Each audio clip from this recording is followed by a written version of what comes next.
We are just about to start. Now's the time for Talkaoke. Come and join us. Be our first guest of the day. This is Talkaoke. We're here at MozFest. If you don't know what it is, we asked, where does the word Mozilla come from yesterday? Nobody seemed to know, so if you've got some ideas about that, just come to the table, because it's a bit confusing for us, because in the UK, in Essex, we've got this festival called MozFest, which is a nostalgia fest. Is it similar to that? MozFest? Come and join us. But you know what? Nostalgia all the way, my brother. Yeah. I was just about to say. Yeah, okay, yeah. But we were talking about using old devices here yesterday, for instance, printing out your photos or faxing your photos. And that's a bit nostalgic. People were talking about the beginning of the internet and... Yeah, this kind of ba-ding. The dial-in number. This kind of like dialing sound. Do you have internet? Do you remember the modems where they went ding-a-ding-a-ding? Ah, willkommen, herzlich willkommen. Komm, setzen hier. Ich bin polnisch. No, ich bin polnisch. Aus Polen, ja. Ja, ich bin aus England, aber ich spreche ein bisschen Deutsch. Deutsch? Ja, super. Komm, setzen bitte. Hier ist ein Talkshow aus England. Und ich heiße Mikey. Wie heißt mich? Ich heiße Margot. Ich heiße Bettina. Okay. Ich heiße Michael. Okay. Was machen Sie hier in Amsterdam? Urlaub. Urlaub? Anschauen. Ja. Sightseeing. Es geht gut oder das Wetter war nicht so gut? Nein, das Wetter war very cold. Also fast wie Eiszeit, habe ich schon gesagt. Sehr kalt, aber trotzdem schön. Also wir waren vorher auch noch in Rotterdam gewesen. Und das ist ja schon sehr unterschiedlich, Amsterdam und Rotterdam. Aber sehr schön. Nee? Sehr schön. Okay. Viel gemacht. Wo lebst? Hier in Deutschland? In Deutschland, wer? Hier. Oh, no. Wo stammen Sie aus? In der Nähe von Darmstadt. Odenwald, ja, genau. Ja. Frankfurt. Letzten Monat waren wir in Frankfurt. Und wo? Frankfurt Messe. Auf der Messe. Auf der Messe, ja, in einer Konferenz über Meetings. Yeah. Okay. Treffen, yeah. Meeting. Yeah. It was a meeting about meetings. Okay. Treffen über Treffen. Okay. Ja. Wir gehen aus Bielefeld im not Juni. Bielefeld? No, not in Juni, but Juni, Juli, August. No, August. August. Ja. Bessere Zeit, schöneres Wetter hoffentlich, gell? Ja. Ist aber auch Bielefeld ist so ein Industriegebiet, ne? So Ruhrgebiet, aber auch viel Grün. Man sagt, Bielefeld existieren nicht.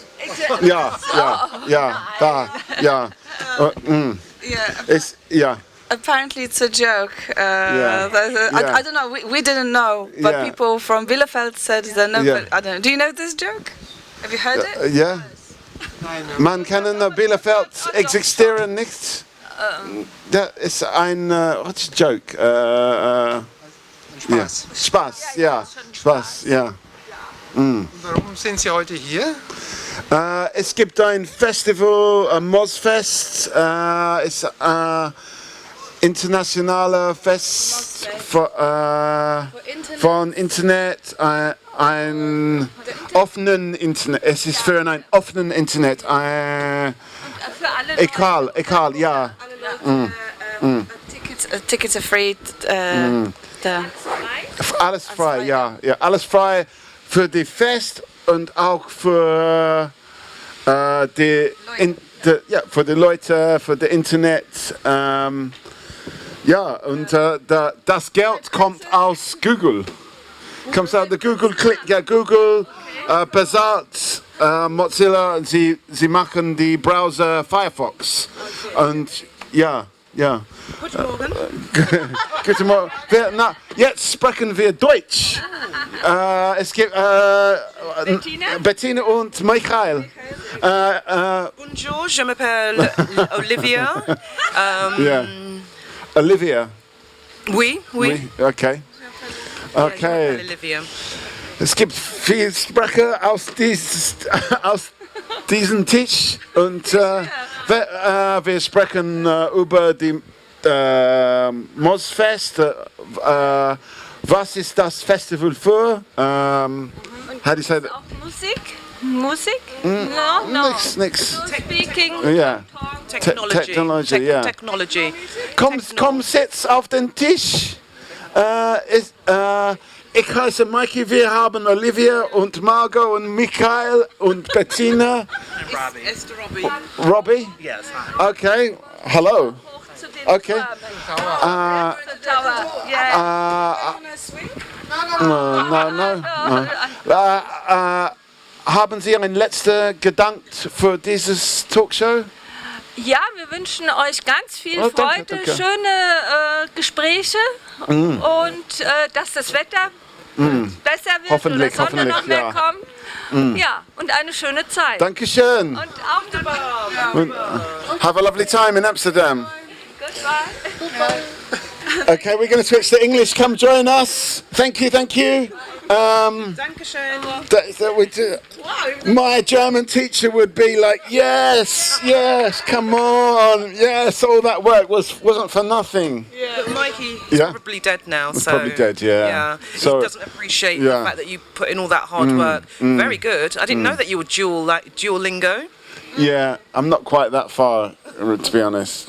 German is quite difficult. Yeah, Lingo, but I don't know about Duolingo. yeah, semi-lingual. Semi-lingual. Okay, come and join us. This is Talkaoke. We are just starting. We don't really have a subject apart from speaking different languages.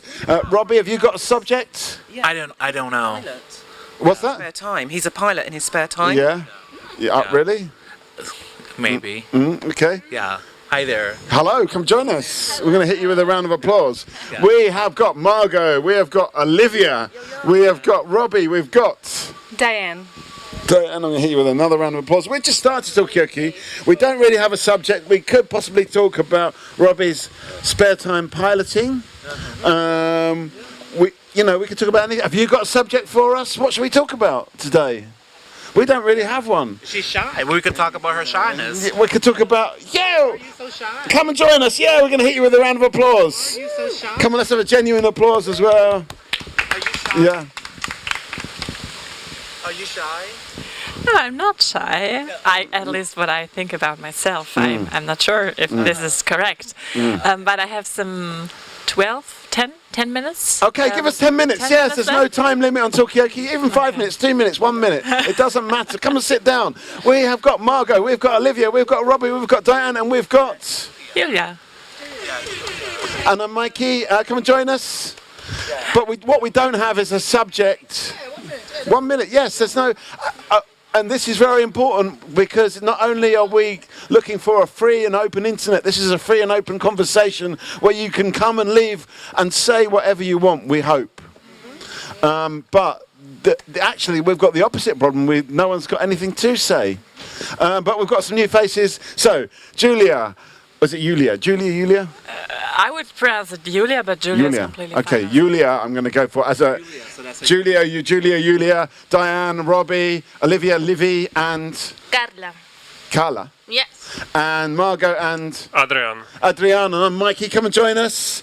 But what are we going to talk about? We really don't have a subject, unless we want to talk about. Yeah, you've got something. I think before the German couple sat down and we did a Talkaoke in German. We were talking about nostalgia. Somebody said like, yeah, it's all about nostalgia, my man. And I wonder what he meant. Yeah, well, I mean, yesterday one of the subjects was like people are now going to these internet-free zones where they switch off and they listen to vinyl LPs, and they read books, They whatever read that is. books, and they fax each other and stuff like that. I mean, is that where we're going? Are we kind of like, yeah? It's called the analog life. Analog. Yeah. In fact, I was going to build an app called "What's Your Analog Job?" So if all power dissipates and there's no electricity, what would your vocation be? Mine would be windshield cleaner. Okay. Windshield cleaner. Yeah, because there's some crumbs on the windshield. And where do those crumbs come from? I would be a basket. I decided that I'd be a basket weaver because everybody needs baskets. Okay, all right. That's a really good question. It's a really good opening question that we can go around the table, involve everybody. What would your analog? Well, first of all, what's your non-analog? What's your digital? Non-analog. So I'm a PhD candidate at Erasmus University. So I do a lot of work on the computer. Yeah. And that is also why I started doing more non-analog things, because I realized all my hobbies were also on the computer. Yeah. So I started last year doing screen printing in Rotterdam. So Okay. I guess I'll just go with that. And be a printer. Yeah, screen printing. Okay, all right. We need some new T-shirts for Talkaoke. We've got these ones, but okay, we'll come to you. What's your analog job? My analog job, I think, will be a plumber. And in fact, Yeah, I agree. okay. I was Got a sound thinking effect about for that. that very thing. What will happen if all the internet disappears? Would anybody need, I don't know, a cultural producer? No, Probably you don't not think so much. Not so much. So I thought I'm gonna do this year. Later on this year, I'm gonna do a plumbing course. I'm gonna be a plumber. Okay, you're gonna be a plumber. Unimportant. Well, I have my analog job. I know definitely what it's gonna be. Yeah. I like crocheting and knitting, so Yeah. but I could specialize because this world always needs some. I will do toys. I like doing toys. Okay, in crochet toys? Yes, crochet toys and little things for Honey, what little about kids. crocheted underwear? Okay, yeah. Yeah, for example. Isn't it a that bit could be- itchy? No, it's like bikinis. They do. Yeah. We can get the pattern. I Okay, can get you all the right. pattern. Well, So my analog job is going to be a crochet underwear model. Anyway, we will need that. yeah, I can you're going to hire need you. that, but to take your Polaroid photo of the thing. Anyway, so this is Talkaoke, pop-up talk show. We have got Julia, we have got Diane, we've got Robbie, we've got Livia, we've got Carla, we've got Margot, we've got Adrian, and tell us your name. I'm Ding. Ding. Yeah. And Mikey, and at the moment we're talking about what would your analog job be? So you've got maybe a digital job that involves all kinds of like, but oh, there's too many buttons there. What's your analog job? We've got a screen printer, we've got a plumber, we've got an underwear crocheter. We didn't find out what your. Have a think about it. I'll come back to you, Ding. What's your analog job? Oh, I said basket weaver because everyone needs baskets to carry their stuff in. All right, Robbie. I would be a coffee owner. Coffee owner. What you mean, coffee owner of shop the? owner. Oh, not the plantation owner. Because everybody drinks coffee. I would be so rich. Yeah. Okay. Yeah, I would be so rich. Okay, and tea, especially, you know, especially like a with tea no shop. internet, we would need a lot of coffee, wouldn't Yes, totally. we? Okay. Diane. What? I'm inspired, and I'm going to quit right now every digital that I have, and I'm farming. Farming. I'm gonna go now. I'm gonna go farm. Okay, you're gonna go farm right now. You're not gonna. Bye. Thank you. Okay. All right. Okay. I mean, just give us a farming view. She's got to get the sheep out. Okay. Get the sheep out. Yeah, the sheep are in the field. Julia, what's your? Sorry, as a radio journalist, I think I will have to go back to cassettes and learn how to cut all these things and stick them together and work with glue, maybe, and again. Okay, so you're going to be an analog editor. Yeah. Yeah. Okay. Okay. So, Ding, I'm going to come to you. Any thoughts? What's your analog job going to be? I would like to be a painter because I like create some stories and then I would like to express my emotion in my drawings. Okay. Rather than writing or speaking. Have you got an image in your mind about what your first painting would look like? I would like to paint an oil painting of the garden because I found Amsterdam is very beautiful for the nature or something like. Because I'm come from Hong Kong and there's a very modern and city place, and I found this very comfortable. Would your first painting be landscape or portrait? Landscape. Landscape. Okay, that doesn't fit the Instagram model, but it doesn't matter. Okay. Thank you. Julia, give us a final thought before you go. Could you potentially edit our Talkaoke discussion, because we are looking for an editor? That takes a lot of time. I'm not sure if I can do that. Okay, well, maybe the time is an issue. Maybe that's maybe we could go on to that. People don't have time necessarily to edit, especially with no AI. I mean, what do people think about this? Are we wanting to go into the analog world, step out of digital into analog? Or we can, if it's okay, we can plug what we're doing at MozFest, because we're doing up at the Founders Lunch. We have a board game. Yeah. And it's about technological futures, but we deliberately chose to do a board game because it's analog, and going through questions about technology in the analog way is actually quite interesting, I think. And the board game is a little bit like what we're doing here. Like, it's very social, it's very face to face. So we're not against the digital, but we're for remediating some things analog again. Yeah. Trying to balance those things out. A balance between analog and digital, a balance. Holistic. It's a holistic approach to life. Yeah. Because our lives are so digitally focused that we need to revert back a little bit to analog so that we can have parallel realities. So you can have your digital reality and your analog reality. Yeah. Is there anything you miss about those analog times? Oh, I still live in analog. Really? I still have an analog life at home. I still have books, magazines, vinyl records, cassettes. Yeah. Have you got one of those little things to clean your records, clean the dust off your I do. I have, because I have about 1,000 vinyl records at home. Yeah. So I play my records on a record player. Because I used to DJ as well when I was a whippersnapper. So it was all vinyl. I don't know anything about digital DJing, but I know about analog DJing. Right. Okay. So yeah, my life is analog. I sew on a sewing machine as well. As you know. What would the digital version be of digital sewing?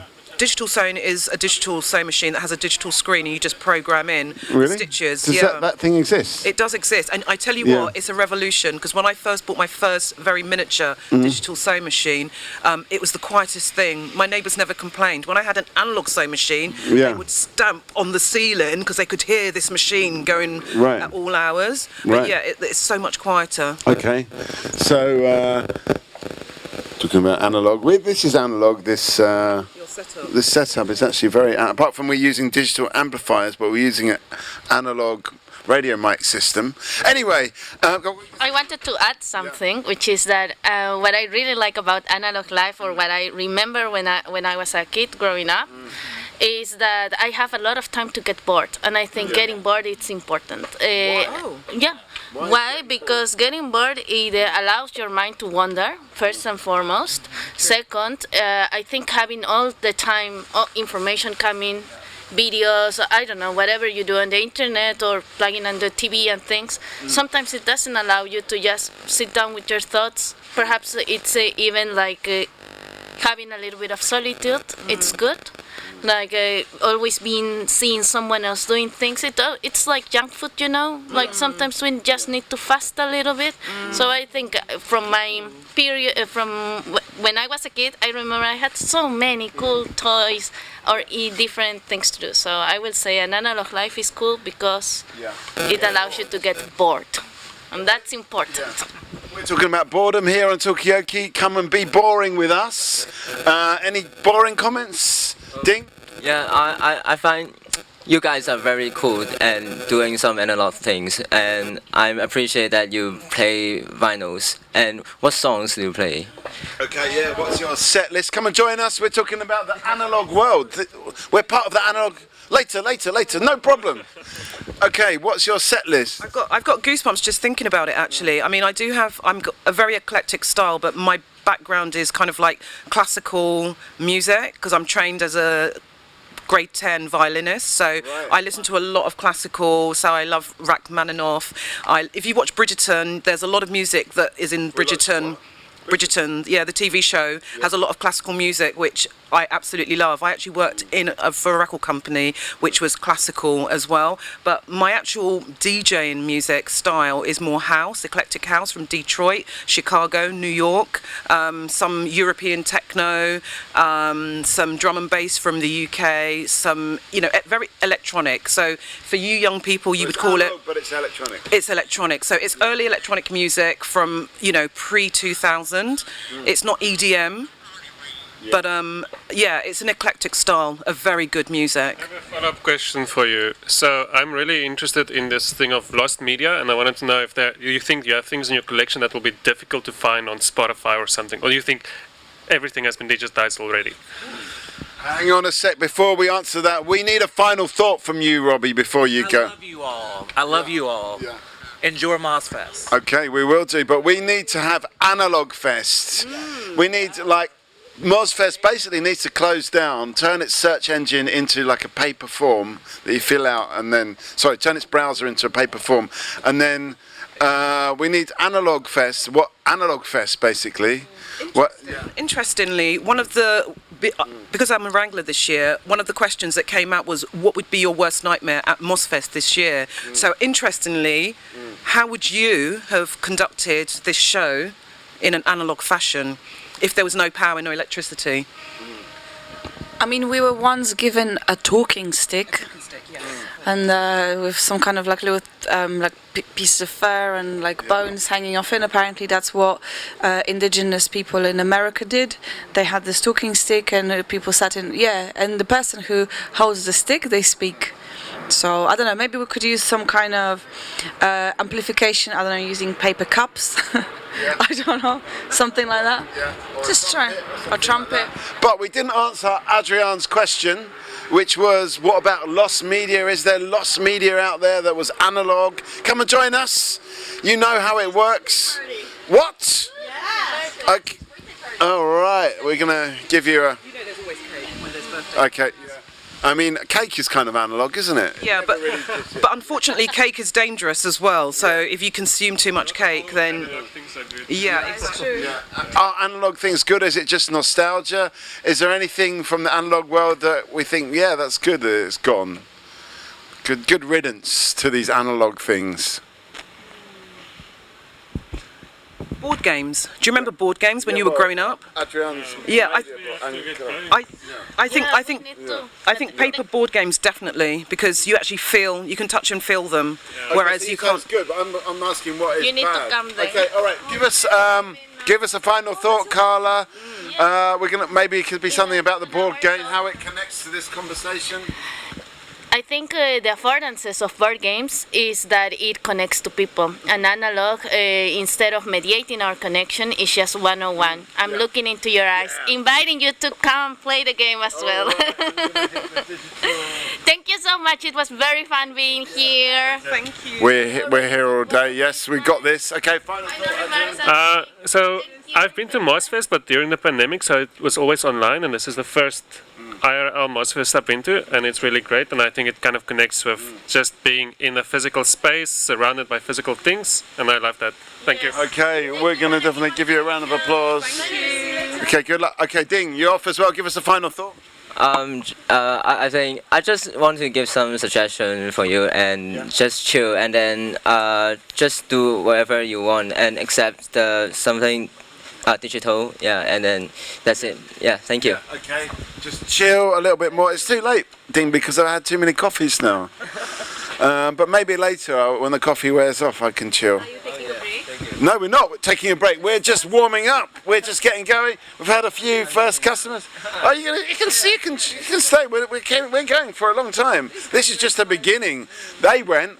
But we are not going to go. We're probably this is Algorithms of Late Capitalism, the game. Yeah. This is you've just missed those people. We've got Ding, we've got Margot, we've got Livy / Olivia. Which one would you prefer? Livy. Livy, and we've got me, Mikey. It could be Mickey, but I prefer Mikey. And Srishti. Srishti. Is that right? Srishti. Srishti. Srishti. Srishti. Very wrong. Yeah. Srishti. Srishti. I got it. Srishti. Srishti. No, you were saying shrish. It's Srishti. Srishti. Srishti. Okay. Yeah, I got there in the end.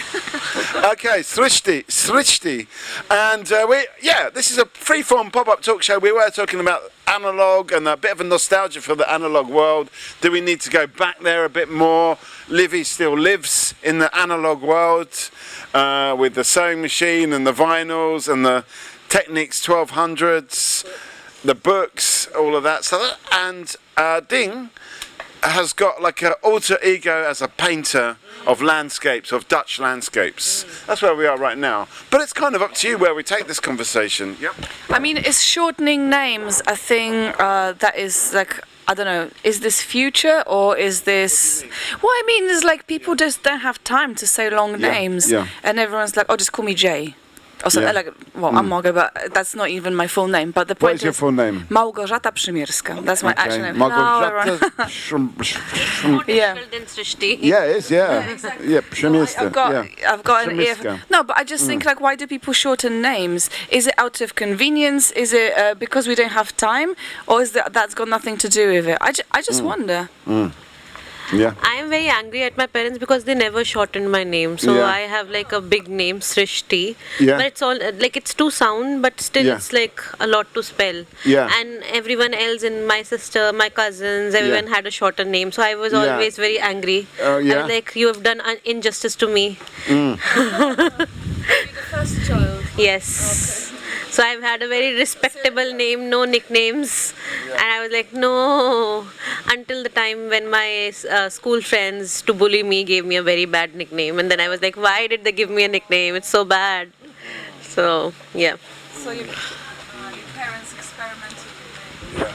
Okay, Ding. Yeah, I got to share my name is given by my parents, and then my name is from Chinese. It means my Chinese name is Chin Cha Feng, and it is free pronunciation only. And this my first name, my last name is referred to money, because it's Chin is referred to money, and then Chin, and then my Chin, and then Cha Feng is given by my father, and then he want me to be rich, so that Cha Feng is meaning of more.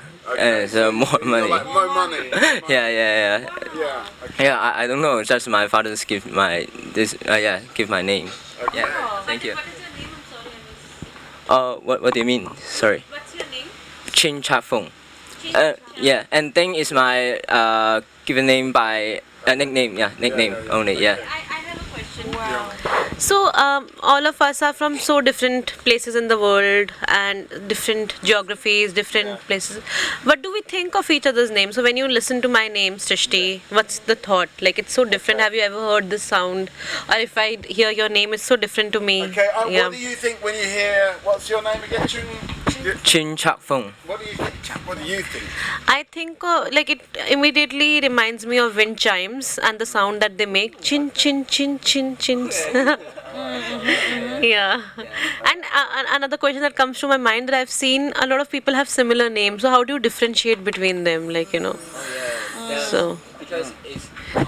Because it's written in Chinese, so the pronunciation may be some different, but the words is different.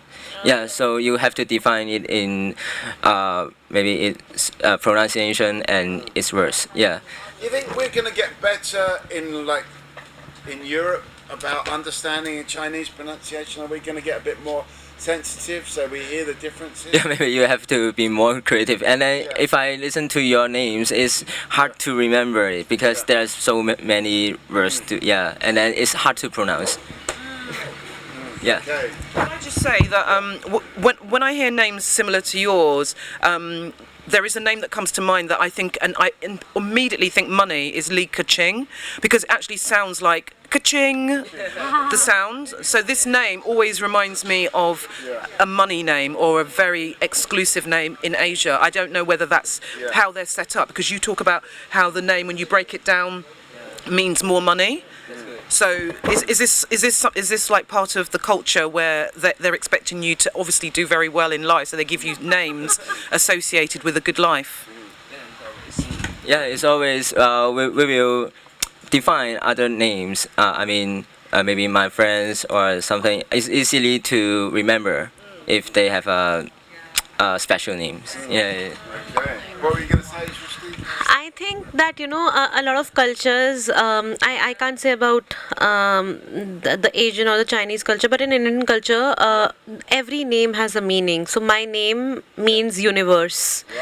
So and every so every Hindu name, every even Muslim name, or every name in India has a meaning, and that is why parents choose this particular name. So, and it's very weird for me. It's very weird for me that in other cultures people's name have like no meaning, like Alex, no meaning, or maybe Henry, no meaning. So it's bizarre to me. Come and join us. At the moment we're talking about names and the cultural meaning of names. We've got Ding, we've got Małgorzata Przemyska, and we've got Srishti, and we've got Livy, and... My name is Jifa.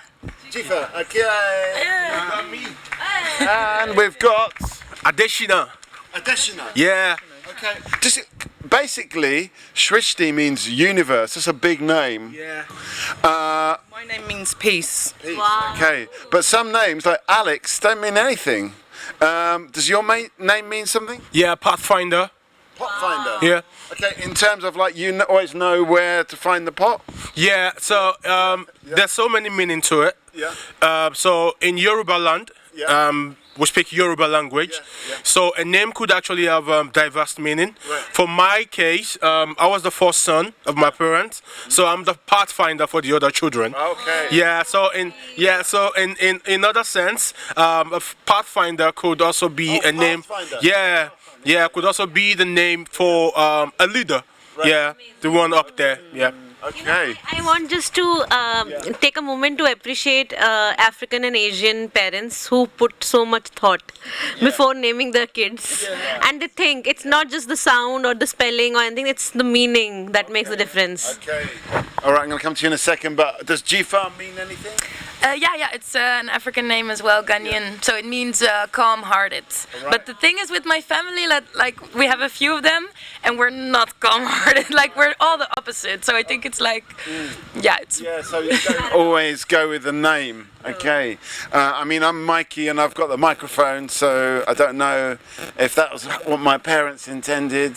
But I think in European names, because I think there's a tradition to name people after, or maybe in reference to like patron saints, because of the Christian culture. So maybe it's not so much like the meaning, like it means something, but it's like, oh, I'm gonna call my child Michael because it's like one of the archangel, like he's a big one. I want my, so maybe it's not as kind of like detailed, but it's a reference. But it's a reference. But I don't think my parents named me what they named me because they thought of Saint Małgorzata and thought, oh, that's amazing. It was just a popular name at the time, and I think the trends are as well. Yes, there's a similar thing in Africa, in Yoruba land precisely. You just mentioned something about the deities. Yeah, in Yoruba land we have pantheon of deities as well. So we also name children based on that. On my neck you can see some beads. These are spiritual beads from Yoruba land, and these are different deities. So this is Shango. So in Yoruba land some people do bear perhaps Shango Shino. I said my name is Adeshina. Some Shango Shino, which means the deity paved the way. So there's so many attribution to spirituality. Exactly. So it's similar to what he has just said. Yeah, this is Oromila. This is Ifa. This is the oracle of divination. Right. So if you want to know your future, what will happen tomorrow or something, so you go to this deity and you cast your divination, and you should see that. Right. Then this is Obatala. Obatala is in charge of the creation of man, because in my cosmology, the supreme being, God, is too powerful to create, so he delegated the activities to some of these forces. So the white one, that's Obatala. Then this is another deity of the river called Oshun. So you can actually get names called Oshun Sheyi, Oshun Yemi, and the likes in patron to that. And the last one is Shango, also a deity. Shango is similar to Thor. Yeah, and I think German. So that is the deity of rainfall, of thunderstorm, and the likes. You were wearing this yesterday, though. Yeah. That's my exactly. That's. You're welcome.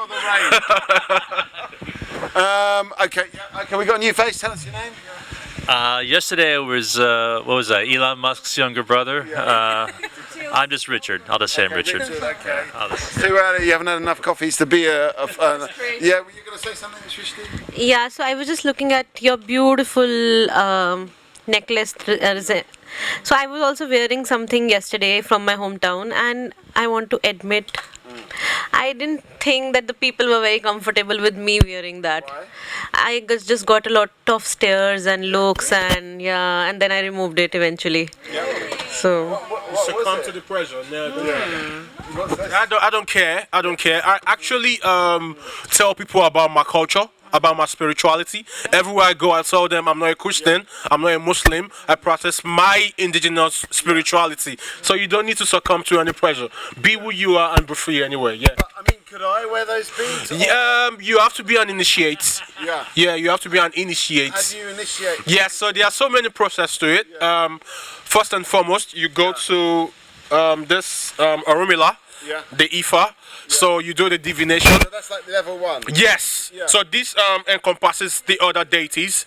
In this you have the other deities. This is like the deity of wisdom. Right. So if you consult this and you say, okay, I want to know the path which I came to Earth with, because we all came to Earth just similar to cosmology. Yeah, we came to Earth in different paths. So we are all attached to like 401 deities in Yoruba land. We have 401 deities, and each of them are in charge of one particular thing on Earth: rocks, water, and what have you. So when you consult Ifa, Ifa would actually tell you the paths that exactly. Yeah. So for me, I came to Earth in these two paths: Obatala and Oshun. Right. These are my paths. Okay. Yeah. So this is a river, and I love water so much. I love to stay when I bath. Exactly. So so there's and creativity. I'm also I draw. I'm an artist. So this is the deity of creativity. So these are my path. Okay. So if you consult Ifa, it's going to tell you your path. And then I get to get all the beads. Okay. Exactly. So what's your name again? Adeshino. We got Adeshino. We got Livy. We got Srishti. We've got Margot. We got Ding. We got Jifa. We've got Richard. And my name is Brian Obello. Brian, I'm Mikey, and we're sort of talking about names, but also it's a kind of gateway to other people's cultures. There was a point from Srishti about like sometimes when you expose your culture, maybe you feel uncomfortable if people don't understand it. Maybe they're staring. Maybe you're saying that's fine, just go for it, just go for it. So that's where we are right now. I mean, I don't know where we go from this. I'm just wondering, like, if there's a link between spirituality and kind of like maybe religion. I don't know, but like, you know, ancestral beliefs and future and like digital world, because it seems to me like digital world is a world that's kind of created from scratch. So in a way, you can invent deities and stuff, but then there's that kind of like human tradition of the systems of belief or whatever. How does that dialogue? I don't know. I mean, you got a point already on that. I've already thought a lot about it, so that is why I immediately raised my hand. I think that spirituality, religion come under the umbrella of culture. Culture is above that. And spirituality is very individual, religion is at a societal level, and the culture comes, you know, because even though I'm not a practicing Hindu, but I believe in Hindu culture, I really enjoy it. And whereas some people can be religious, so it's in layers and it's not in isolation. Does it actually inform your whole system of knowledge though, you know, even to the level of like study and research and university? Does it actually inform that layer of knowledge? I think so, you know, because since childhood we've been taught that this is how we are supposed to behave, this is how, so even this influences our lifelong choices and lifelong decision, including university, including everything. And I disagree with you, because the tech world is not, or the digital world is not made from scratch. It's actually built on all these things, and it is going to take the, it's not neutral, it just, it builds on values and it's built on very same thing. So I am a journalist from India, and my work in India actually looks into all these things. And what I've seen that in today's world, the social media world, which is comparatively very, very new, it reinforces the same belief, the same disinformation, the same rumor mongering, the way it was in real life. Initially it was like, you know, you and I are talking and I will just say anything, but now we are typing it on social media. Okay, so, but we're typing it from that background of all the history, of all the past, of all the culture. You've got a point, Richard. Come and join us if you want to. We're talking about, is the tech world neutral, or does it rely on existing values from the past? That's where we are, Richard. Yeah. I mean, the notion of technology is neutral, like in a broad sense of like tools and implements. We've used that for thousands of years in every culture. But modern digital technology reflects a particular viewpoint, a particular perspective, in many ways a particular form of economics, which is capitalism slash techno-feudalism, expropriation, right, extraction. So it's a particular aspect of technology that I think is really difficult for us to just accept as part of the way things are. I actually read a recent paper on tech ethics that invoked, is it Ubuntu? Is that the correct pronunciation? Yeah. Which is a way of thinking in Africa, which is ethics grounded in community, in relationality, very different from sort of the westernized view of like rationality and empiricism around what ethics is, and grounding it in certain, I would say, expropriative ways of thinking in the world. So whose ethics we're talking about in terms of governing technology can depend. Yesterday, but which ethics were we talking about? Well, that's the point. I think many of us are talking within the lens that, like, the tech companies and many of the governments want us to think, which is the traditional approach of the Western North and the Western cultures. You've got a lot of people raising their hands. We've got a new face. Quickly, just tell us your name. Benson is my name. Benson, okay. Have you got a point as well? Yeah. What was the question about? Well, I'm going to come back to you because it's about, okay, is our tech world built on a kind of neutral, kind of rational structure, or is that actually bringing some kind of Western version of ethics to the world, and there's other versions of ethics out there as well? Jifa, you had your hand raised. Yeah, I wanted to speak a bit about, because you were speaking about this African spirituality, that I was born and raised here in the Netherlands, but my father is a Ghanaian, so he's held these beliefs, and I've seen things happen in my life that I just don't know how to explain, because I was raised with this Western way of viewing the world where certain things just cannot be, you know? So I was kind of living for a while in this twilight zone where, but I know what I saw, or I know what I've heard, and but at the same time I know that this is not a story that I can tell in my class without everybody thinking that my father and my family is crazy. And for me, the internet has been a super important way to get access to this knowledge that maybe I would have gotten if I grew up in Ghana or in an African country. And I even did also a divination through an online thing, and I was a bit skeptical because I was like, how does that work? But apparently the energy and the forces, they travel through, so it can be like a great technology also for people who are kind of far away from their heritage to experience it. So the internet can actually connect you with some of these values, but is it built on these values or Western values, Western spirituality? I'm going to come to you in a second, but I just want to bring in Brian because you've not said anything yet.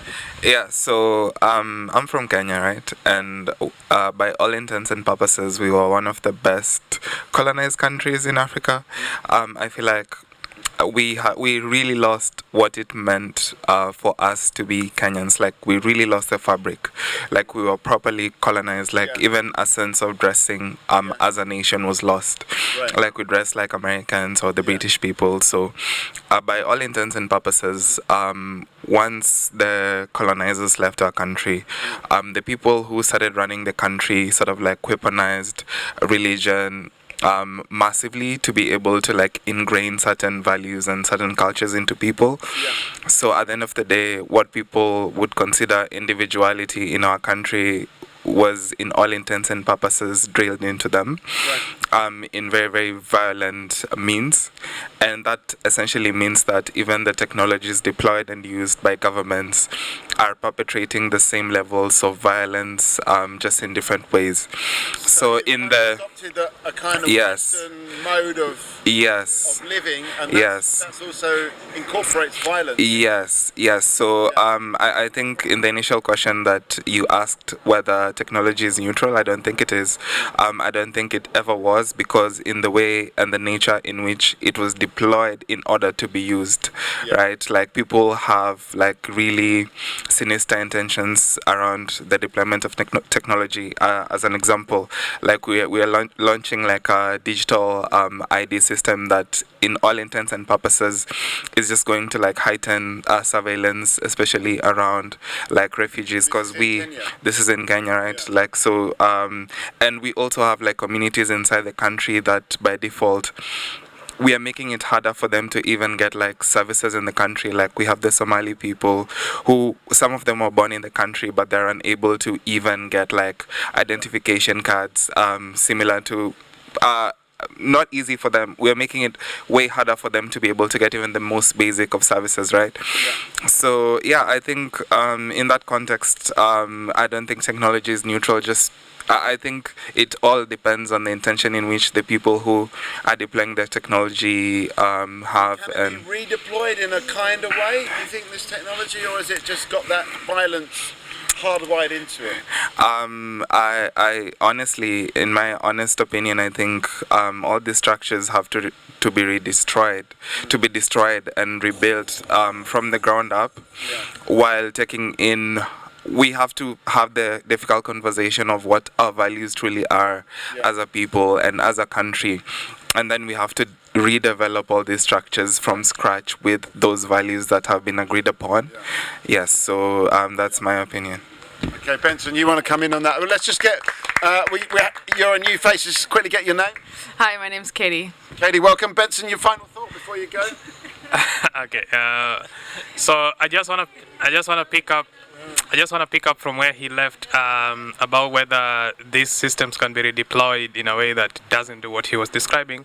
I think yes and no, mostly no, because these systems, because they're coming from the West, my feeling usually is not that these biases are ingrained, but rather the capitalistic nature by which they're deployed is at odds with what we want. So the way they're deployed is about how much more money do we make. I think you have an affiliation with Google, you know that better. So it's mostly about maximizing revenue, not necessarily about I don't know, solving the kind of issues he's saying. So in that respect, I think it's almost impossible to really deploy them in a way that helps us, unless we build the technology ourselves, which again it's not possible, because then we need money which we don't have, etc. So I think it's. So you think we're kind of stuck there? I know you want to say something for a long time. Katie, you want to say something? Tricia, you want to say something? So I'm going to go to you first, and then. Yeah. So let me take it first from the ethics. Culture is diverse. What applies in Europe doesn't apply in America, likewise Africa. So in Yoruba land, for instance, probably all African nations or states, when an elder speaks, you have to shut up as a young person. But in today's world, you go online, you actually see the person on the status, on the DP, on the timeline. This person is old enough to be my father, but you just jump on the conversation and just say rubbish and abuse an old man. This is part of ethics. So talking about with designing the system, it's possible. I had a session today about game development in African language, which is one of my projects that I'm trying to push now. So he said it's not possible for us to develop stuff. That's no, I can't accept that. Yeah. We can do this ourselves. We can form a team of collaboration and partner. Yes, nothing is impossible. Yeah, so we can do this. We need collaboration. We need partnership. Let's come together and let's achieve this. Okay, all right, Katie, what did you want to say? Well, I was going to say something off the back of what you were saying and a bit related to that.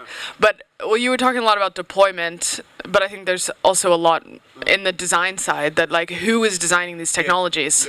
Who is actually sitting behind the desk, either coding or pushing pixels? Like, who is that? Because that's where the values start. So those pixel manipulators have actually got they've got a lot of power. Yeah. Okay.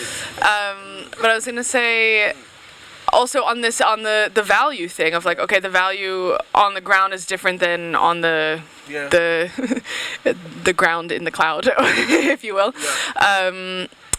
but there's sort of these values that have been globalized, but there's maybe like some set of, okay, let's all be kind maybe, but even that doesn't translate always. There's no global set of values because like those are from cultures, from subcultures, from communities.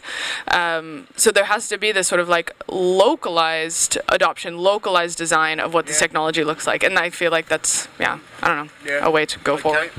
So local sets of values. We've got some new faces, but I'm going to go to you, Shrishti, first because you've been, So I think picking up on your point, so in India there has been a lot of technological revolution, and the Indians are preparing their own technology and own interesting way of putting it. But one thing that often people forget, that even in the independent India, the new colonizers are the rich and the elite who are making the technology for themselves. It may not have this similar that white Europeans are coming and colonizing India, but now it's the rich. So for instance, I'll ask you, many of you would be on Instagram. I think last month there was this big flash on Instagram that this Indian man called Rihanna in the wedding, and then it was all over the Instagram that how this big pop star, that is the level of riches that we are talking about, that you can call a international pop star to perform on a wedding. And on the other hand, nearly 80 million people in India, they need food subsidies to survive. There is a big divide. The technology is serving the rich in India. So if there is neo-colonialism, which we don't really discuss in the technology now, and another very important part is that often while working on these things, it becomes very abusive because government also works on it. So surveillance and picking up on your point. So even if we have to destroy, and even if you say, so even that is very, very difficult because inherently in our own countries, these new divisions are coming up with every other day.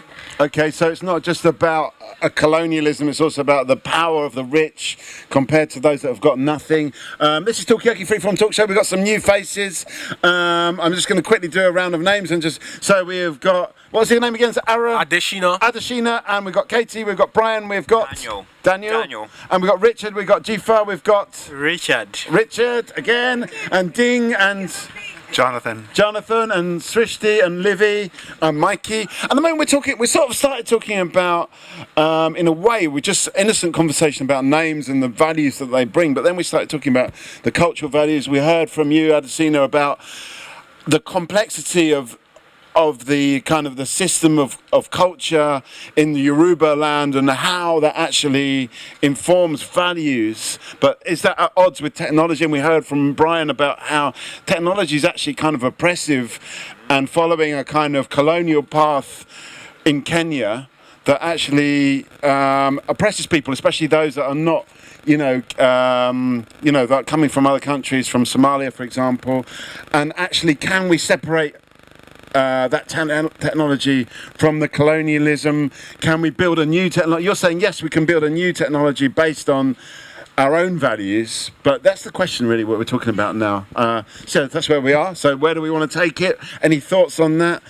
Is it possible to build a local technology with local values? Is it neutral? Yeah. What do you say? Yeah. So I've just come from Berlin a week ago, where there was a local first conference, the first of its kind, and it was all talking about local applications that I think you alluded to it, Katie. That where the user can be in control of the application, of the interface, of the data that's going in and out of it, and all of that. So actually making the user be a kind of a simple. Giving them simple programming tools, malleable software, local first, are all kind of buzzwords around this, and it's quite new in its kind of recent wave of it. But there's a lot of that happening, and I think we can talk about how governments aren't doing this and all of that kind of stuff forever, and I think what we need to have is a bottom-up approach. Right. We need to empower ourselves to allow self-organisation. Okay, so it's about self-empowerment, giving local people the tools. We're going to hit you with a round of applause. what are some of the new people think of Richard? Have you got anything on this? Yes, so I'm Richard from Uganda. Okay. Kampala, and I also, I think, support the discourse on empowering local communities to contribute to technologies. I come from, like computer science background, but we are applying it in environmental setting, monitoring air quality in Africa. Yeah. And we've seen over time that there were like limited monitors, and this was because we were exporting these different high-grade monitors from the West. Right. And all the local monitors, which were not really fitting to the local context. Right. But now we are trying to develop solutions, encouraging solutions to be developed that cater for the local solutions in different. Why was it not working in Uganda? Why were these monitors not working? Yeah, so there are many factors. Yeah, you look at maybe the communication of the data from the monitors to the servers. Monitors may be made for the West, take into consideration like internet is going to be everywhere, which is not the case in African context. So internet's a bit patchy. Yes, so you have to develop solutions that consider those things. Consider maybe electricity supply, which is not like everywhere in remote areas in Africa. So we want solutions that considering all these aspects, right, and also ensuring that the communication we give out regarding these issues is in a language that people in the local communities can understand. So pushing for those efforts, including local languages like Swahili in our digital platforms, Luganda, and in Nigeria I think we are working on Pidgin. We are expanding. Okay, so you've been talking about that already. We've got a new face at the table. Tell us your name. Hi, my name is Neda. I'm coming from Boston, Massachusetts. I'm doing a fellowship at the Berkman Klein Center this year. Okay, we're going to hit you with a round of applause. We have got Shrishti, we have got Livy, we have got Adesina, we have got Katie, we've got Brian, we've got Daniel, and we've got Richard, we've got Jifa. You're off, Jifa. Give us a final thought. But we've got Richard, we've got Ding, and we've got Jonathan. Give us a final thought, Jifa. You're great people. Thanks. I learned a lot in like 10 minutes again. I mean, what do you think about this idea of local development, local software solutions, or local kind of platforms?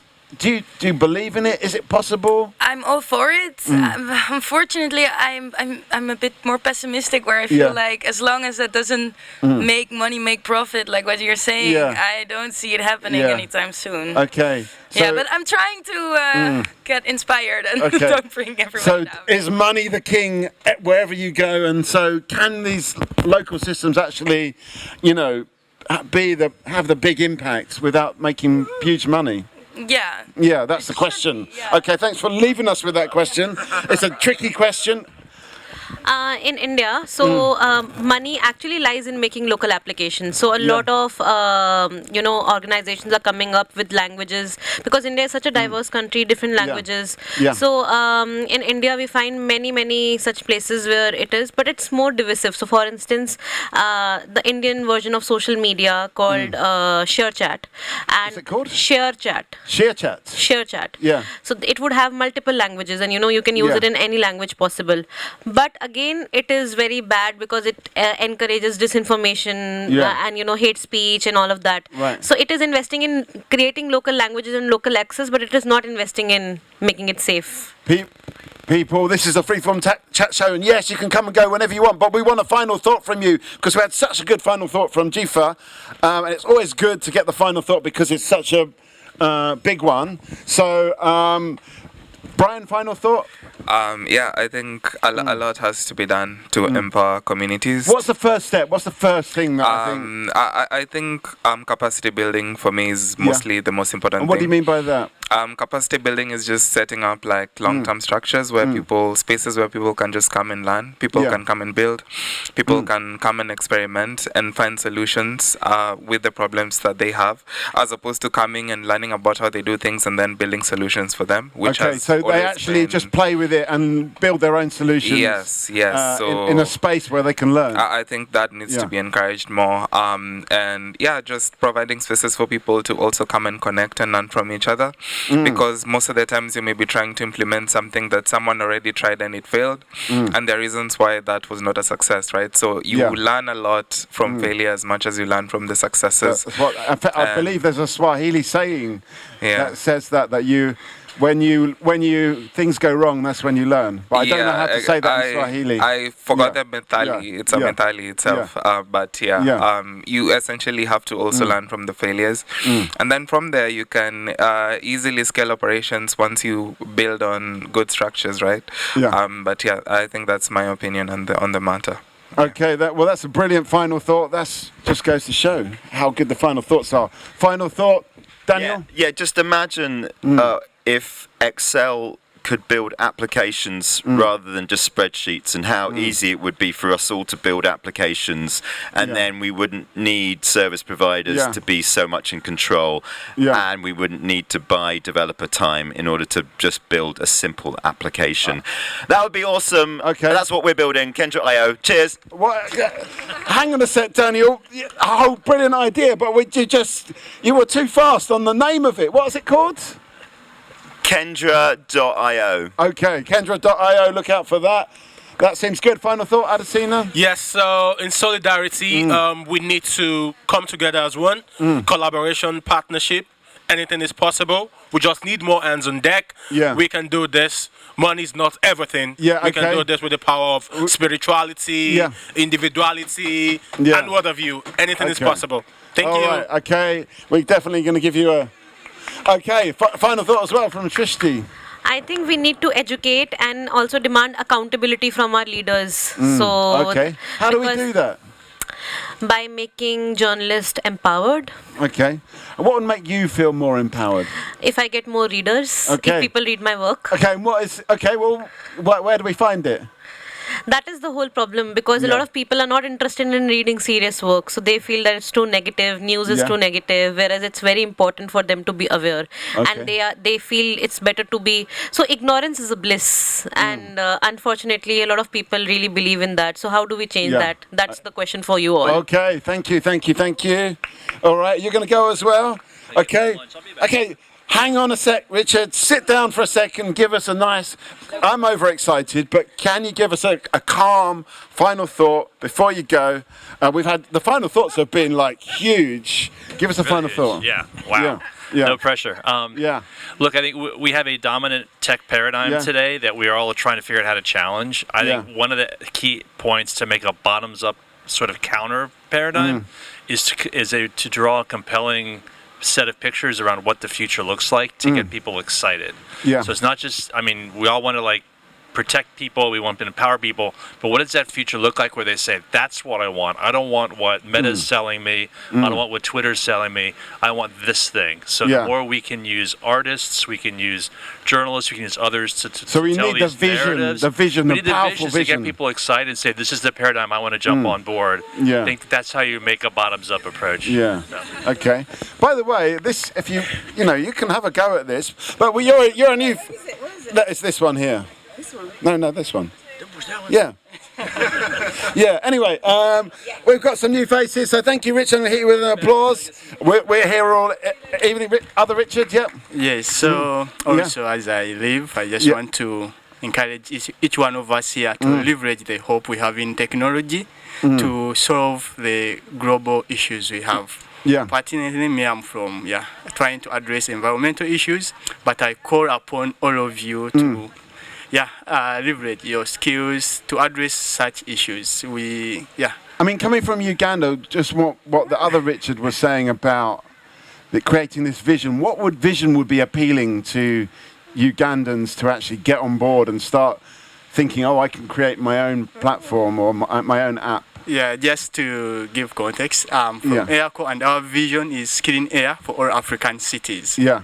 So having those broad. So it's all about the clean air, about having nice. The current generation and the future generation. I think it's worth to put that into perspective.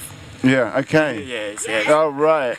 I'm going to hit you with a round of applause. Okay, we've got some new faces. Are you off as well, Katie? Go as well. Yeah, that's fine.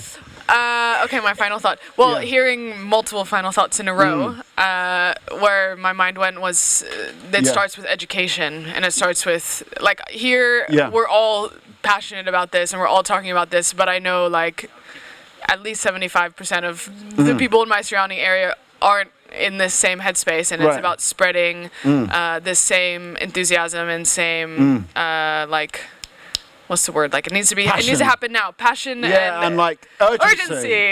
That's the word. Yeah, we use this phrase a lot in our work around climate. Is we need to turn urgency to agency.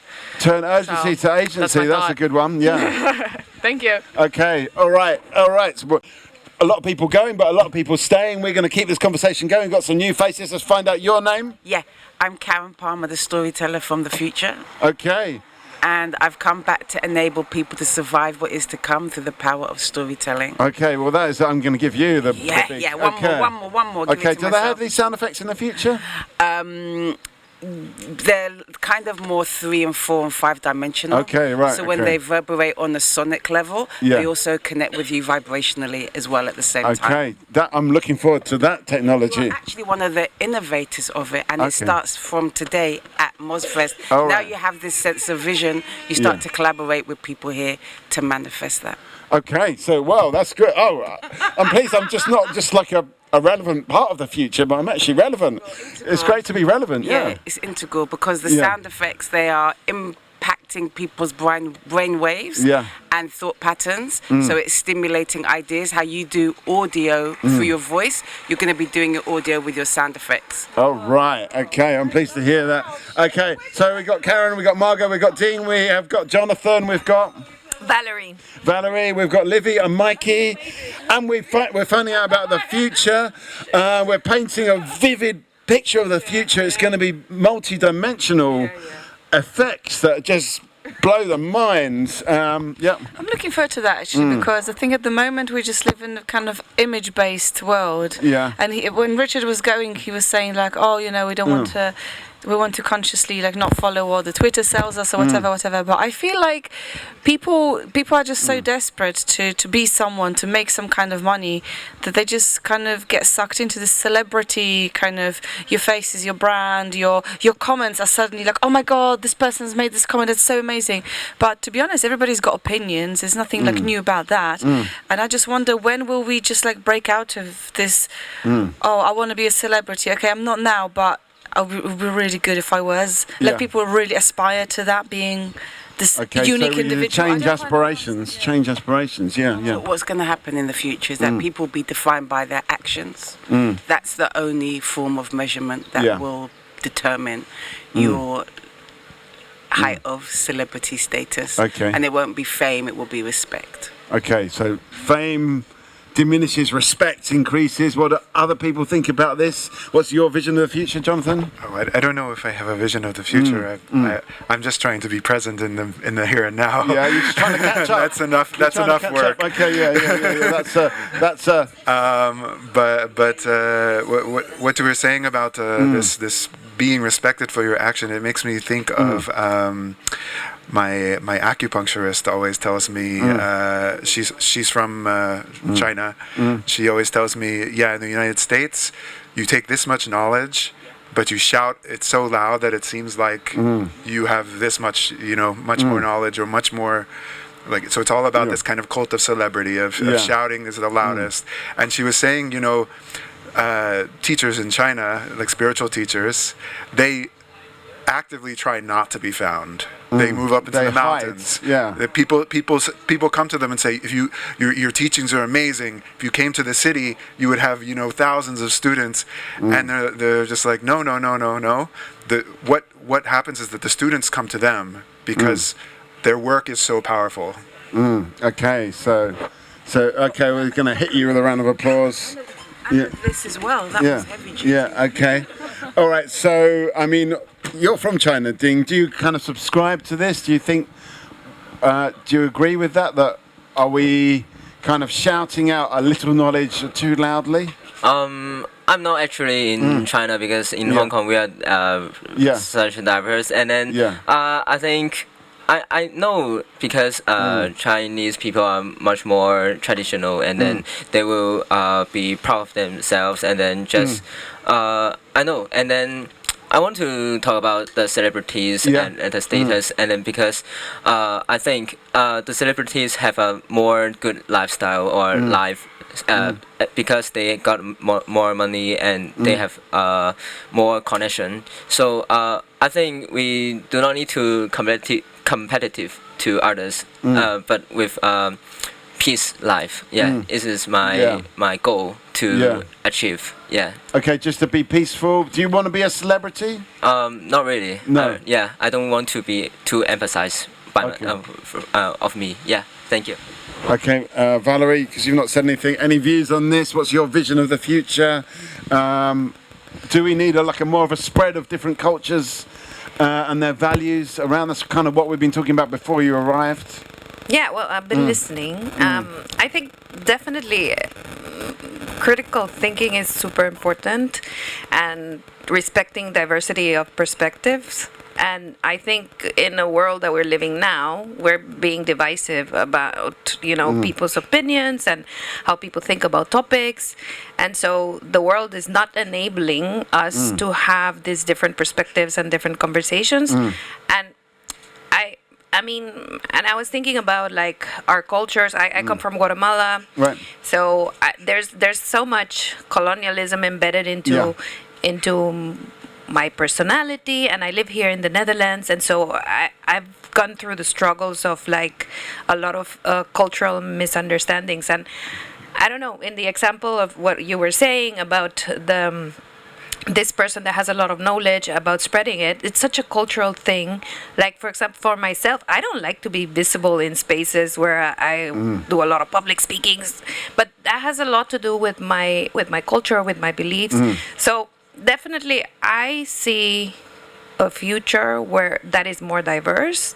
That is, I see a positive, and I see how technology can really enable a lot of these multiple conversations. Yeah. So we get these multiple perspectives more easily, you think? There's so many ways nowadays. It's just that the thing is, where are the crowds gathering? Where are the people with the different perspectives having these conversations in a way that there are conversations and they're not fights and they are dialogue?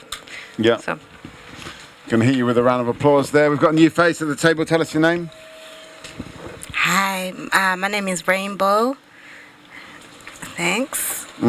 That's all we need to know at this point. I'm going to fill you in on the conversation. So we started off talking about names and what they mean, and does every name have a meaning? And then we talked about different cultures. Had somebody from Yoruba land that really went into a long, big story about his name and where it came from, and the kind of structures, the spiritual and cultural structures that kind of went with that. And then we started talking about the different values from around the world, and how does that actually affect technology, and is technology neutral? Is it informed mostly by Western culture? Then we started talking about colonization, but then building local platforms for different cultures with their own values. And then we talked about the future. What is the future going to look like? Apparently the future is going to be a place. What is the future going to be? Come on, it's going to be a place of where people are going to have agency, as opposed to always looking for this person needs to do that, or this government needs to do that, or they're going to do it themselves. We're like, fuck it, we ain't so swift and this way. But it's up to us to take this. Oh dear, oh no, naughty corner. I'm always in that bloody naughty corner my whole life. Okay, so where we don't realize our level of control that we have. Yeah, so we're going to have this the feeling people, of power. Yeah. It's a feeling that's going to be inspired through the artists and the visionary people. Right. And then it's going to be executed in conjunction with the technologists and the developers. That's right. That's a bit I missed out, is that what the last thing we're talking about was building this vision of what the possible future could be like, so people come on board with it, so they are excited about these ideas. So that's where we are right now. Are you off, Jonathan? It looks like it, but you know the drill. You've been here long enough. Give us a final thought. Yeah. Okay. So I was attracted to this table because you were talking about values, and I'm leading a session at 3:30 called "The Values of Voice." I'm an artist working with voice. Oh, thank God you're coming to this. I'm so glad. So we're gonna have at least one person there. We'll be there as well. So I'm coming from arts. I work in music technology around voice. There's a lot of fear right now around people's voices being cloned, people's voices being extracted like there's some kind of resource out of the ground, and this kind of whole data colonialism sort of approach. And what I like to always remind people is that voice cloning actually began, like the technology itself, as an effort to help people who had lost their voices because of physiological diseases and things like this.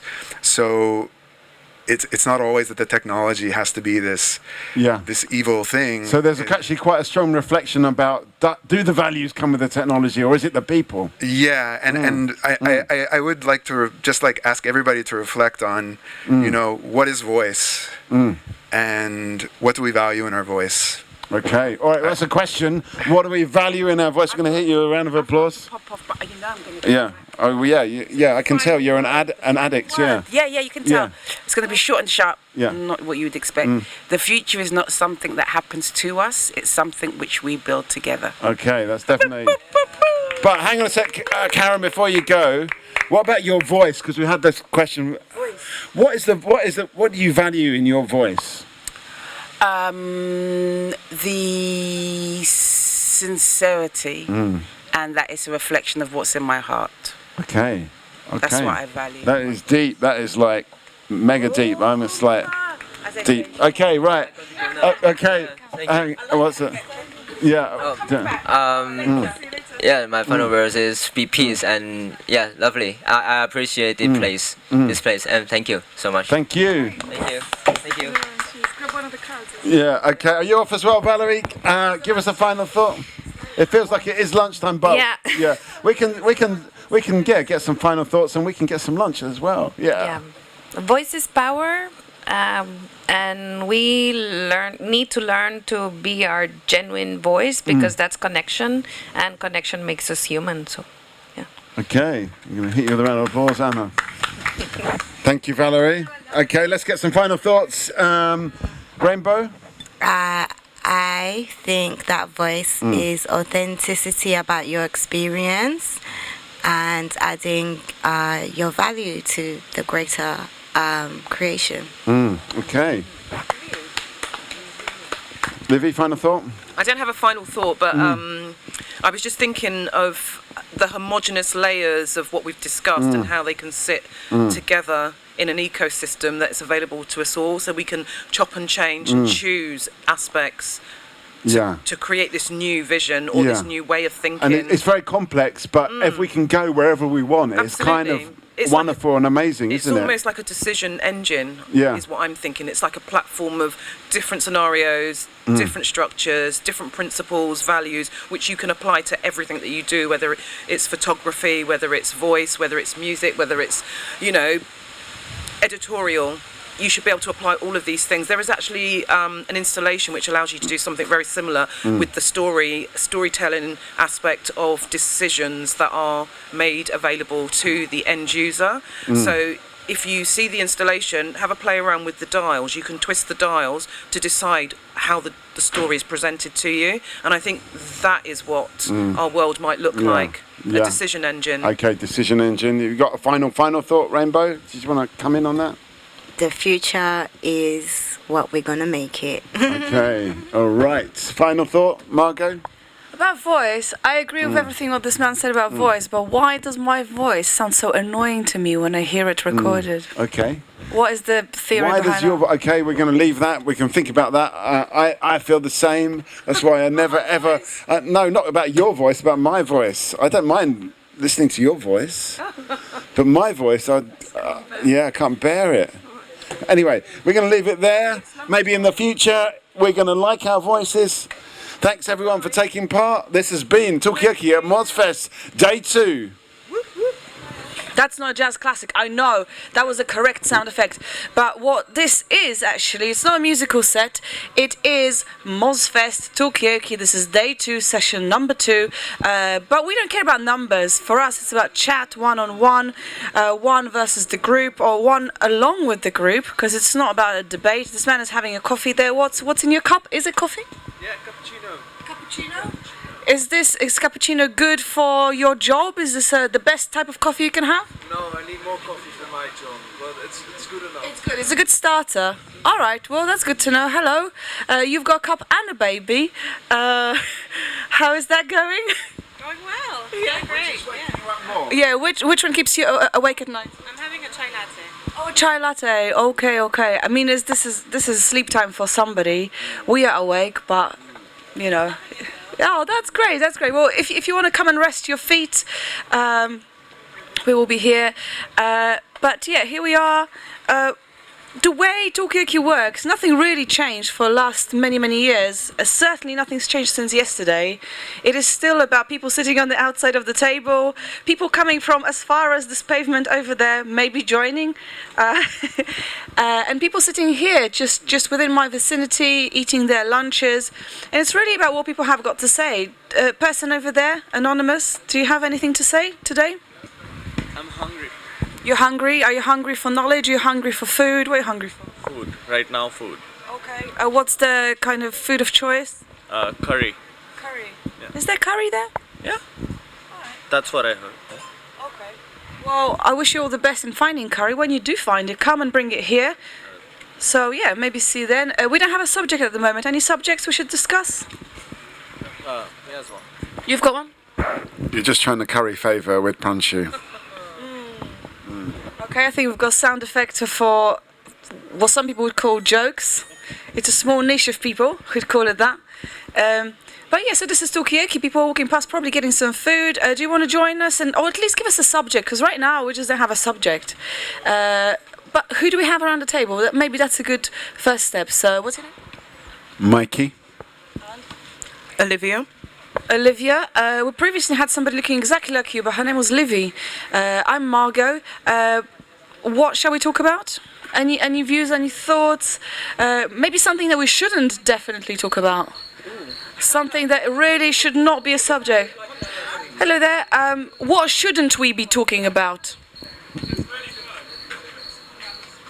Are there subjects that we should not be talking about? No, absolutely everything. Okay, give us one that we could be talking about. Poo. Poo, okay, what do you want to say about it? Do you have any views about poo? Over poop? Okay, you can come and join us and develop this thought. I mean, we would. Maybe later. All right. We were talking about poo yesterday, and apparently the Parisians are all going to en masse poo in the River Seine all at the same time, and I think that is an incredible feat. I would find it hard to take part in that protest because, you know, I need like something to read, just a bit of privacy, you know, my own space. So I don't know how they're going to do it, but they're going to do it. Okay, so French will be pooing en masse, but it all started with, is there something that we shouldn't be talking about? This person with a lanyard, we're just doing a talk show, but is there something that we shouldn't be talking about today? Is there something that's taboo? Maybe we shouldn't go there. Not that I can think of, but. So what could we talk about? What is the kind of like, definitely should talk about that? I think that the idea of decolonizing a lot of these conversations is. Detox and decolonizing. Yeah. Okay. Do you want to come and tell us a little bit about it? Just give us 2 seconds of your time. Like hunger, so I cannot. All right, why don't you eat first? Priorities is another thing we could be talking about. But okay, so decolonizing, detox. How does that sound to people? I mean, there's a group of people over there just standing. What are the taboos that we haven't covered yet? Smoking. I just, in a way, I feel like, you know, talking about colonization. I mean, I do think it's a big issue, decolonizing, but it's also a lens of which to see lots of other different things, like, you know, what is colonizing us now? And I sort of, my thought was that we're colonized by our phones, by our addiction to the dopamine, to the technology, yeah. Okay, are we colonized by something right now? Are we colonized by our phones? Or is it just a straight up pure simple addiction? We don't know. This could be it. Are you feeling decolonized? Are you feeling colonized right now by technology? Yeah, come and tell us about it. Are you colonized right now? Could be technology, could be, I don't know, addiction to your phone. Come and tell us about it. This is Talkaoke. We've got Livy, we've got Mikey, I'm Margot, and that's about it. I just want to say, like, that's what happened in China in the 19th century, is that the British they wanted really to colonize China. Instead of taking over the country, they just fed the country with opium, and they sold opium to the Chinese people. So they did use a form of addictive technology to colonize a nation. So it has happened. There is a precedent for it before.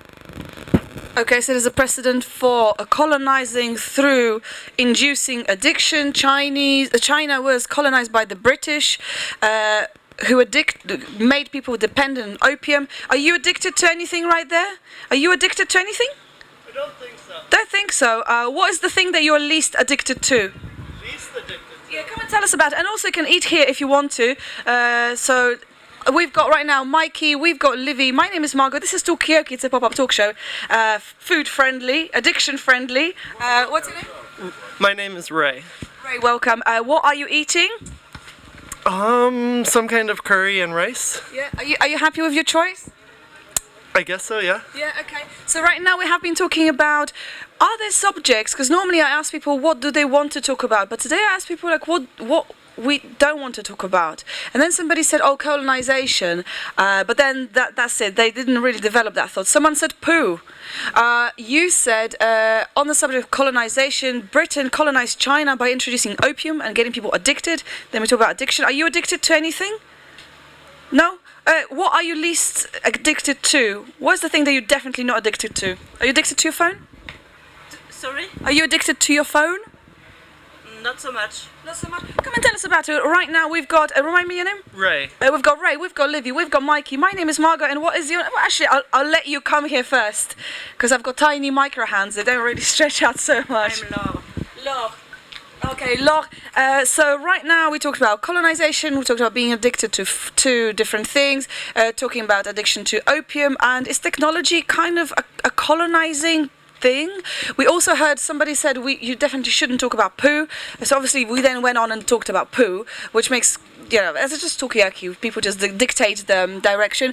Then we learned also about people in France. They're going to be making protest by maybe making Seine a little bit unclean, to protest about the politics. But yeah, this is kind of where we are right now. So yeah, which direction do we want to take this conversation? You said that you are not addicted, you think, to anything. Yeah, I mean, there's nothing that stands out as really strongly, like, affecting me every day, although I'm sure various things, like climate control, become very hard to live without when you realize you don't have them anymore. Climate control? Like having your house be a nice temperature and, especially when it's getting super cold or super hot. So you're saying that maybe we are addicted to having control over some things, climate maybe being one of them, and suddenly there's no control, people freak out a little bit. Are you concerned about climate? Yes, sure. But I'm not using climate control. I'm trying to adapt myself, but it's very hard sometimes. Okay. So adapting to climate change, Mikey, are you? Well, I don't like to turn on my central heating. Instead, I run a hot bath instead, and then jump in the bath. But if you But if you are in the bath, you're also wet. How are you warm? I mean, look. I think to counter what Mikey's just said, I mean, I would rather put on extra layers of clothing instead. I mean, I did that yesterday. So when I went to bed last night, I put on my leggings, my t-shirt, double socks to go to sleep. And I probably would do that at home rather than, say, put the heating on or have a bath. I'd probably have the bath first, put the clothes on, and then I would carry on and not use any power. Okay, so I mean, what I'm picking up here is like there's a talk of some comfort, like psychological comfort. It's like, oh, I know this is going to be summer, it's going to be warm or whatever, but also the comfort of I want to stay warm, I want to put warm clothes on. Are you addicted to comfort? Yeah. What's the most comfy thing that you are addicted to? My couch. Your couch? What about it? Come and tell us. Actually, this is okay. That's fine. The couch. That's why you're working now to maybe counterbalance that. I mean, are you addicted to comfort? I know, but it's a new session. But yeah, I mean, come and join us if you wish. We're talking about comfort addictions. Some people run a hot bath to stay warm. Some people control climate, or at least try to. Some people just put layers on. But yeah, what do you think about this law? I mean, how is comfort something that you think about? That's a luxury, and comfort is really a new thing. And we are used to live in comfort in our Western societies, but I think it's we don't think a lot about comfort because we are used to it, and that's a luxury. Okay, so we are so comfortable that we don't even have to think about comfort because it's all around us. It's like fish in water doesn't see water, but it can hear the sound effect. Are you? Yeah. What do you think? So when I think of comfort and just what Law was saying, I think of warmth, and I feel the sofa also comes into the whole comforting thing too. But I think shelter is really important in this day and age. Having good shelter. To shelter in that comfort, whether it's on the sofa, whether it's having that hot bath, and I wonder if it's if it's a psychological thing, because a homeless person doesn't feel comfort, or do they feel comfort? That's a big question. I mean, where do we go to feel comfort? Is it something that we can, I don't know, project and experience in relation to something like a sofa, or do we need a nice, luxurious house with fluffy? I'm trying to say that word, which I never know how to pronounce. Accoutrements. Yeah, accoutrements. Accoutrements. Oh yeah, sorry. But also the nice, comforting thoughts that you're on the right side of history, that you are doing the right thing. You know, maybe you're reading The Guardian and it's telling you, yeah, you are. The Guardian, so it's a UK newspaper that tells people, yes, in reading this newspaper, you are one of those people, you're on the side of good, and that's very comfortable. Okay, so we're talking about comfort, but also being comfortable in being on the right side of history. They also got a lot of adverts for sofas as well in The Guardian. Coincidence? Coincidence? I think not. Okay, right. So what do you think about this? I mean, is part of being comfortable as being on the right side of history? Do you feel like you're on the right side of history? People over there just eating their food. Are you on the right side of history? Just asking. Yes. You are? How? How did you achieve this? Because we're just brainstorming this. Come and join us. This is a talk show and it's lunch proof. Okay. It's fine. It's completely fine. Look at these people. You're drinking, you're eating. It's completely fine. I'm going to switch notifications on my phone because no one needs to know when I get a message. So we've got Laure, we've got Ray, we've got Livy, we've got Mikey. My name is Margot. This is Talkaoke. And what's your name? Leonard. Leonard, welcome. So we've been talking about addiction, talking about comfort. Are we addicted to technology? And then comfort, is it related to like things like sofa, or is our comfort related to things like I'm on the right side of history? I know this from the newspaper I'm reading. Yeah, I think I agree with what you're saying. So where do you stand about this, achieving this comfort in being on the right side of history? There's a person carrying yoga mats. Are they doing the right thing? It seems like it, yeah. Yeah. Yeah. I mean, well, how do you get comfortable? Is comfort important to you? Comfort is important to me, and I get comfortable on the sofa, but also being on the right side of history. Okay. I mean, is there a creative link? I mean, you were saying, Laure, that actually when you're really comfortable, it's a privilege, I think you said. Yes. Yeah, luxury. Yeah, it's really a privilege because when you are not valid, you are not comfortable in many places of the society. When you are women or people of color, will be difficult to be safe, secure, and comfortable. So that's a privilege. Okay, so I mean, maybe the idea of comfort depends on your gender, depends on where you come from. Are you comfortable right now? Yeah. Yeah. How did you achieve this? Come and tell us about it. We've got Leonard, we've got Laure, we've got Ray, we've got Livy, we've got Mikey. I'm Margot. What's your name? I'm Jordan. Jordan, welcome, Jordan. And we've got I'm Mustafa. Mustafa, grab a seat for 2 seconds. There's no contractual obligation. You don't have to stay here all day. But we kind of need you to kind of brainstorm this idea of comfort.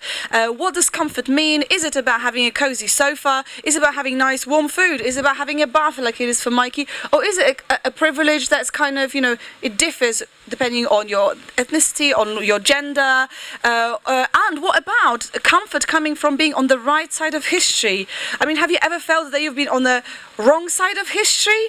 But this is Talkaoke, and you can really just pick any subject or none of the above, and then the conversation flows. I'm just going to grab the name of this new person. What's your name? Peter Thiel's older brother. Oh my God, you're back. Welcome back. The reception. Yeah. Looking forward. But this is it. Yeah. The way you put like being comfortable is on being on the right side of history also brings some discomfort. In what way is it uncomfortable then?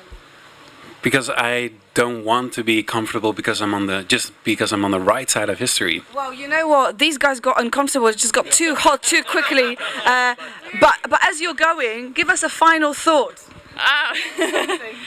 We've actually been talking about how well organized everything is here, and it's very like predictable.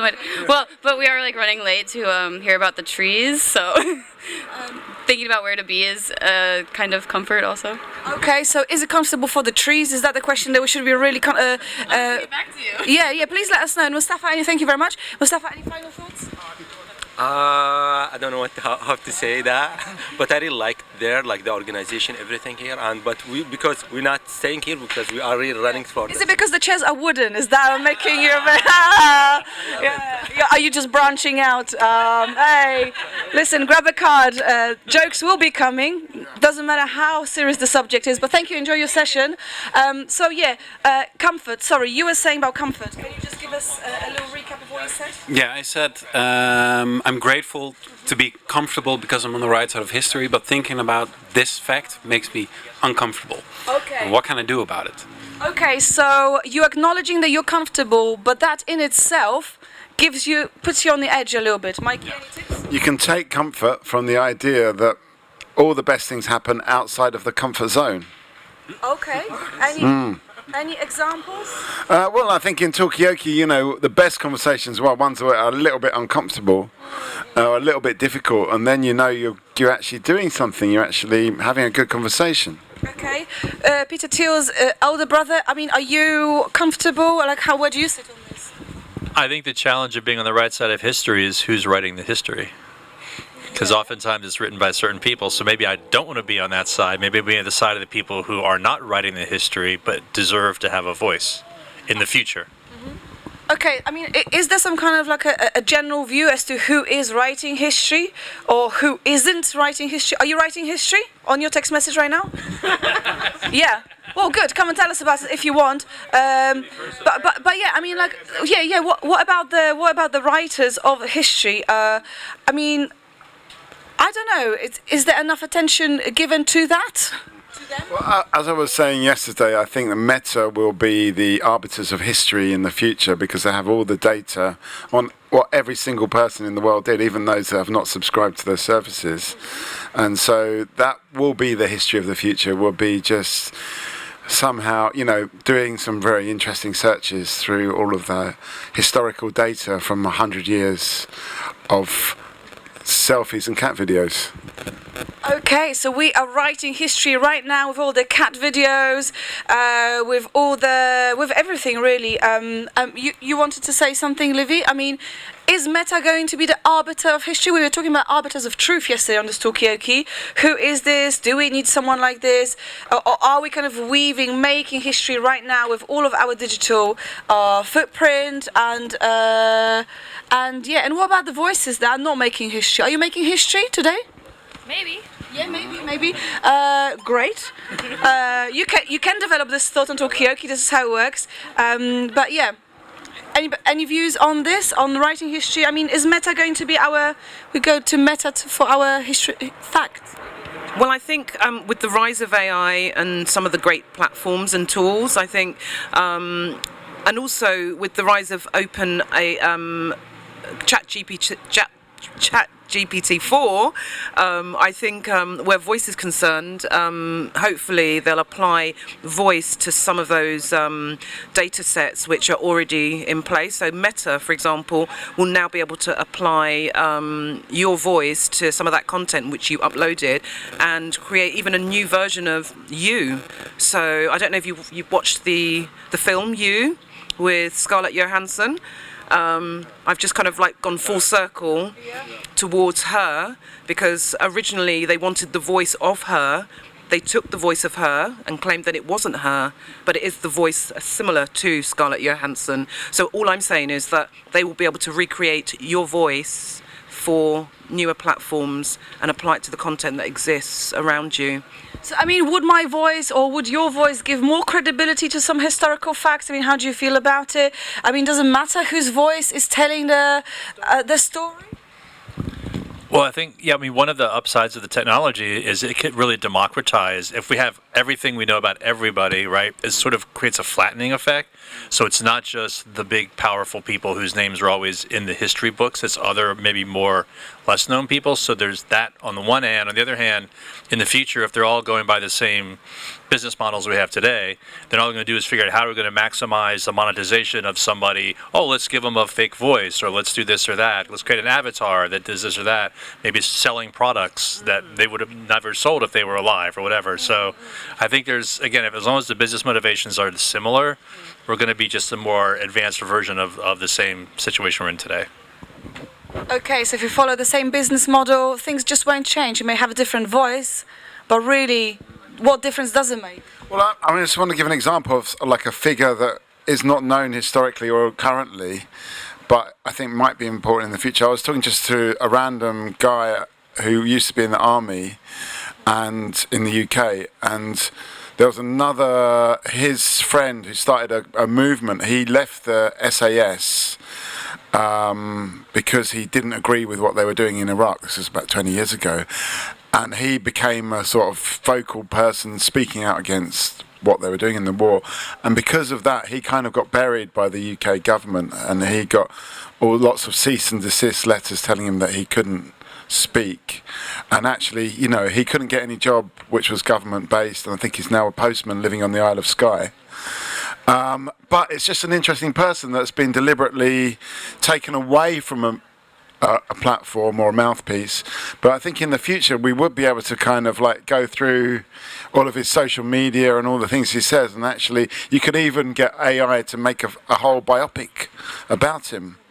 And people like that could be reanimated rather than just forgotten if somebody knew about them. Yeah. I mean, is this changing the model, the business model, the strategy enough? I mean, is this what we want to do in the future? I mean, do we want to hear from some randoms who, okay, maybe they fought for a cause, but they weren't massively in majority? I mean, what does it actually even matter? I mean, Ray, you've not said anything in a little while. I mean, where do you sit on this? I mean, would you like to see your voice used to narrate history of some sort? Well, I think that ultimately, because there are so many people, seems a little bit less consequential than maybe some of the ways that it can amplify existing power. And one kind of controversial example of this that comes to mind recently was the mayor of New York City, Eric Adams, using AI to basically have like a robot in his voice speak different languages to call his constituents, to create a bond and connect with his constituents, even though he has no cultural reference to most of these languages, and he's spending taxpayer dollars to amplify your connection with these people in a very insincere way, in my opinion. Okay, that's a really interesting example. I've not heard of this. I mean, would you use your, I don't know, AI to modulate and change your voice, change the language to connect with, I don't know, maybe somebody who can give you a job or something, just to kind of create that extra bond? It could be practical, but I think this technology will empower people that already are entitled to power. And during this time, because of cyber violences, because of deepfakes, pornographic deepfakes, women and minorities, they lose their voices. So we have some kind of unbalanced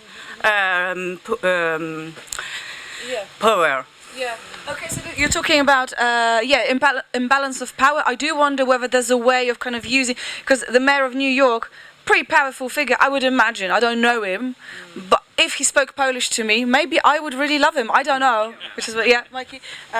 Here's another idea. Here's another idea. If AI can speak for us and proofread our content, perhaps it can bring more nuance into our voice and reduce polarization. Okay, so this is kind of like suggesting that maybe there's a possibility to develop it, use it for something better, bring more nuance into our voices. Can AI bring more nuance? I mean, what is it about? I'm just interested. Anybody's an expert on voice? I mean, we had a guy. He's not here right now, because I wonder. I mean, everybody sounds pretty credible and nuanced to me, but maybe we can be even better at that. I don't know. Yeah, go Olivia. No. I was just going to say, actually, I think in terms of how the people can actually create nuance, we would have to be part of the data set. So basically, there are data sets already there. Your voice has a data set associated with it. In terms of the nuance, you would have to add to those data sets, utilising the existing platforms to create that nuance. I mean, I've seen deepfakes, for example, of Elon Musk trying to sell me stuff, like on Facebook. Did they succeed? No, not at all, because you can tell it's a deep fake, for example, but I'm sure with, next versions, like next two versions, it might be, you won't be able to tell the difference whether it's Elon or a deep fake. So the question is, in terms of the nuance that you talk about, I think it's about, is it truly that person? Are they speaking in the local vernacular? Are they using terms which are of that language to make it real? And what makes things authentic? How do you know you're buying authentic anyway when you go to the supermarket to buy bread? Yeah. How do you know it's truly wholemeal over gluten-free, for example? Yeah. So the question of authenticity. I'm also. I know, Richard.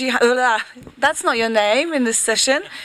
Yeah, exactly. I know you had your hand up, and you, Mike, as well. But I'm just wondering, Laure, in terms of, because you were talking about the balance disproportion, and is there an opportunity in any way, if someone like Elon Musk, to embody a voice of somebody who's minoritized because of gender or ethnicity, can they somehow help the cause? Can Elon Musk embody, say, your voice and kind of like platform what you stand for? Would that make any sense? Would that make any difference? Or is it completely wrong? It's like white saviorism, or I don't understand the concept, but yeah, go on. Some people like Elon Musk take my body, my voice, to speak to other people. Yeah, that's really cringe. Yeah. But do you think it could help somewhat? I mean, because if Elon Musk, I don't know, if some kind of seller's trying to sell Livy something on the internet using Elon's Musk, face and his power, could then Elon Musk say, actually, I want to embody these smaller voices to raise awareness about their issues and things? That's kind of what I was thinking. It may be a twisted and complicated point. Yeah, but I don't think it's a solution. I think we should give more place, more room to hear the voice of people that are minorities. Yeah. Okay. So maybe it's not about having the powerful face of a cause. It's simply just making space for them. Do you have? So I'm going to come to you because I promised Mikey, don't sulk, please. Mikey doesn't have the mic. That's. Any final thoughts? Any kind of final comments you want to throw in? What are you going to see? I don't know, but I think the future will be very difficult to handle with these new technologies and humanity as well. Okay, so it's going to be a difficult thing to navigate the future. Well, thank you so much for sticking around. Thank you for putting so much into this conversation. We've got a new face around the table. I'll let you arrive. And then yeah, I just wanted to pivot back to an earlier point about creating more nuance in the conversation. And there's a company that I'm aware of in Silicon Valley that wants to be this ultimate mediator in the world. It wants to like absorb all the different ways that different types of people, types of cultures communicate, or more importantly, don't communicate.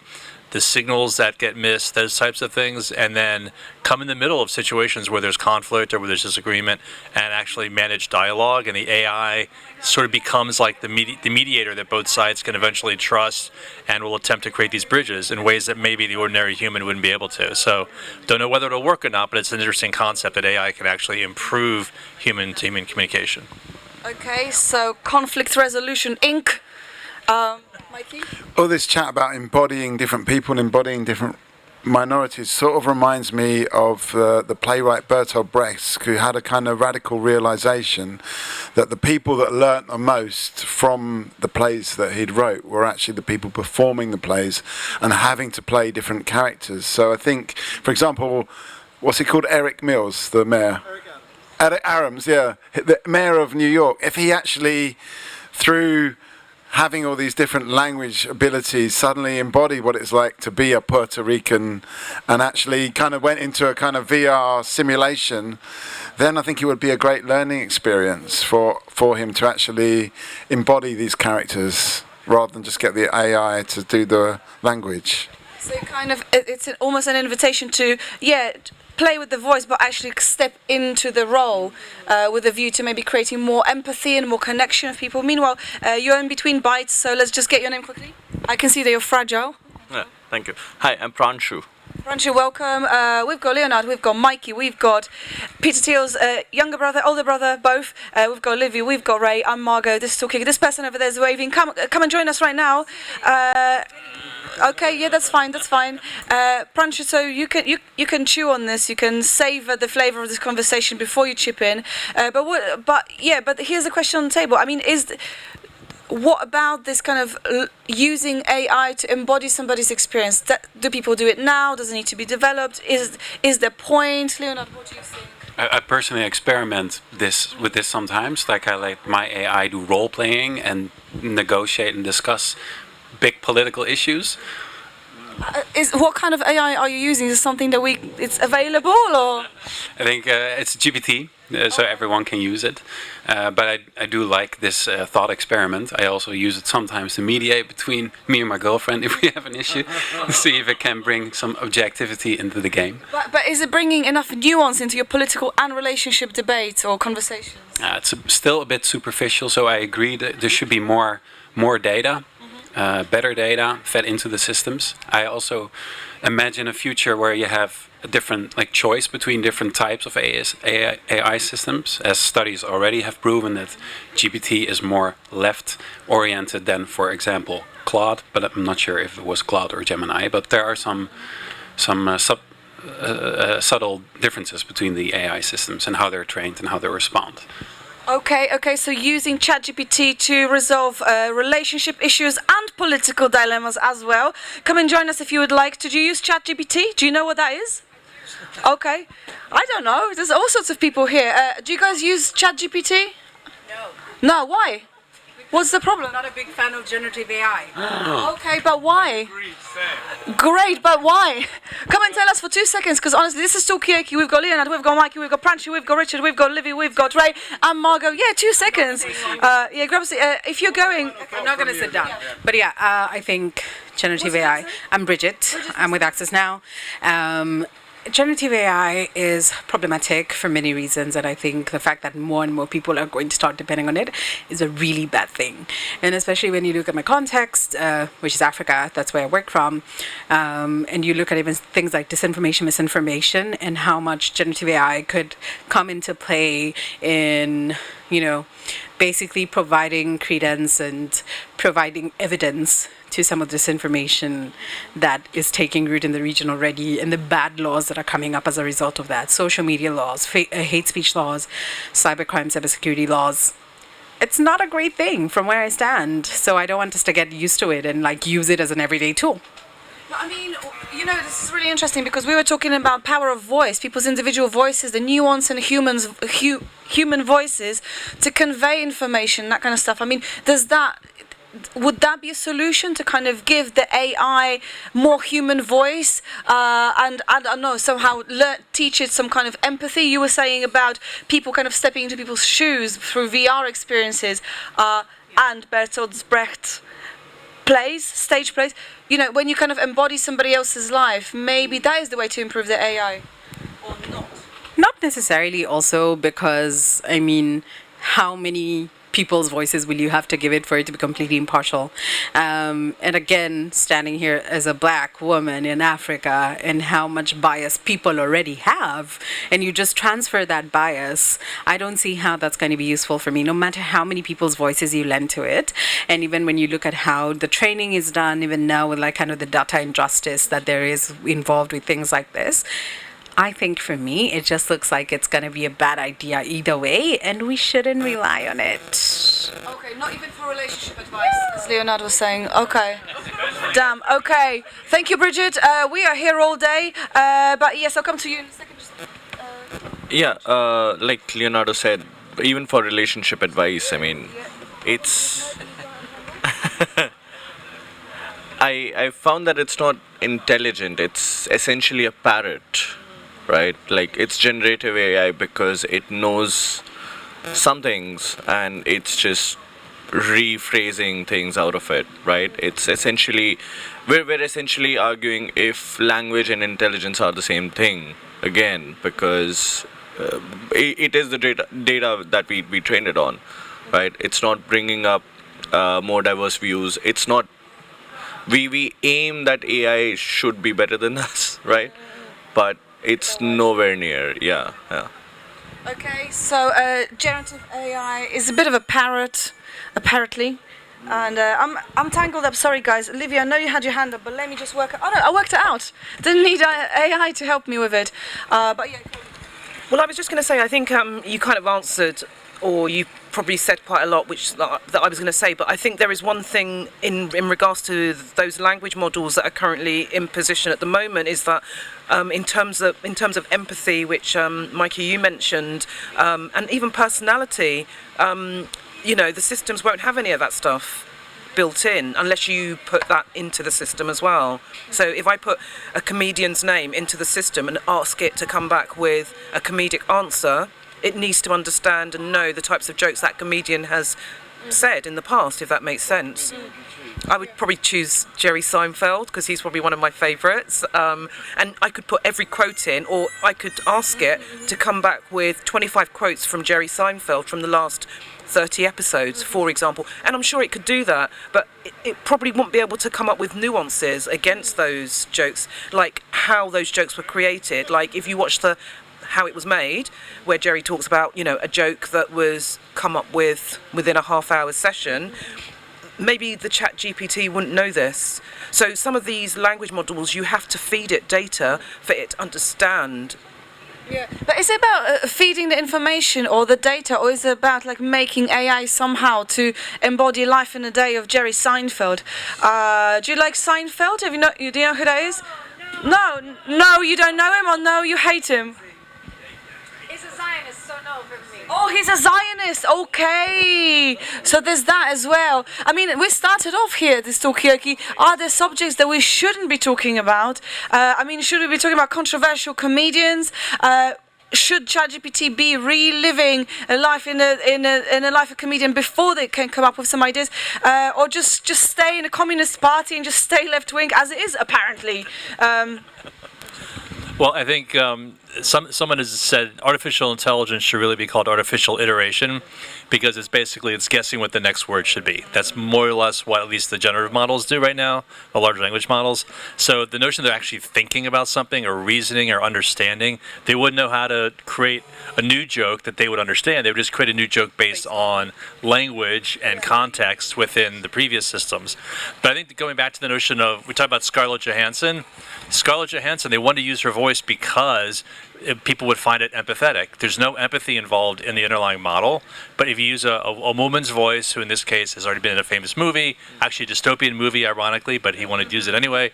But I think the anthropomorphizing of these technologies is going to be a real challenge for us, because we tend to want to see that kind of humanity in the technology, even where it doesn't exist.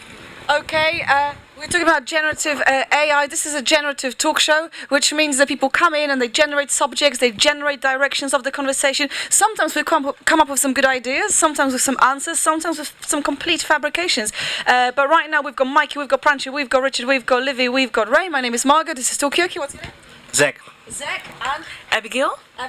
Dariella. Dariella, Abigail and Zach, welcome to Talkaoke. So we've been talking about using ChatGPT to kind of, practice big political debates, but also relationships. We talked about, maybe using different voices to somehow introduce more empathy into technology, into data sets.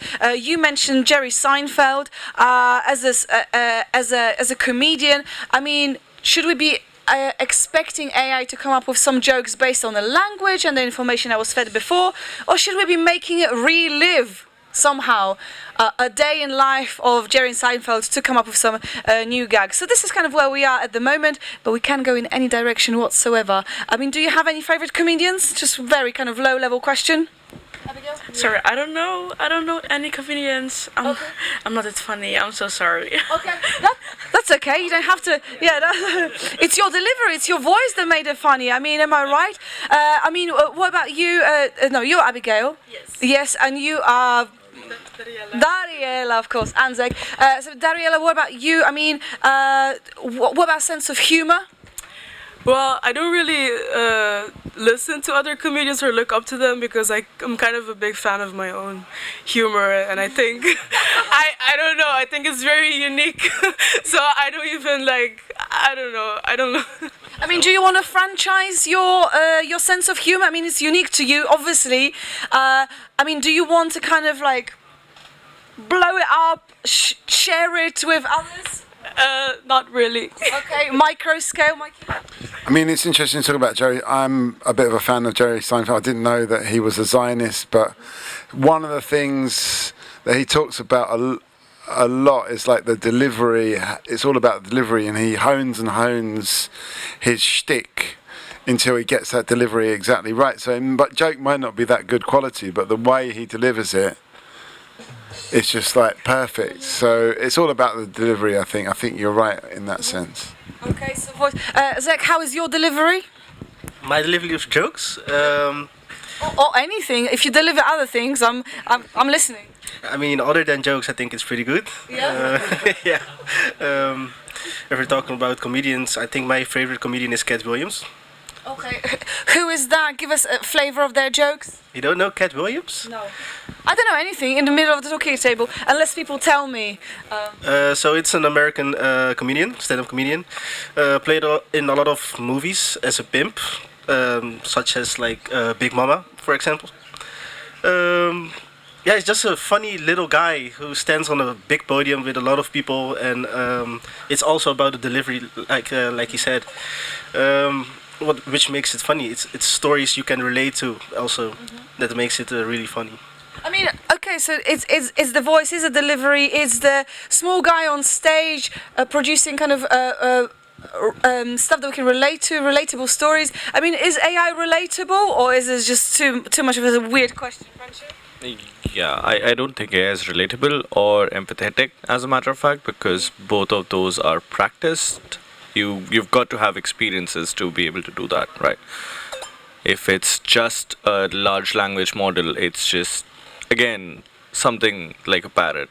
I do not expect it to be anything bigger than that, really. Yeah. Okay, I mean, But what, I mean, is it even possible to give AI any experiences? I mean, yeah, go on.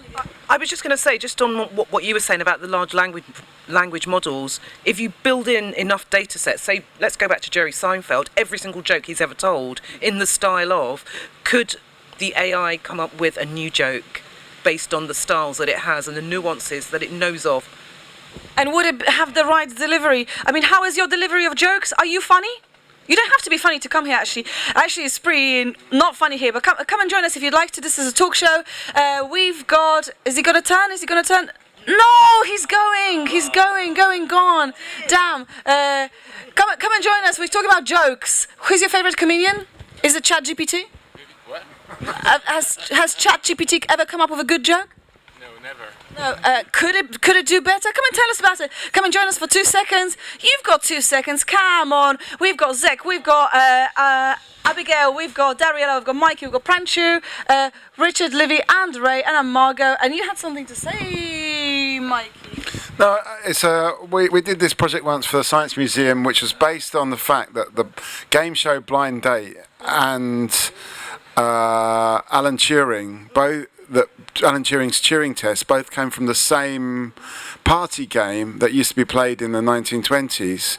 Yeah, where you had to guess whether the person was a man or a woman behind the door by slipping messages under the door.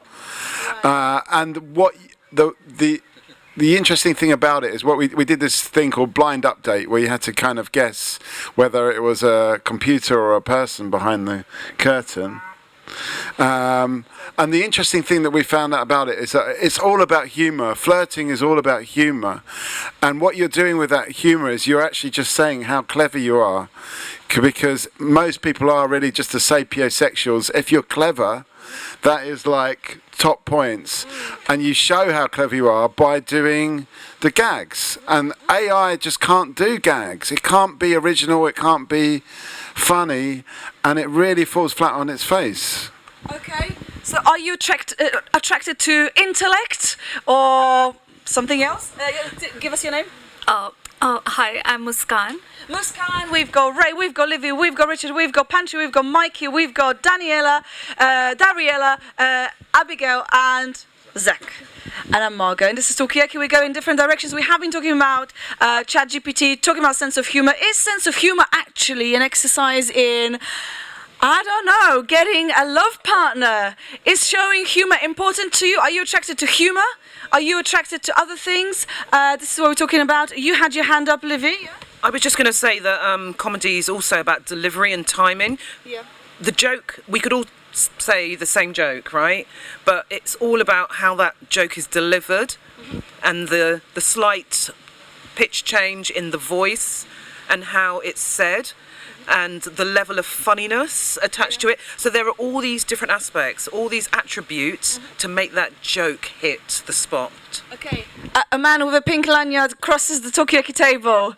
Will he turn around and join this table to talk about sense of humour? Oh, it's Fox's birthday. Bring us some cake. But yeah, so it's more nuanced. There's the delivery. I mean, tone of voice, is that desirable? What do you demonstrate with your tone of voice? I mean, you've been quite quiet on the side of the table, but I mean, what are your thoughts, Abigail, on this? I mean, is this true? That actually sense of humour is some kind of, I don't know, showing to your potential partners how clever you are? Have you ever done that yourself? What I say, I'm not funny. But this is my partner. He found me funny, but I don't know why. But the thing about ChatGPT, we had like in philosophy, in our lessons, we had a lesson about ChatGPT, and there's a fact that ChatGPT can make jokes about men, but not about women, because he or she, they, them, they respect women. They say it in their message, but about men, they give a lot of jokes. So that is interesting, though. So is disrespecting men funnier than disrespecting women? Plus, we can actually, just kind of ask you guys. I was just going to say, so does that mean that ChatGPT is a feminist? So we've learned that ChatGPT is a little bit left-leaning, maybe a communist, maybe I'm exaggerating a bit, but is ChatGPT a feminist? Anybody? Yes. No? Okay, come and tell us about it right now. Come and join us on Talkaoke table. We've got Zach, we've got Abigail, we've got Dariela, we've got Mikey, we've got Panchu, Richard, Livy, and Ray, and Muscat, and Margot. This is Talkaoke. What's your name? Bas. Bosch, welcome, and Elisa. Elisa, Bosch, and people in the cheap seats. But you can come closer if you wish. What's your name? Sorry, Geert. Geert. Nice to meet you. I can do. It's not a problem for me. Are you guys going? Give us a final thought. We have been talking about ChatGPT. Let us know. Have a little think about it. What you think about ChatGPT? Is it feminist? Is it a communist? Is it even funny? How important is being funny in making love relationships? Anyway. Yeah, that last point you mentioned, it's all about the delivery and timing. Say no more. Thank you. Panchu? Yeah, ChatGPT is not funny. If you find it funny, you should watch comedians, in my opinion. Okay, but not Jerry Seinfeld, or? I'm neutral. Neutral. Watch neutral comedians. I think like ChatGPT is pretty neutral as a comedian, neither funny, not funny.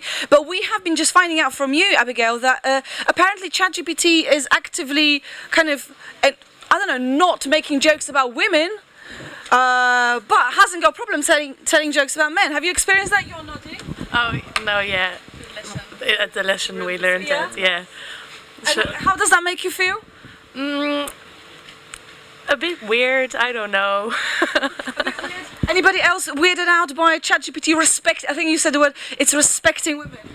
I think like it's kind of based because within the algorithm you can't really turn off things it's gonna say, so you can only block these prompts, and the way it's trained and the data that's on the internet is very not, the jokes about women are always at the cost of women, so the jokes it would say would always be negative. So I think it might be good that it's blocked, but it's also weird that the training data it gets, that it has to be very lopsided against women, but that's just kind of how society is, I guess, right now. So we should fix that and get better training data so it can make jokes for everyone that everyone finds funny. But also, the men joke was literally just... Was it a terrible joke? I mean, come on, hit us. It made no sense because it was literally just like... The punchline was because he brings ladders. I don't know what that means. So, I feel like I need to know like the build up to this. I mean, it could work as a punchline. I don't know. Welcome. What's your name? Koen. Koen. Welcome, Koen. So yeah, So making jokes at expense of women, not so good. But is it because ChatGPT we were talking about making jokes yesterday, punching up, not punching down? Is it just like reinforcing this kind of hierarchy by not laughing at women? It's kind of like a weird conjecture. What do you think? Well, about the joke thing, I also think like you can't, if you think about it, you can't think of a joke about men. Like I asked some people, but I can think of a lot of inappropriate jokes about women, but no, not one about men. So. That's like mindset. It's not weird that ChatGPT does that. Okay, so is ChatGPT actually being quite creative by coming up with jokes involving men and ladders? Should we be like kind of encouraging that a little bit more? Is it kind of an exercise in creativity? I mean, do you have any thoughts about this, Koen? I mean, have you used ChatGPT to give you some like good jokes? Not good jokes, just for studying and all the stuff I don't want to do, like write a big essay. No, I think maybe it's not a good idea to encourage creativity in AI, because it's supposed to help us and not replace us. So in that, we use the creative parts of our brain to create the prompts, and then it creates. So. Okay, so don't let the AI and ChatGPT get too creative. You're nodding. I mean, are you worried about, being out-creativized by ChatGPT? Yeah, I think I've worked with AI and it has helped me bring my creativity to another level. It is helping me being more creative, telling me about more possibilities. So somehow I think it's working with me, but it depends on me how I, work with it. Like, do I work it positively, in making it my partner in a way that I make positive connections, and I think it's a good sparring partner for me. Okay, so maybe a balance is possible, but how do you keep this ChatGPT, this AI, in its box, in its corner, like so it kind of knows its place? How do you do that? Do you even need to do that? Do you agree with point that maybe ChatGPT is good for writing essays and all the boring stuff? Don't let it get too creative, because then it's just going to take over. Is anybody else worried about that, Dario? Yes, I was actually very scared of AI when it first came out, and honestly, I haven't used it in like a long time since I started with this course, because we do creative media and game technologies. I started using AI like right now, and a lot of people have been using it since the whole school year, but I'm like, I don't know, because for me, like as he said, I don't want to, okay, if I use AI, I'm gonna make sure that I'm talking to it in a very like strict and normal way, because I notice some people talk to AI like it's their friends, and they're feeding the AI with emotions, and I don't think you should do that, you know, because then it's gonna get scary. What if they outsmart us in the future? They know they gain more consciousness, they gain emotions, they know. That's scary. Okay, so maybe you're sharing some of the worries that Kunz got, but Elisa, you talk to your AI like a friend. Do you get better results or more kind of like nuanced results because of that? Because I ask questions and I try to be nice. I'm like, oh, thank you, and then he's like, oh, you're welcome. And I don't know, it feels nice. Okay. You know. Are you worried that in the future when AI takes over, they'll look back on the history of chat and be like, oh no, she was nice actually. No, save her, destroy all the others, but she was all right. I mean, do you think about that ever? Well, I'm just trying to be nice to everybody, so I mean, it's helping me, so I should be nice back. But maybe, yeah, they'll save me later, I think. Okay, random acts of kindness to people, animals and machines alike. Well, I think the thing is about creativity is that my strong belief is creativity does not, it comes from conversation, it comes from back and forth, you know, that's why like most, you know, even Seinfeld was there with Larry David, kind of like they were back and forth having a bit of fun, and yeah, you can, and I think if you're having a conversation with ChatGPT, maybe it's not a particularly creative partner, but you are stimulating yourself to be more creative by having a conversation that often you don't get to have, and that's what I think is, you think it's the AI, but you're the one that's actually providing more creativity. Okay, cool. What do you think about this? I mean, does that kind of make you less stressed out about AI getting out of hand? It's actually you putting that creative spin always from what you're saying. AI is just kind of like bouncing it back like a mirror. Yeah, that's what I usually do. And of course, I'm scared of Skynet. You know, what is Skynet for those of us who might not know? They send Terminators to kill us in the future. Is this related? Who gets killed? Is that related to how they talk to the AI? Do you think? Maybe they have a database of people who say thank you after they enter a prompt. They just eliminate the rest.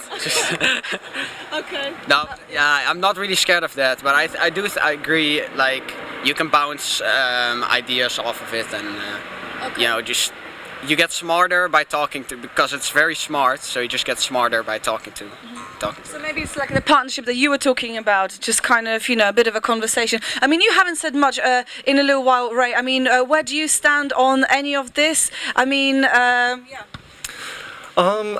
I feel like ultimately, like, the power is with the people and being united together and building their connections, right, and solidarity for any kind of change you want to see in the world. And AI can potentially be helpful to that in some mild way, I think, but it's much more likely to be, like, divisive to that in creating fissions and, like, distractions all around. But being, like, in person and building connection with the people you see every day in your life will always be much more powerful than whatever interaction you have through like computers and just writing on your keyboard. Okay, so interactions with people actually are the nuclear weapon in terms of getting stuff done, and yeah. I mean, I think AI might actually help us to redefine what we think of as intelligence, because before intelligence was like knowing, you know, like I don't know, like the history of the Suez conflict, or like, you know, what chemicals you need to make potassium cyanide or something like that. Now, intelligence, the Skynet knows how to do that. ChatGPT knows that stuff, but it's not intelligence. So we actually realize what intelligence actually is something different from that. Okay, so what is intelligence? Is AI actually, what Richard said is artificial iteration? What did he say? Artificial iteration. Artificial iteration. What is intellect? What is intellectual power? What did you say? The intelligence. Yeah. What is intelligence? Is it the facts? Is it something else? What is there to it? Do you want to say that? I think like intellect, AI right now is just a very powerful like text predictor, and it doesn't really know about any of the nuances around it. It doesn't know, for example, that some things might offend other people and some things won't. And that's also why I'm not very worried, because I think it's a bit weird, to be honest, this whole AI craze, because we're going to put so much resources in this.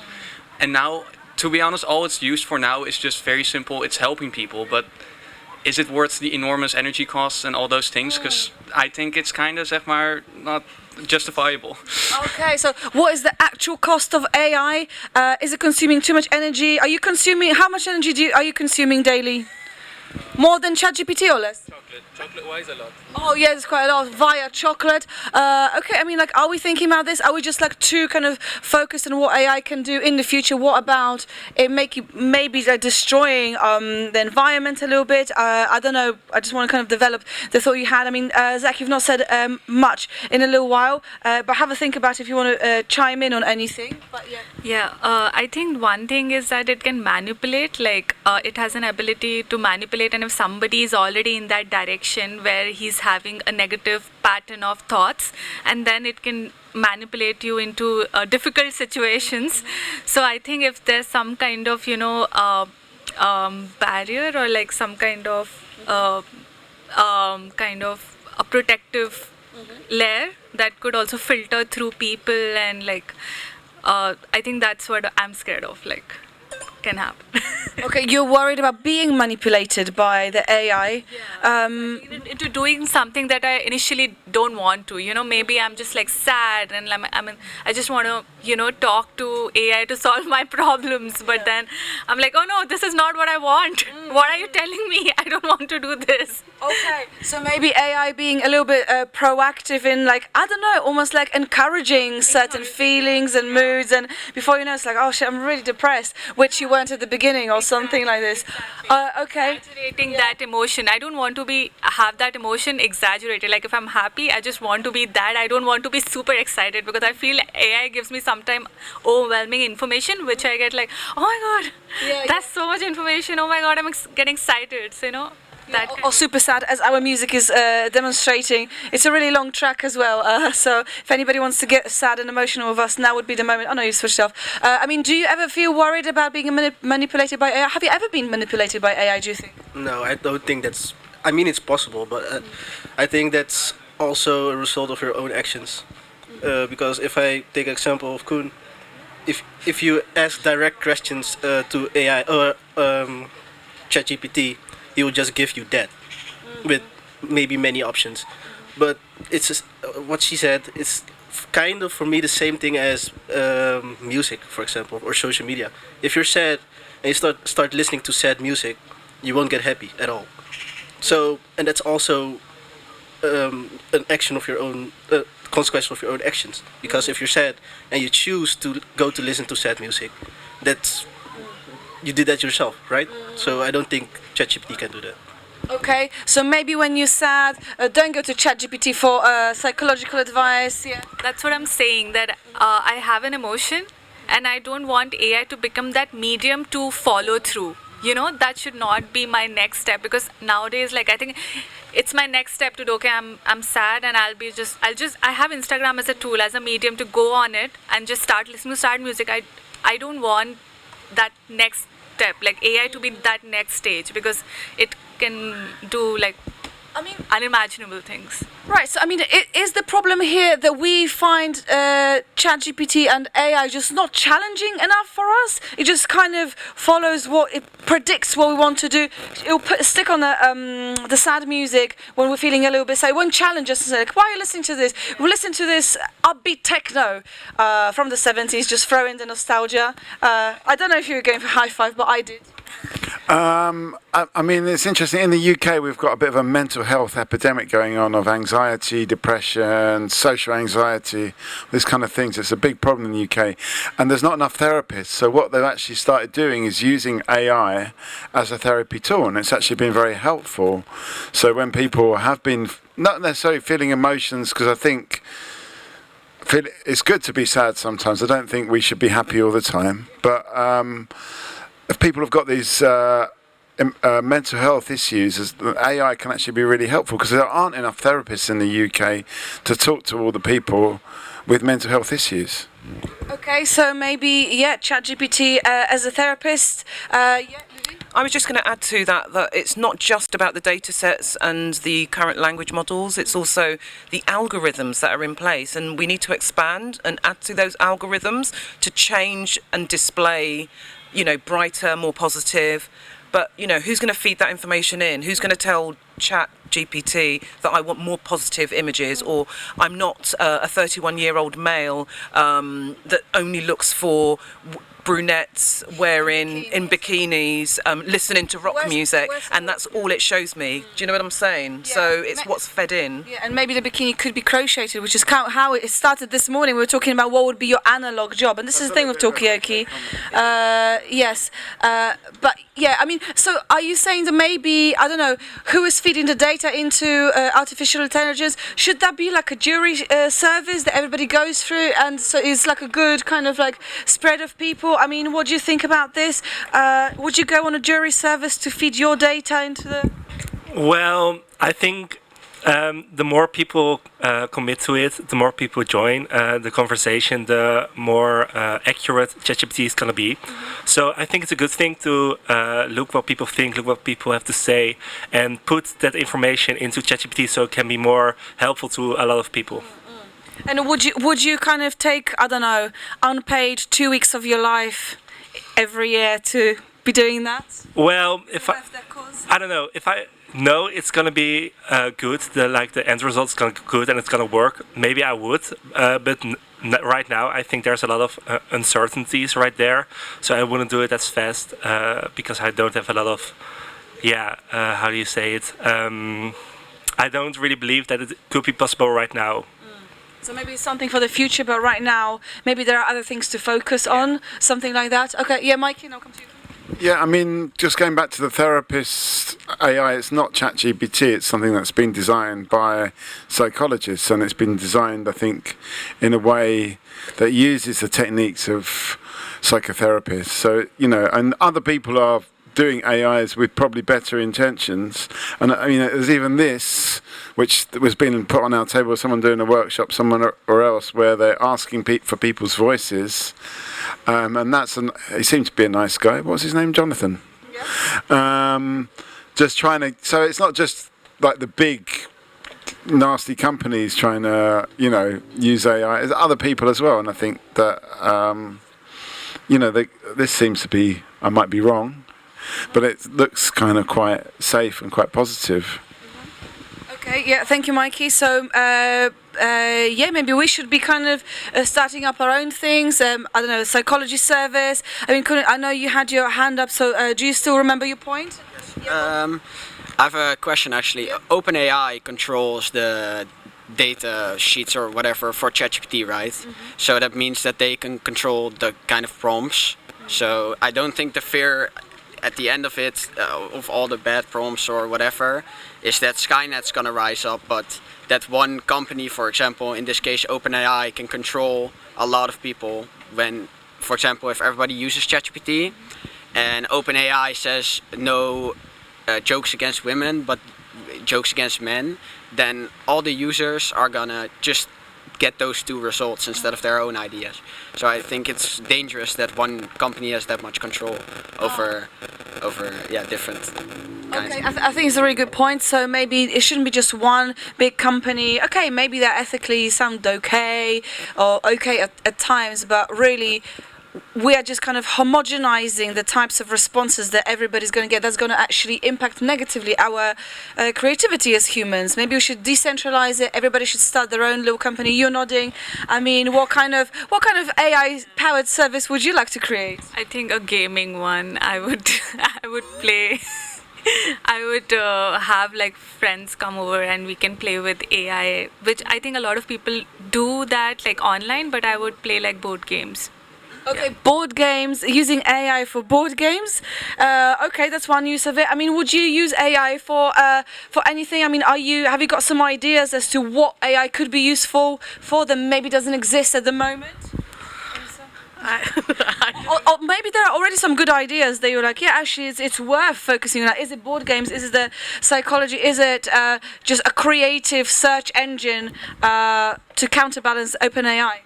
I'm honestly right now mostly using it for studying and then not to make my papers, but more help me if I can find it on Google, because sometimes it's on Google you have to like go through all the sources, and then ChatGPT really helps me at summarizing it, and that's what I'm using it for now. Okay, so for studying, actually yesterday we were talking, weren't we, about, some people said that actually they enjoy Google because it gives you not just one answer, but gives you multiple answers, so you kind of then get into this rabbit hole of like looking stuff up forever and ever and ever. Some people enjoy that, but maybe sometimes it's nice to have like a one definite answer, and that's it. I'd like to get an AI that would help come up with excuses. It's called Open Excuse. Yeah. Because there's, you've always got to be creative with your excuses. Like if you haven't done your dissertation, you need a really good excuse for why you haven't done it, and I think there's a gap in the market there. Open excuse. Open excuse? Yeah. I mean, has anybody had to give any excuses recently?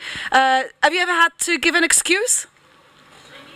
That's a good one! That is a good one. That's exactly what I was looking for. Yes. I think I would create an AI similar to, I don't know if you have seen Iron Man. So that's. Anyone seen Iron Man? Yeah. Okay, yeah. So basically, that's an AI that's, you can call it an assistant basically, but it's an assistant to a whole new level because it has access to almost everything in your life, and that's also your own choice, of course. But I think it can really help. For example, with if you're bad with planning your life in general, it can really help. I mean, is that because you're bad at planning? Does it kind of give you this idea? Oh no, definitely not, but it makes it easier. Okay.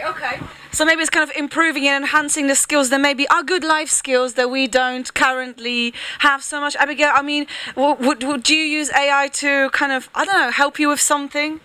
I mean, the same as Elisa. My AI is my best friend. I have Siri on my phone. Do you say thank you and please to your AI? Yes, why not? Because they help me with my with my study. I like it, and we love it. Why not? Because we have Google as example.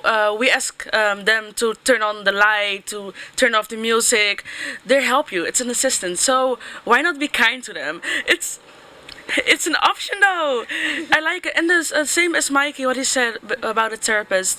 I think it's a nice idea though, because we're human and we cannot do everything at a time. So if there are people they need help at the like maybe right now they need help, and their friends they don't have time, or they are working, or they have their social life. Your parents, there's no one that has time for you right now, and you have an AI that can support you. Why not?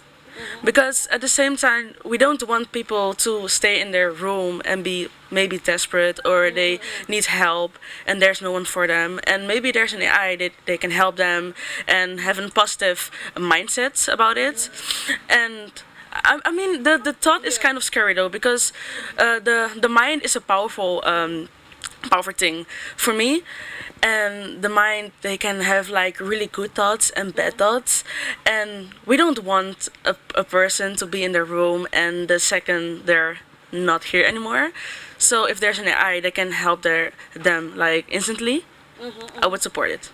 Okay, so kind of instant help at the push of a button, or maybe just a thought, or you can activate it with voice, like you activate music, down or up. Help this person.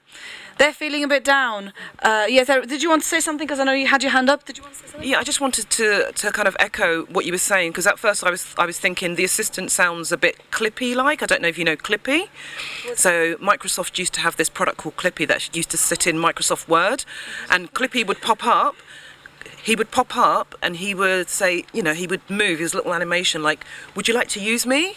And basically, a lot of these products are just Clippy for me, and that's how I see them. But as you spoke further, I actually feel that, you know, something like a therapist.ai or a therapist AI would be great to have if you were going through those issues and it knew about your issues and your problems, and you were able to input certain things that you're doing each day, each week. Maybe it gives you some therapy, but it also might give you some dietary guidance, some, you know, some things that you could do day to day, maybe help you with your studies. So almost like a Clippy type or best friend or therapist type AI, I think would be interesting. So kind of like all-in-one kind of Clippy Iron Man style assistant. Is that what you had in mind? And also, what did you want to say?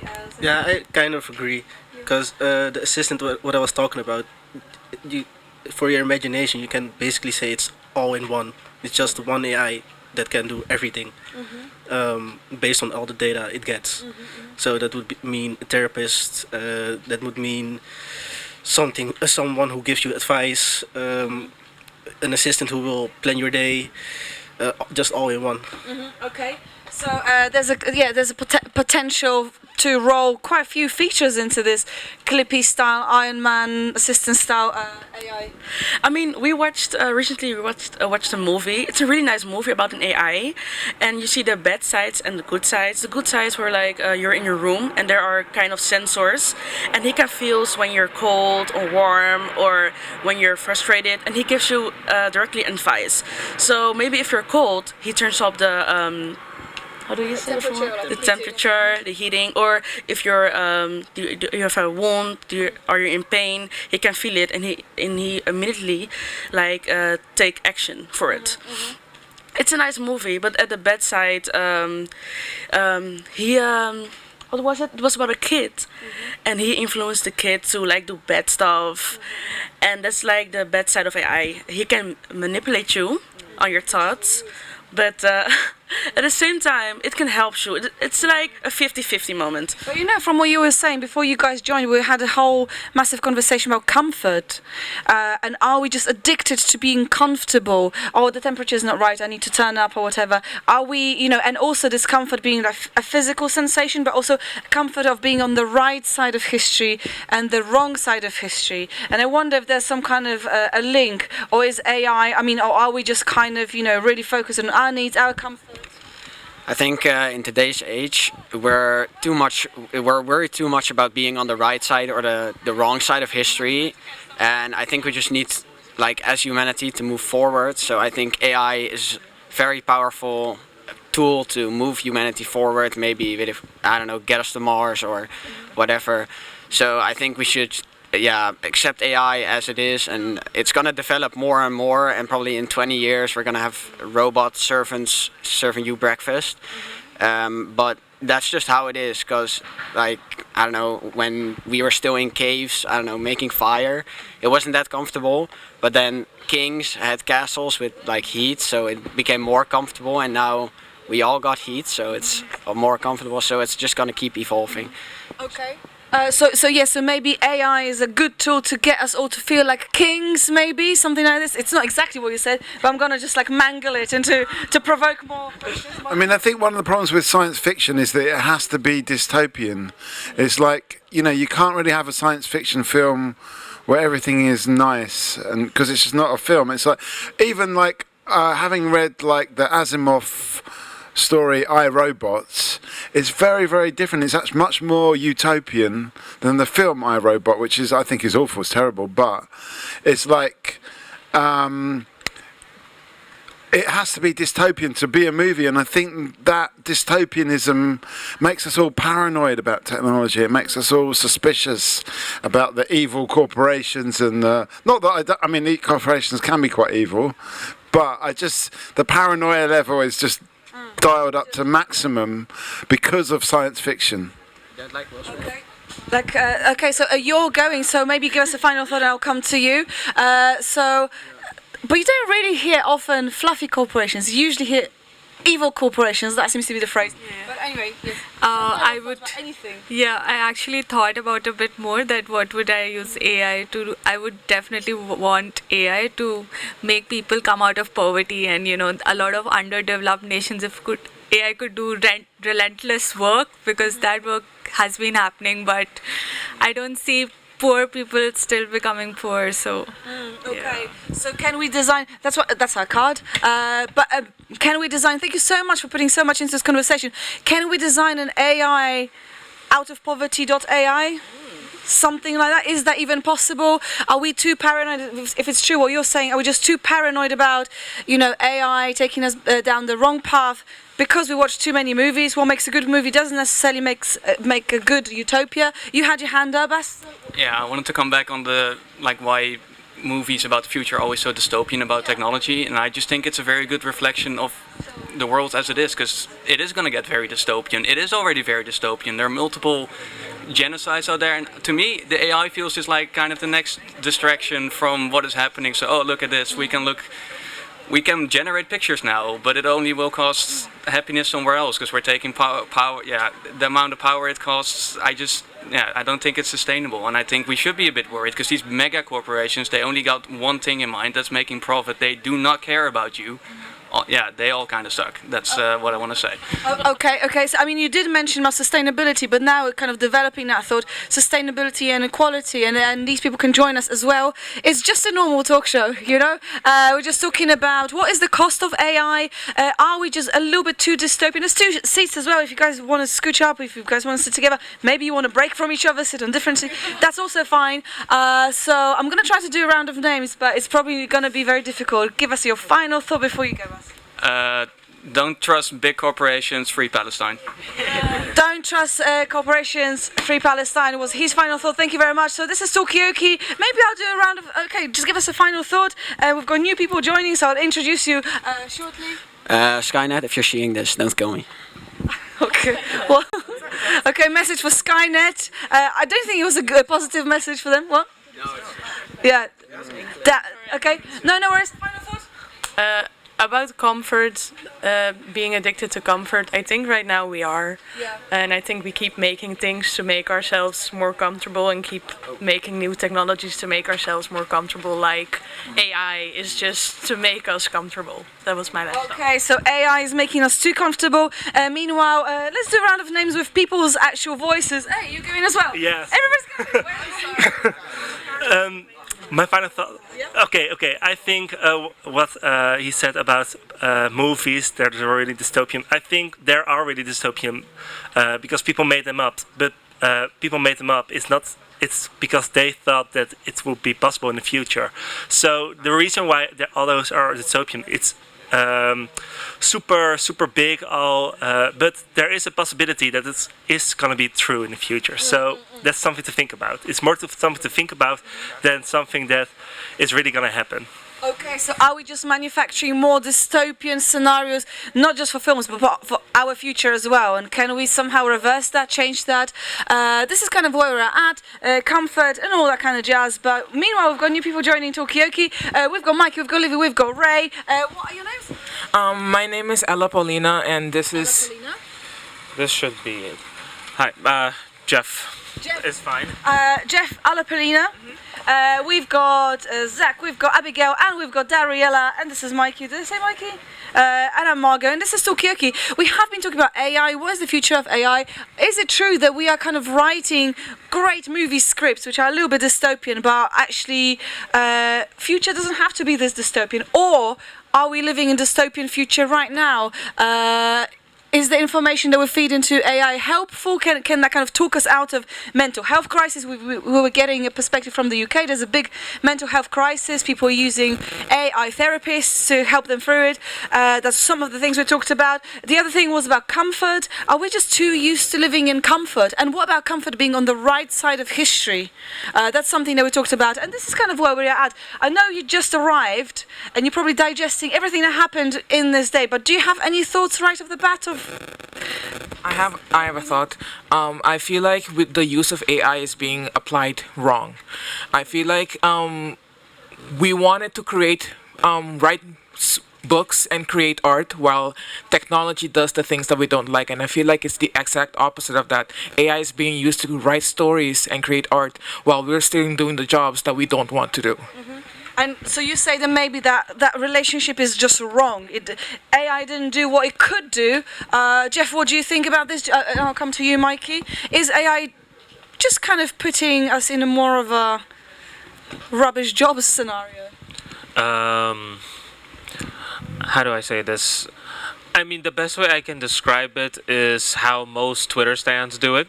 It's making people lazy, but not in the traditional sense, because, for example, you have a bunch of people like criticizing artists like I can do better with AI, and it's like, let the people do their work because that's what some people like to do. But at the same time, as you said, I also think it's being applied a bit incorrectly every now and then. But it's a very subjective subject, and I don't really yap too much, so. But that's okay. But I think you're introducing like a new angle to it, and it is a conversation. So we probably will come back to it and develop it somewhat as well. But you mentioned about this, AI not only is kind of pushing us more towards comfort that we naturally kind of choose anyway, it seems, but also is making us more lazy. It's about challenging artists, but not in a nice way. I just want to come on the point of like this idea that AI is doing the jobs that we want to do rather than the jobs we don't want to do. This came up the other day when I was in the middle of the Talkaoke, and I said, right, who's doing a job they don't want to do and what is it? And everyone was doing the job that they wanted to do. So it was kind of okay. So I wonder if it's actually really true if people are doing the jobs they don't want to do. Okay. I mean, has anybody here currently or recently been stuck in a job they didn't enjoy doing? Are you stuck in a job you hate? No, not at all. See, so maybe it's true, Mikey, what you're saying. Anybody's ever done a job that they didn't want to do? Yeah. What was it? Oh, yeah, okay. I work full time at an IT business, and I was like the first line, and I didn't enjoy it because I worked 9 till 5, and that's okay. But my manager was not the best manager I had. He was really manipulated, and some things were just like unfair. I was every day at the office. My colleagues weren't there. They were just they was just at home, sitting, chilling, and I was working my ass off. And that are the things that are unfair. So that was not a good job and not the best for me. Okay, if your manager was AI, would they be more fair? I would love him. Yes. Okay. So maybe the problem is management is not enough AI. Hi, Monique over there, and another person. You're welcome to join. But you also said that you were stuck in a job, or maybe you are currently stuck in a job that you hate. No, I used to. I used to work at an IT business company. The same one? Same one. So is that how you met? No, we didn't.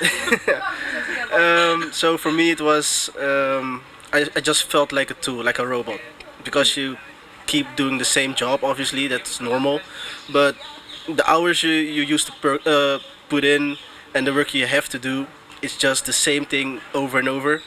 For some people that's fine, but for me, I need some more creativity on a daily basis. So it wasn't the right environment for me. Okay, so you weren't challenged enough. You said you kind of felt like a tool. Anyone could do this job. What about you guys? Thanks for letting us know. Yeah, I work in a customer service job for a very long time. And yes, the problem is because people don't really see a face when you're on the phone. So people are very comfortable with abusing you, and to get what they want essentially. And I wish there was a way to implement AI that they can filter, at the very least filter out those messages that they send you or those things that they're speaking, so you can help them in a more effective way than just being rushed and insulted all the time. So like I don't know, if you're working on a phone, maybe some kind of insult filter. Just let them speak to AI first. Just get all the crap like out of their system, and then actually come to you for a question, a bit of empathy. Yeah, that sounds like I can relate to that. But yes, you had a job that you, and I'll come to you guys. Yeah. So my entire, honestly, in the past decade and a half, I've basically only been working food service. I really like the work. Don't get me wrong, like I like working in the horeca industry. My biggest issue is management, most of the time. Like, like if I were to compare with customer service, because my last job had like a combination of the two. I worked both kitchen and I was serving customers, and I became a manager at some point.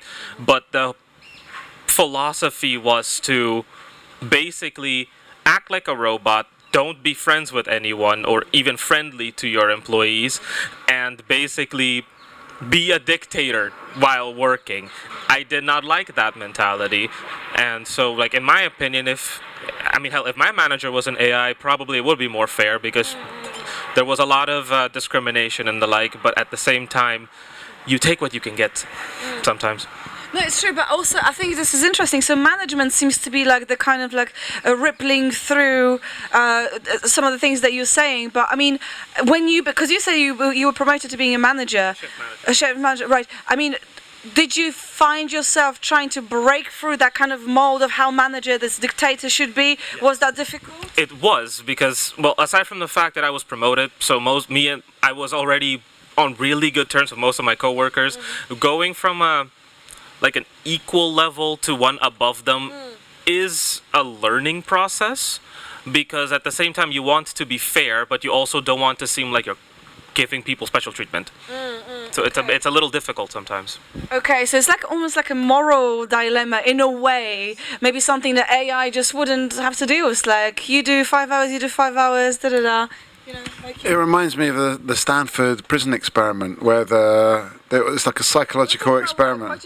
Well, no, it's like what they did is they took some students from Stanford University, and they made half of them prison warders and half of them prison guards, and they actually had to stop it on ethical grounds because they were just abusing the power. Just within 24 hours, you know, the prisoners were all like, you know, trying to shank each other, and you know, and these are all like graduate university students. But I wonder, oh no, not that one. I wonder. Anybody know this track? Yeah, yeah. Okay. Meanwhile, the camera may not see it unless somebody turns it. There's a Firefox, Firefox walking just there. We can see you. We see ya. Thank you and happy birthday, Mozilla and MozFest. If you got any cake, there's a lot of people who I think would like cake. But thank you. Enjoy your walk. So okay, so you're talking about abuse of power, people who are not even like some kind of like butchers. They're just like graduates, psychology students. Yeah, I mean, it's more like the structure is actually what is abusing people. It's like the structure. One person gets to make all the decisions, and that even they don't even like it, but they have to almost just to keep that structure in place, to be an arsehole, or asshole, as they say in America. Asshole. Okay, right. I mean, is being an asshole part of the job when you're a manager? No. No, not at all. Not at all. I'm a manager, and I think I'm quite fair as a manager. But Do you use AI to help you be more fair? Sometimes, of course, yeah. I use things like Otter.ai, and I use like Common Voice as well. I use various tools to make everything inclusive, so that everyone can take part. And like this person can take part if she wants to, but she's just running away somewhere. She's on excuse.ai as well. And then in my analog job, I'm also quite fair as well. I like to help people do their job more effectively, more efficiently. So I like to give guidance. I'm not necessarily their manager in that aspect, but I'm on the same level as them in my analog job. I mean, you're talking about something that we spoke about at the beginning of the day. That was like early morning hours, like 11 a.m. It's early hours for us at Talkaoke. But we were talking about analog jobs. But is being a manager an analog job? Like when all the electricity goes off and all the AI disappears, is being a manager going to be an important job? I mean, Ray, what do you think? Is being a manager an essential service to humanity? And I'll come to you, Jeff. I think as long as humanity as we have it depends on enormous institutions, like managers will be very important because the people like on the front line that you interact with when you interact with these organizations, they need someone to go to answer the questions. They can't know everything. And that's how these hierarchies, which often translate into kind of abusive power structures, come to be. And so if we keep relying on large centralized institutions, then yes, managers are going to continue to be important. And is that the world that you're kind of looking forward to, or are you a manager? I'm not a manager. Would you like to be? I don't think manager is a very attractive position to me, but you can, lead from within and kind of have a more informal power to corral people and do kind of the right thing for whoever you're serving in your job. Okay, so maybe more of that kind of, I don't know, lead from within. I quite like that. Mike, I know you had your hand up, but Jeff, you wanted to chime in on that? Yes, I kind of want to piggyback on what he said. Yeah. I personally believe that in an institution with a hierarchical structure, I personally believe that the title of manager would be both less scary to have and to interact with if they were kind of just viewed as leaders and not people with power over you. Because as you said, an analog job, let's say there is no electricity, there is no AI and no digital tools, a good leader that can lead people either out of a bad situation into a better situation is overall better than someone who is basically just barking orders and getting people to dislike them. Because when your employees dislike you, they might listen to you, but they're probably not going to do it because you told them to. They're gonna do it because they're gonna get fired. Okay. So. I mean, somebody earlier was saying, this is an interesting point, but earlier on today somebody was saying actually the world of the future is something we won't be judged on. I can't remember what was it, but it's a world of values. In the future, what will be really important is not how rich you are or anything. It's just like your actions and your values. So I don't know. You just made me think of this. But you had your hand up. And this is where I feel like something that's neutral, a buffer between them, because I feel like part of the reason why a lot of managers can be assholes, as was mentioned, is that they're also having the pressure coming from above. And when your employee under you is screwing up, they're not going to get the blame for it. You as the manager is going to get the blame for it. So if there was a way to put buffers so that the message can come across without people feeling like they're being made smaller for a mistake, then maybe things can walk a little bit or run a little bit better. Okay, thank you for your point, and also welcome. Yes, it was because of the shirt that you stood out, fair to say. We've got Dariela, we've got Abigail, we've got Zach, we've got... What's his name? Stefan, we've got Alapolina, we've got Jeff, we've got Ray, we've got Livy, we've got Mikey, I'm Margot, this is Talkaoke. We're just currently talking about all this amazing future that we've been told about. The AI is going to do all the boring jobs, but we end up doing the boring jobs. Then we talked about being a manager. Is it implicit in the role of manager to be an asshole? Are we just yeah? Are you a manager? How do you know? Are you a manager? I am the founder of my own company, and yes, I am a manager of people, and they sometimes find me an asshole. Okay, is this part of your job? Is what you were talking about, kind of leading from within? Have you ever led from within, Stefan? Stefan, yeah. Yes, of course. I'm the first one out. I'm the first one out doing most of the work, but I will hold my people accountable. Okay, so holding people accountable. Yes, Mike, are you a manager of any sort? Well, I'm kind of. I try to run a non-hierarchical organisation, but the difficulty is if you don't have one person making all the decisions, everyone's got to take responsibility. So the other side of the coin of, not being a manager is you don't have to worry about the responsibility of the decision making, which can be actually quite onerous and anxiety producing as well. But so you've got to somehow spread that decision making and get people to also own the decisions, the wrong decisions as well as the right decisions. So I think that's the challenge. And it's also about supporting those people to go, okay, yeah, we got it wrong this time, and it's us. It's not just one person, So it's actually easier. I think we can roll with the punches when we get it wrong. Okay, so spread out the responsibility taking as well as, I don't know, decision making. What do you guys think about this? Have you ever taken responsibility for something at work, but maybe that wasn't your responsibility? Well, yeah, I used to be a dance teacher, and the biggest role that I had was to make sure that all of the choreographies were finished in time and that the students could have learned it in time for the annual show. So that was a lot of responsibility on my back to do, but I managed to do it. Yeah. Was the choreography good? Yes, it was very good. It was legendary, in fact. Okay, legendary. Legendary choreography. Where do people want to go with this conversation? We have been talking about different leadership styles. We're talking about how do you lead from within. Is it important to be a little bit assholey when you're running something quite big? Maybe a passion project as well. Yeah.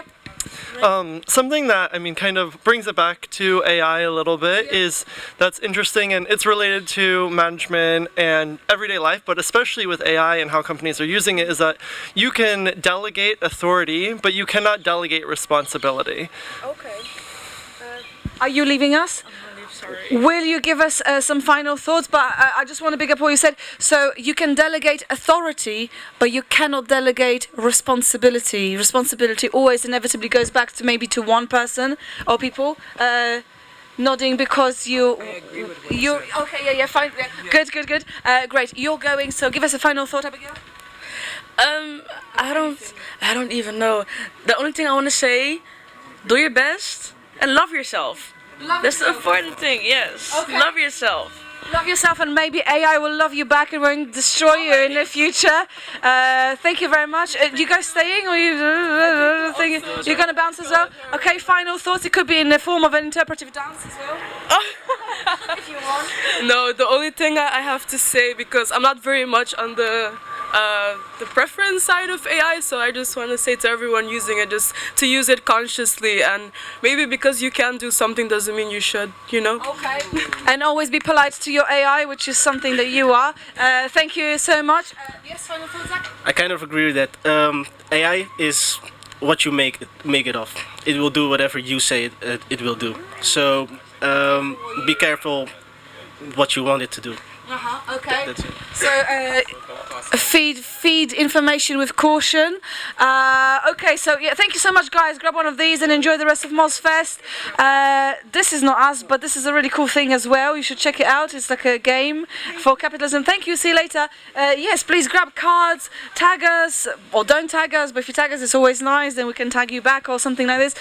But where do we want to go with this conversation? Do we want to talk about responsibility? Is the world of AI a world of more responsibility, more delegated? Or about. I'm okay in the middle. Maybe we can swap if you want to, but I'm so far I'm happy. But yeah, where do we want to go with this conversation? We talked about. I'm just going to do a quick recap. We talked about comfort in life, comfort in being on the right or wrong side of history. We were talking about then management. We talked about analog jobs. What would you do if all the power went off? What about authority and power? You had your hand up, Lina? Yes, I'm gonna piggyback off of my friend Ariela said. I don't know if you guys heard about how people are using AI to create girlfriends so they can abuse them. This is a very good example of just because you can do something doesn't mean you should. I feel like AI one day is going to be a mirror of what humanity is, and we have to be very careful of the information and behaviors that we feed it. Behaviors and actions. And actions, yes. Okay, so developing this point further, consequences? No, this is, it's basically, behavior, actions, and consequences, and never forget the trade-off. That is something that's always being missing. I have rights, but not a trade-off. I have a rights, but not an obligation. I have a tool, but not the end result or the knock-on or the external knock-ons of an effect. So if I drive my V8, the external consequences are for other people. And if you do not price that in, you're screwed. And that's the same problem actually with AI. As people are presenting it here, there are externalities that are being paid by someone else. And as long as you do not put that into the pricing or into the consciousness of people of using it, you're basically creating more problems for other people. But if you don't see those people or they are different, you don't care. Okay, so benefits of AI includes also being responsible for the consequences. And welcome to this talk show. We've got Mikey, we've got Ray, we've got Jeff, we've got Anna Paulina, we've got Stefan. Yes, I'm Margot. What's your name? Lucas. Lucas, welcome. Give him a round of applause. Yeah, at the moment we're talking about, you were saying that, you know, people create some kind of AI, men create women so that they can abuse them. I mean, we have been talking about ChatGPT before you guys arrived, and apparently ChatGPT is comfortable making jokes about guys, admittedly not very good ones, but it's trained to be respectful towards women, for instance. But you were saying that, yeah, because cool, yeah, see? Are you a ChatGPT? Yeah, go on. Like, don't forget minorities, because it also does not make jokes about minorities. And is it a good thing? I mean, I can't say for sure. I mean, personally, I don't care because I don't use it to like look up jokes. But at the same time, I can understand why whoever gave it the data set wanted to be careful about the jokes it can make. But on the other hand, it's also kind of soft discrimination in a way, because men can get it. Ironically, not the black men or the Asian men, but just men in general can get it. But women are fine, and as I said, some minorities are also fine, not all of them. But yeah, I don't know. Okay, so ChatGPT has got some kind of, I don't know, filter for polite, I don't know, for... Yeah, it's got some kind of filter, but is it funny? You don't use it for looking up jokes anyway, so, you know, that kind of stuff. Mikey, you had something to say? Yeah, I mean, it's just this idea of like creating these virtual kind of subjects or victims of abuse. Or, because it reminds me of like my niece who loves playing Grand Theft Auto, and I was watching her do this, and I was absolutely horrified where she just got out of the car and just like in the game, not in the real life, and she just got out machine gun and just killed 8 albeit virtual people, and then took their stuff and drove away. And I was like, what are you doing? She's like, no, this is just a game, this is Grand Theft Auto, you know, this is... And then I remember also doing a Talkaoke about this, and people said, yeah, playing GTA or playing Call of Duty, where you go around shooting people, gives you inner peace, but that in a way they're creating virtual victims to take out their rage, but their argument is that is directing the rage at a non-human person rather than a human person. Before I come to you, Jeff, Lucas, do you have anything to kind of throw in? Have you ever directed your anger at a non-human? I don't play that many video games, but yes, I have shot some people in video games. Did you feel better afterwards? Yeah. I'm not sure if it's necessarily to get rid of my anger towards people. I think it's just kind of so gamified that it's just a fun experience. You know, you don't really care about that it's people anymore that you're shooting. It's just points in a video game.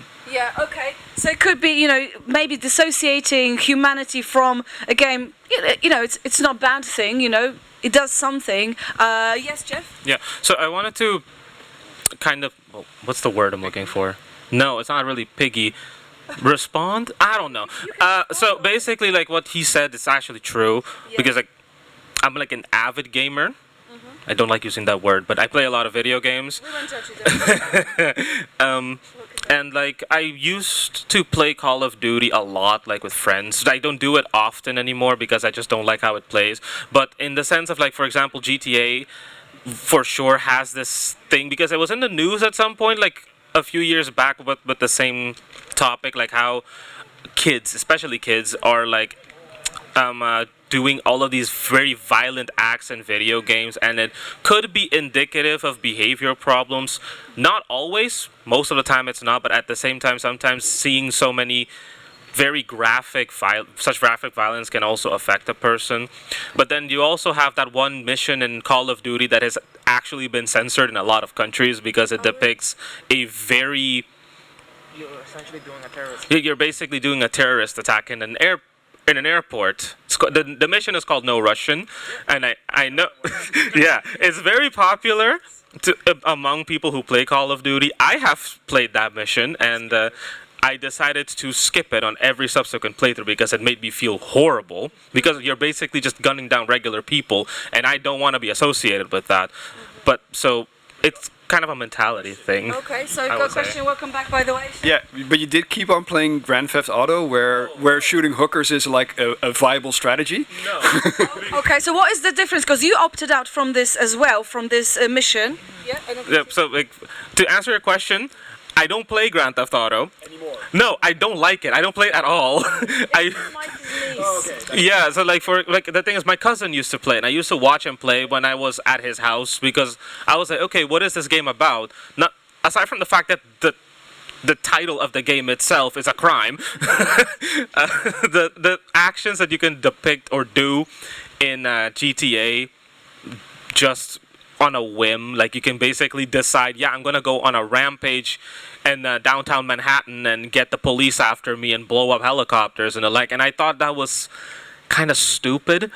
Like, it's like I play video games with cartoon violence a lot. Like most of the games I play have some form of violence. I like fighting games. I like RPGs. There's fighting in it. But like, since they're more fantastical, I can at least disassociate it from real life. But GTA is very realistic in a way. Like you say, yeah. Okay, I mean, you wanted to say something, Anna Paulina. I mean, like, what do our game choices say about us? Is it indicative of behavior or personal traits?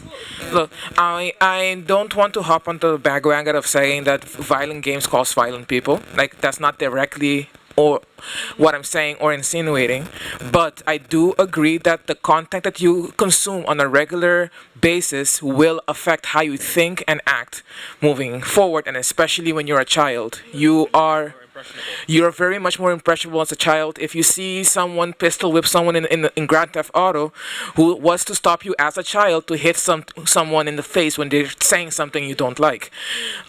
As an adult, you can make that distinction a little bit better. That being said, for my own personal comfort, things that depict terrorist attacks or games like Grand Theft Auto, when it's a little too close to reality, I refuse to play them. Okay, so maybe when you're a child, it's a little bit more at stake there, because your kind of sense of boundaries is still being formed. And by the way, welcome. You stepped over the boundary, you joined the Talkaoke again. Welcome. But yeah, maybe the content that we feed ourselves with, it will kind of at some point impact the way we are. Before I come to you, can I just grab your name? Antoine, we've got Stefan, we've got Lucas, we've got... You're going. Yes. Okay, give us a final thought. My final thought is be careful of the content you consume and produce. Okay, thank you very much. Jeff? Honestly, same. And don't play GTA. It's trash. Okay, don't play GTA. And we've got Ray, we've got Mikey, and I'm Margot, and this is Talkaoke. So enjoy the rest of the festival. Thank you for joining. So the way Talkaoke works, we can just kind of go in any direction, none of the directions. We can change direction anytime. Right now, we've been talking about games. We've been talking about our behavior. We've been talking previously about analog jobs. What would be your analog job if you weren't doing what you're doing? Stefan would definitely be still doing being a manager. But is it good? Is it better? A lawyer? Wow, is it better or worse? I don't know. And we've been talking about games, obviously, and that's kind of where we are. And we also talk about comfort, of being on the right, wrong side of history. Many things as well. Mike, and your niece? My niece is the kindest, sweetest person you've ever met. That's why it's so shocking when she gets out of her car in Grand Theft Auto, and just like takes somebody out. You know, it's and she would never do. Although she did recently fail her driving tests, which I think might have something to do with driving on the pavement, taking out the scooter drivers, and all the stuff she does in GTA. And there's other games like it as well. I mean, would ChatGPT play GTA, or is that just a bit too... basically, for me, it's an exercise in optimizing within a rule set. So in the early days of the PS2, the rendering of a hallway was not very well. They did the floor very specifically, the walls very specifically, but not the ceilings. So if you knew what you could do, you could shoot a very big fat cannon right in front of you, but the rendering was that block, so you didn't get the full damage because it was one block further. And people were like, "You're wasting me every time. How do you do that while you're launching a rocket standing right next to me? If I shoot it in the floor, I'm dead. Shoot it in the ceiling at the right spot, you're dead, I'm not." So it's basically optimization. In Grand Theft Auto, there's optimization. Yes, you are shooting people, but you shoot a lot of people. One people collects all the money. You shoot only that person, so the cops don't come after you and you get more money. It's basically rule optimization. Slightly sociopathic, I fully agree, but that's a lawyer. Okay. Yeah, you're in this job for some reason. I don't know. But I mean, is it about optimization? I mean, what is that doing to us? Are we optimizing the game, or is game over time optimizing us in a way? Antoine, do you have any thoughts on this? I mean, do you play video games? I do play video games, but not many PC game. Large experience, because I get bored very quick. What kind of games do you play? Because we've got GTA and... Felt the thing coming. I had this little Game Boy thing. Okay. It's called the Playdate, and I don't have like I'm not top member of it. I'm just a happy customer, and they have this little crank here. Yeah. And they're all really short experience, pretty. Yeah, innovative, and it's really fine. And it doesn't have. Check it. It doesn't have like all the meaning, because you're back at some short experiences, little games, little fun things. So yeah, video games as a medium is really large in what it can do. Yeah. So we are also often, when we talk about video games, we often have this Call of Duty, GTA idea of what are games, but actually games are way larger than that. A lot of people play games on their phones, they're just throwing candies around, and that's game also. Yeah, that's a game. I mean, there was a game, I don't know if that's what you're playing, it was the game called MDMA. Yeah. I don't know what that game is, I'm intrigued. But you're saying that what we think of video games is just a small portion of what games are. Do you guys play any games? Sometimes. What kind of games do you play? Board games or like Game Boy? Do you have a Game Boy? Usually love game. 2 seconds, what's that? Love game. Love game? Yeah. How do you play love game? Uno. With people's heart. Oh, winning people's hearts, you know. Oh, sorry. Yeah. Do you play games? Oh yeah, absolutely. Love games. Tell us about it. Okay, no, I need to grab something with them for a second, but Uno, I'm extremely competitive. Okay. Extremely competitive. I'll play with you. Yeah, but the content is nonsense. I'm also reading a book about 9th century Vikings, including human sacrifices, animal sacrifices, and mass slaughter of everyone that opposes them. But it is brought out by a book by an academic by Cambridge Press. So that is as gory as any game that you can do, but it's brought out in an academic study and it looks really nice, and William Dalrymple said, read this book. So it's a bit hypocritical to say like, that content is gory, that content is cool. Okay. So history is more gory than Call of Duty? What do you think? I was trying not to think at the moment. What are you trying not to think about? About Call of Duty. Right. And I did. And I failed. So now I need to sit.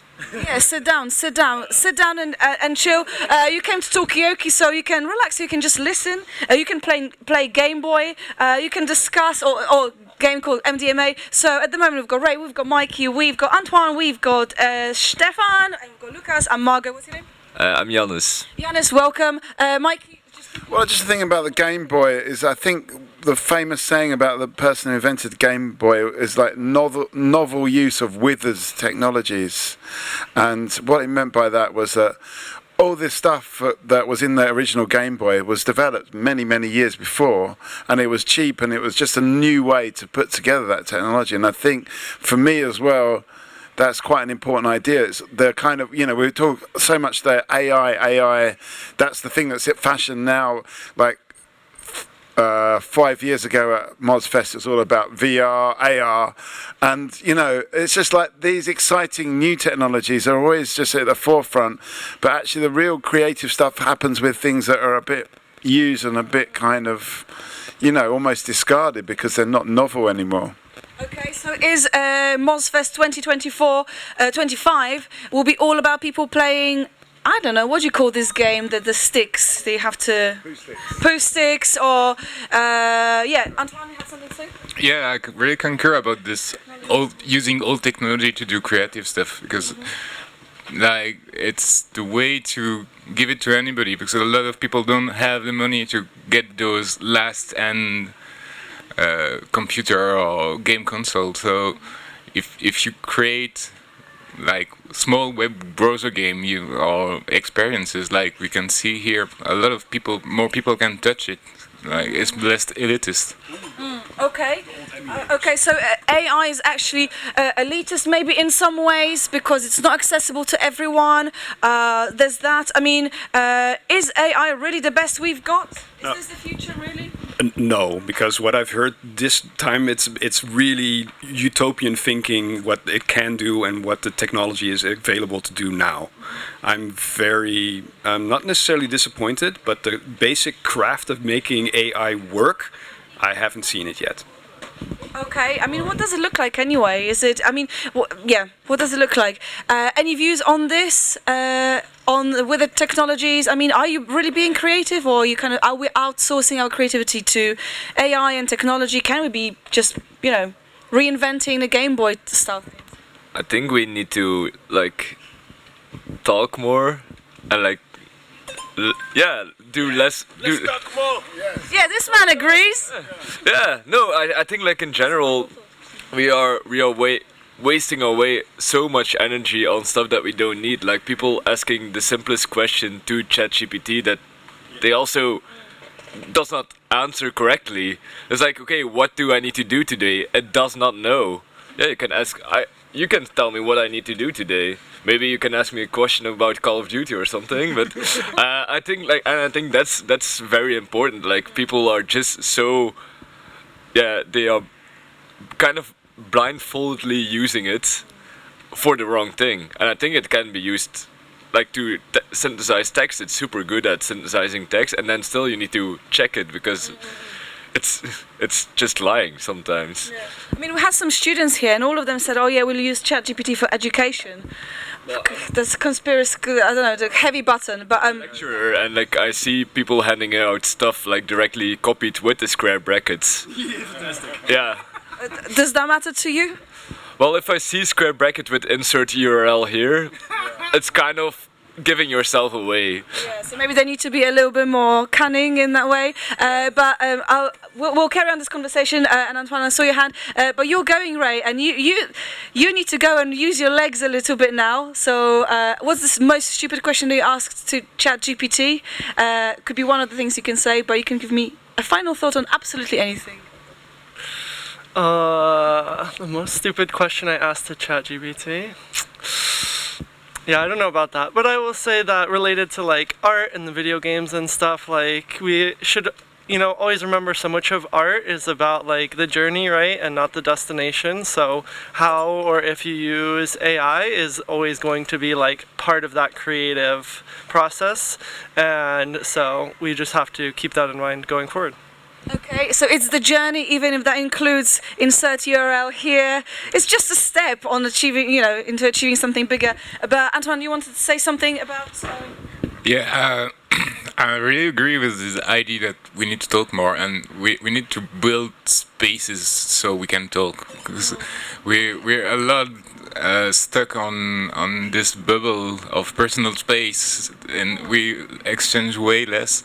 And I feel like in my neighborhood there's a lot. It's like a new neighborhood built in the town I live in, and there's a lot of public work to build some kind of third space, less commercial space where people can do things, and it kind of work, but not so good, you still have to get involved, and people are lacking the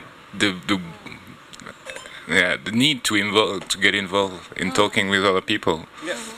Okay, so maybe talking to other people is not something that you can kind of roll into the new development in your town. What's your city? It's Grenoble in France. Oh, okay, Grenoble. Okay, yeah, Lucas. Yeah, I was just thinking to like the recent kind of Apple announcements and stuff, and that it can summarize your messages and stuff. And if we're talking about like talking to each other, now that everyone generates their text via ChatGPT, like, you know, I think it's going in the wrong direction if nobody reads their email and everything is like written and summarized by by an AI.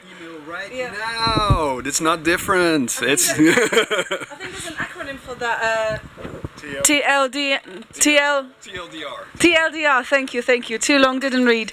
But I mean, so what is it? So what are we creating? Are we creating like a parallel reality where it's just ChatGPT talking to ourselves? Are we turning ourselves into some kind of communicators for AI? I mean, just coming back to this point about having a public. Obviously, we agree with that, doing Talkaoke. But I think it's the role of that person in the middle, which is you, Margot.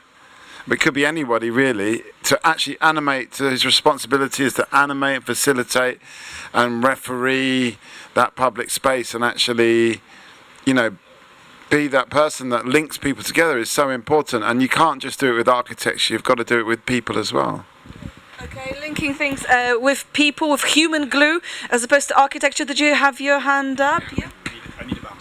Yeah, that's really true. It's the community work, which is still expensive because the people if they are volunteering, it's nice, but you cannot have volunteers doing everything. So you're a bit stuck in this animating the talk. It's needed. How do you put donuts in every street in the world? Now that we know you in Grenoble, we can just come and visit you with the donuts if we're passing through. But yeah, you have to bounce, so give us a final thought, and so do you, and so do you.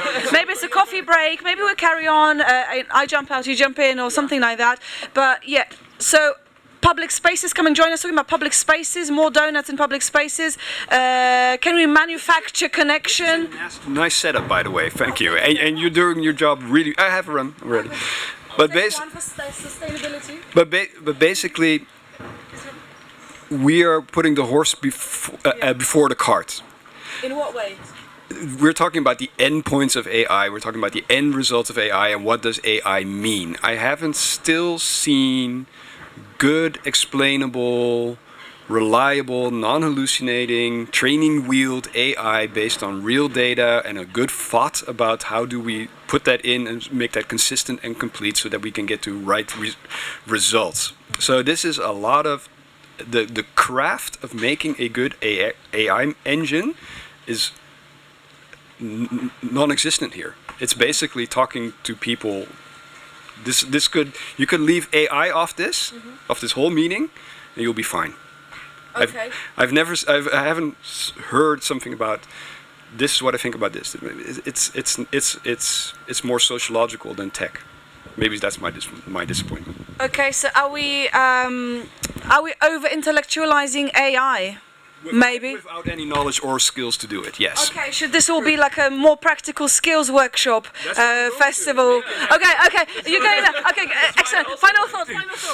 I think like about gathering, and I think like there's a very nice book on like the art of gathering. And I think it's like about how to organize people, and I think that's what we need to talk more about, like the art of gathering. Not hunting and gathering. No, but like it's super nice because it's also like about the exclusivity of like certain events, that it can be exclusive. So I don't want to come here to like people that are not in the same mindset to this festival, so we exclude them, and it's a good exclusion. And like if I do a birthday party and I have you, and I don't invite certain people because I do not like them, that's also fine, but people get triggered by it, by being not part of like the team. But sometimes and like these kind of things I'm like super keen on like learning, because I think that's what we need to do. We need to gather like in the right way. We can build a building, but then we need people to talk in that building. So FOMO is actually okay sometimes. And when is your birthday? So we can come to your birthday? In October. That's fine. So you're probably a Libra or something. Scorpio. Okay, that's fine. Yeah, we don't have a Scorpio sign of it. Yeah, that's fine too. I don't know much about Scorpios, that's all, but I'll get to know you. Final thoughts. Thank you so much, Yanis. Final thoughts. Yeah, I don't know. I was just thinking about this setup, and I'm in an art academy, and it's all visual, but I'm also doing something with audio and microphones because I'm making this podcast. And the initial idea behind that was also we have kind of all these different departments in this art academy, but no one talks to each other. Everyone is kind of in their own, graphic design bubble. And then you walk into another hallway, and then you see like a terrible poster from the theater department, and it's like nobody does anything for anyone, and everyone just kind of stays in their own. Department. I mean, is that impacting the type of work that people make? Yeah, I think it's very much. I mean, at least I'm still in that bubble, so I can only speak for graphic design. But it's a lot of like, making work for graphic designers in a graphic design department with like, and sometimes you have like assignments. Where we need to go out and do like a public installation or something, but it's so hard sometimes to like get an audience other than art school students in your class, Yeah, because it turns out that actually good graphically a well-designed graphic a well-designed poster doesn't exactly attract people. It's more like there needs to be something more to bring people out and get them to interact. Maybe. Maybe a poster is just not enough. But it sounds really, really cool. Where is your art school? It's in Arnhem. In Arnhem? Yeah. We may be going to Arnhem tomorrow. If we've got time, we're going to go to Arnhem because my friend is doing something to do with trees, some kind of the trees speak, because we do the people speak. She's doing this trees speak where she's allowing the trees to say what they think in the Arnhem botanic or Arnhem what do you call it? Arboretum. Arboretum, yes, like a tree. Yeah. Anyway, but it's there in Arnhem. We're going tomorrow. Okay, if you need a lift, let us know. We've got a van. So, so this is what's happening. Thank you so much. Grab one of these and stay in touch. And I don't know, Antoine, anything from you? Yeah, I'm gonna bounce soon. I want to see some drinks. So, it's been fun. Take your car. Yep. Thank you very much. Stay in touch. What are you going to see? What other kind of sessions left? Right now, the next one is I don't remember. There are too much stations. Yeah, I know, it's pretty overwhelming. I mean, we just sit in one station. It's pretty intense anyway. Do you ever go to the Fab Lab in Grenoble? Because we've had those people around on Talkaoke. Yeah, in Toulouse.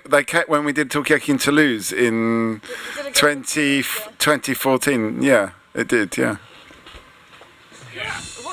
What is Fab Lab? Fabrication laboratory. Lots of like 3D printers, CNCs, that kind of thing. Okay, well, thank you. We hit the theme music. Thanks so much, Antoine. Thank you, Mikey, and have a lovely rest of MozFest and enjoy the sessions. Oh, this is you. Good. Good to know. I'll lose it, so we give it. I'll keep it. Do I need to scan it, or do I need to give it back to you? Can I keep it? Yeah, you can keep it. All right. Thank you very much. Cheers, Antoine. And we're gonna take a little break. Maybe a little coffee. There's some people walking. I'm not gonna even engage them because they look pretty unengageable. Maybe they're just tired. See you later.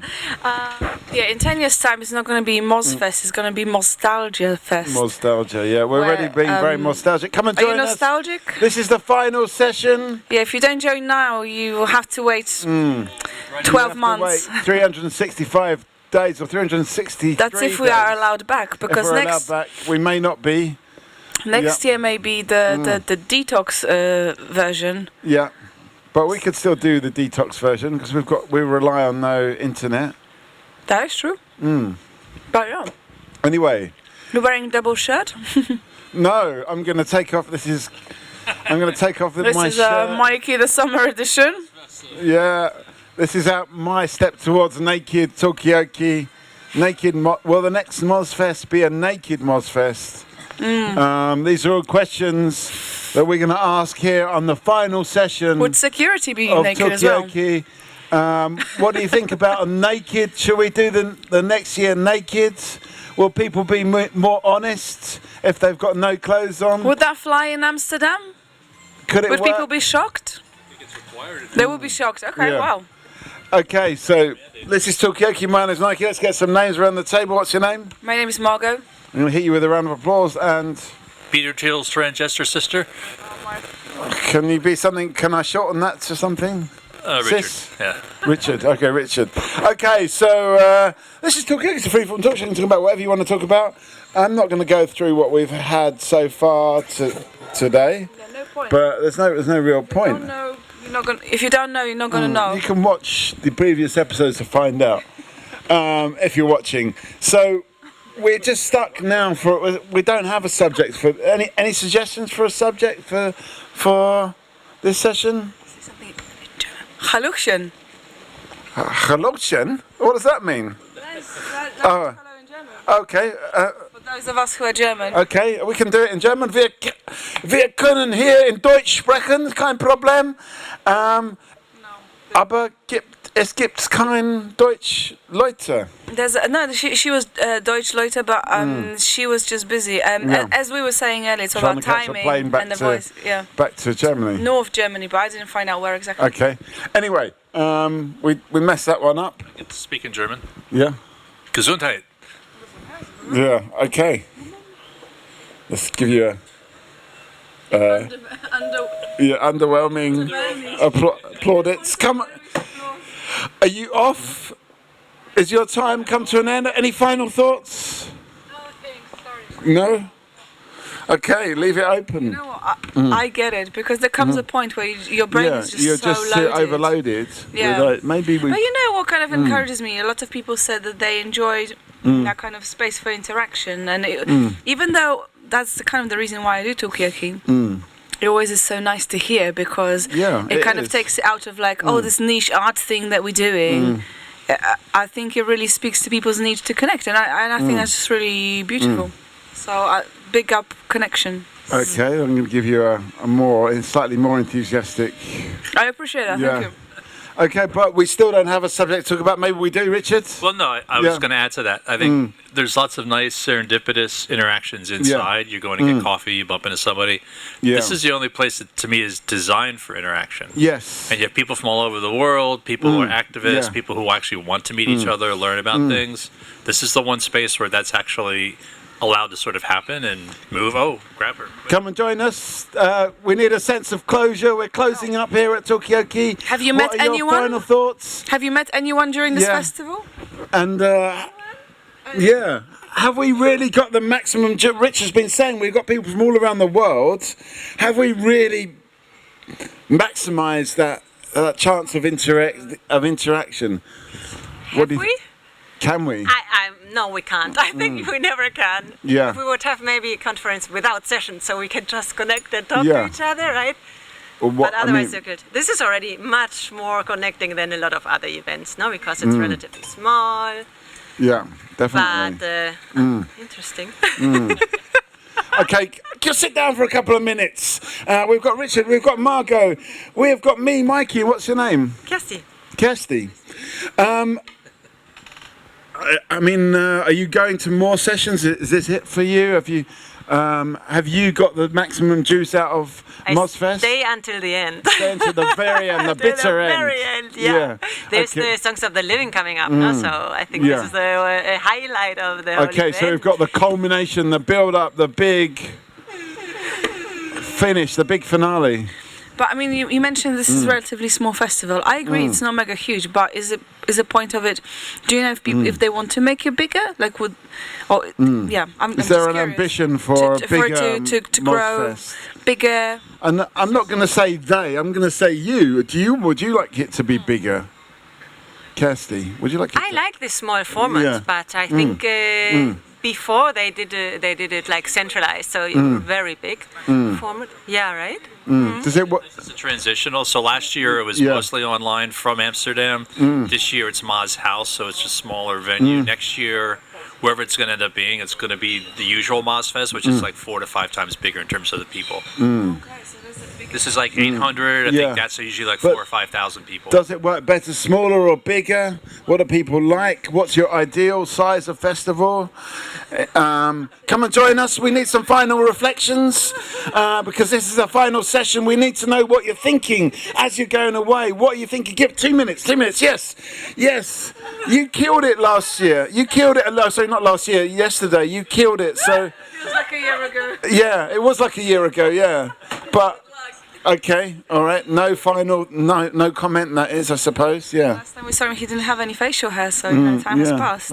That was happens fast. Yeah. Anyway, where are we going to go with this conversation? I don't think it's big enough. I mean, I really did enjoy lots of conversations. As I said before, I would have liked to have gone to more sessions, but it's an interesting thing because I spent all this time around Talkaoke table or in Talkaoke table, so it's funny like what people bring to the table and what stuck out for them. And their personal thoughts, because not everybody sitting on this table has delivered a session, but they do have a lot of things to say and thoughts and stuff. So I found that kind of like, quite like this second-hand. Have you seen anything at this festival? Any good bands? Yeah. I was explaining to somebody I'm doing at this festival, and someone says like, "What's the music like?" And there's no music. Is it deliberate? There was some music at the beginning, wasn't there? No, but there's no bands. Yeah. Oh. Musical. Yeah. Yeah. Yeah, music is on its way. I mean, okay, this music's missing a few extra bands, but what else is it missing that we could add to the recipe of MozFest? I don't know. I feel like there could be something done with the music of the dialing up the modem kind of thing. Can you repeat how that goes? No. How does a modem sound? Rich, I'm going to ask you, can you do a modem? Why? Because I look like I used to use modems? Yeah, you do, yeah. It's completely true, but what do you mean? I don't understand. What is that noise, the modem noise, when you... Be-doom, be-doom. Yeah, you got mail, Yeah. That thing. Yes. Jess, if you use the modem... Oh, yeah. Can you do the sound? No? No? Okay. Yeah. Wait, no, I've done it, but everybody missed it. Maybe because nobody. No, yeah, you did. Okay, yeah, you witnessed this. That's good. Yeah. Now we've got this button. Maybe we need a sound effects button for that. We might need a sound effects button for that next year with the modem sound. Just. Well, next year we're going to come with some more relevant sounds. What are the other sounds that we need for the sound effects pad? I remember thinking, it's the rat sound we wanted as well. Yeah. Sound because of the nature, but also the kind of like the chunky keypad that. Like a really like the chunky one. Yeah, like the. That's what I'd like to hear. Like a 1990s PC keypad. Yeah. Exactly. Microsoft version. Everybody in the room can hear exactly what you're typing. Yeah. You know what I'd like to bring back? Microsoft Paint. Because they phased it out. My first interactions with Microsoft Paint were my dad was working in this company and they had a computer. We didn't have a computer, it was a long time ago. And then he said, and sometimes he had to work Saturdays, so I'd go to work with him. And whilst he was doing the work, I could play on the computer. He had Paint, but they unfortunately had a black and white monitor. So I was like, this is amazing. And then I realized there's a color aspect to it as well. There was just different gradients of black and white, and that really blew my mind. So big up Microsoft Paint, bring it back. Bring back Microsoft Paint. So we're trying to get some sense of closure here. Come and join us for 2 minutes. You have to go. Okay, thank you. Come and join us for 2 minutes. What is your final thoughts for the whole festival? Good. Okay. All right. Yeah. But these people are going to give us some final. I can feel it. Okay, what are your final thoughts for the festival? Nothing. Okay. Well, come on. Let's just get. You see, this is the wrong way to do Talkaoke. We just need to get a conversation going, and people will be, they'll be attracted by by the ideas that we're coming up with and wanting to contribute to them. Any final thoughts? The festival was going to do it. I really did. I thought when you were out there saying what size you prefer, I assume people will be coming in, but it didn't happen. People. Yeah. It's not what matters. The size doesn't matter. Yeah. Is it more about quality? Yeah. Okay. All right. Come and join us. Yes, yeah. This is our final session here at MozFest. We have got Richard, we have got Margot, we have got Kirsty. Tell us your name. Yeah, Mohammed Rashid. Can I call you Mohammed? Is that okay? Yeah, or Mohammed, Rashid? yes, Mohammed is well. Come and sit down. We'll give you. Well, if we're giving you a round of applause, give you another. Who's this over here? Her? Yeah. Yeah, she is Raisa. Raisa. Hello. Hello. Anyway, are you just walking through the park? Are you part of the festival? Yeah, I'm just pretty walking around the park area. Yeah. I don't know what's going on here right now. Okay. I'm really sorry. Yeah, someone explain to me what's going on here. Yeah. I mean, so there's a festival happening. It's called MozFest, and it's all about democratizing internet, the digital world. But actually, we have been doing this talk show for 2 days now. So we just have conversations about absolutely anything and everything. So at the moment, we don't have a subject. Yeah, we're lucky. This is our final session, but we're lacking a subject. And it's kind of coming to an end, so we're just like really desperate for some subjects, really. Yeah. But that said, what are you doing in Amsterdam? Just we are spending our vacation here. Okay. Yeah, this is my fourth time in Amsterdam. Yeah. So I'm pretty enjoying with my family. Yeah. Give me a final thought, Kirsty. A final thought. Yeah. Grab the mic as well.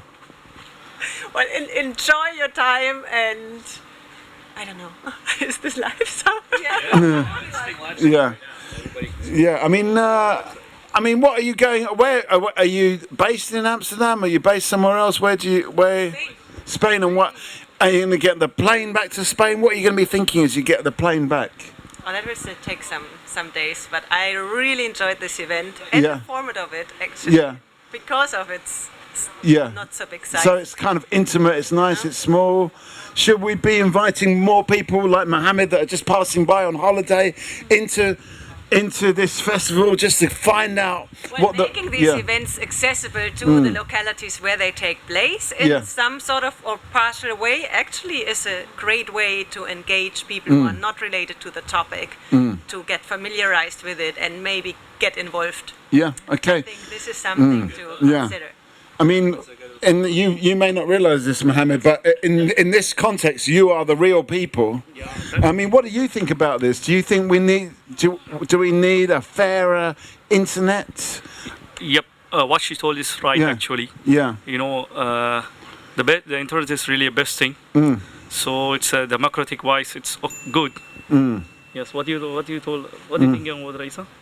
Is it okay? Yes. Yeah.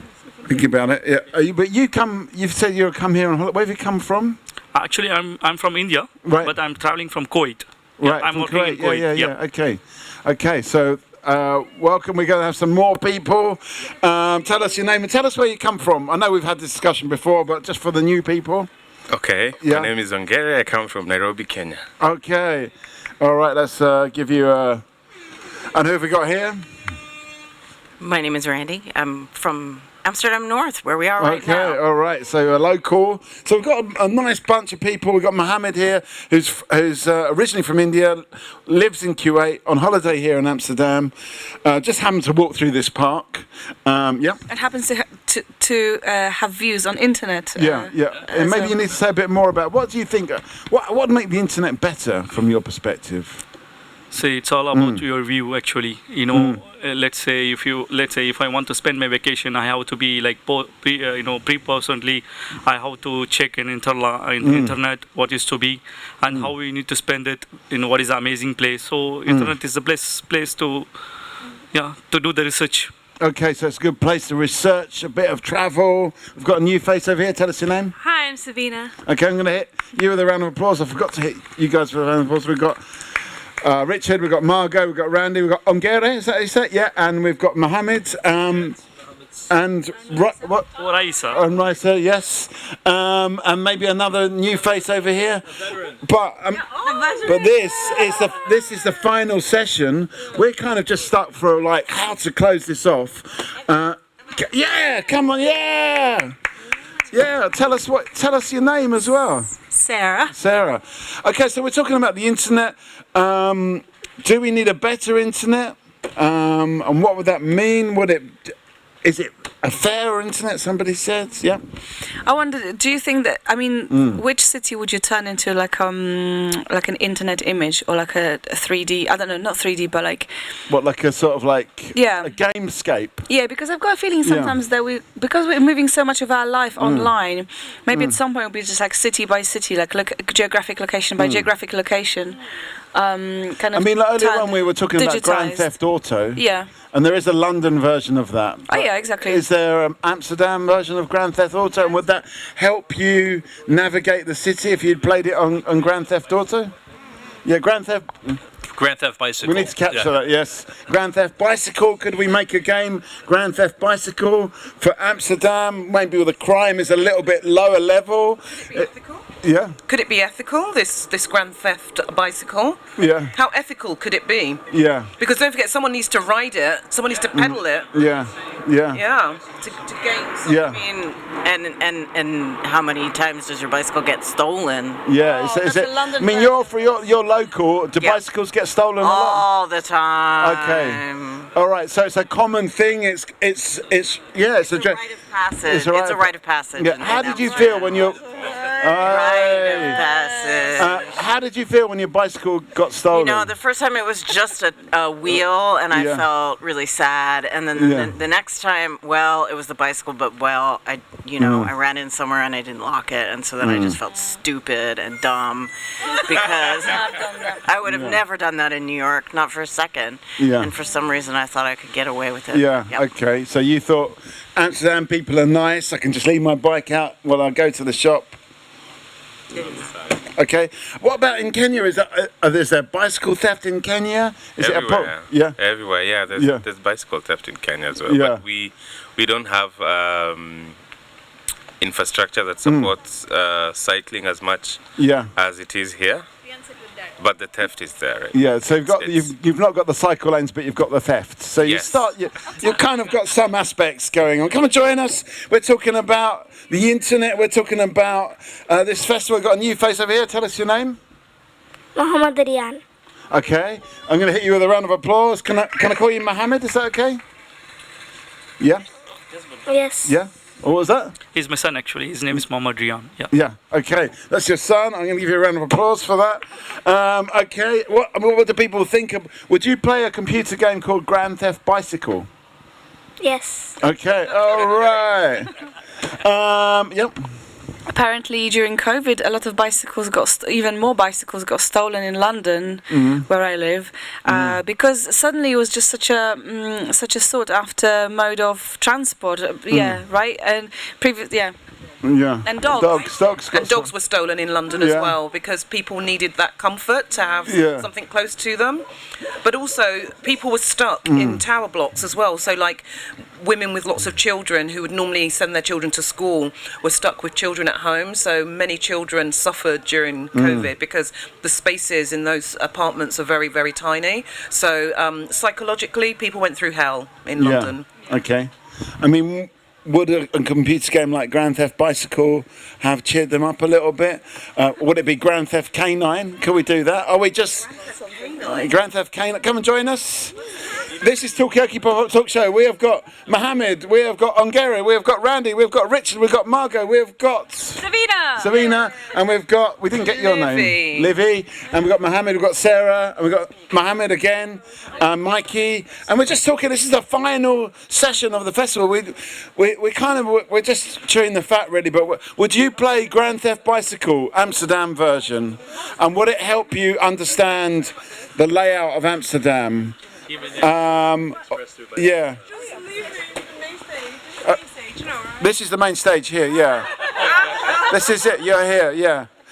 This is it, the main stage. It's a much smaller festival than This is the disinformation that is being projected from the people's voice for the day. But have a seat anyway, so we can ask you a couple of questions. Already, I've done this. Yeah. I've did a vocal, the voice recorder thing, right? You have to. Yeah, that's not us. That's just somebody has left that. But. Yeah. What do you want to know? Just come. We want you to come and sit down. We don't need to know anything. Yeah. Anyway, we're not going to make it about whether you come and sit down or not. We're just going to carry on the conversation. We're talking about Grand Theft Bicycle. Shh, Sarah, you've not said anything yet. Have you got any views on any of the things we said so far? Well, the first thing you asked me when I sat down was about could we build a more ethical internet, and I was like, actually, I really feel the need to unplug. Yeah.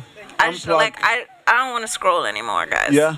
I don't want to scroll anymore. Yeah. I don't want another game. I want to. You don't want another game. You want it to be a real life thing. Would it be real life? Yeah. I want real life. So real life bicycle theft. Randy, give us a final thought before you go. You've just gone off without giving us a final thought. That's what we say in the Netherlands. Do we?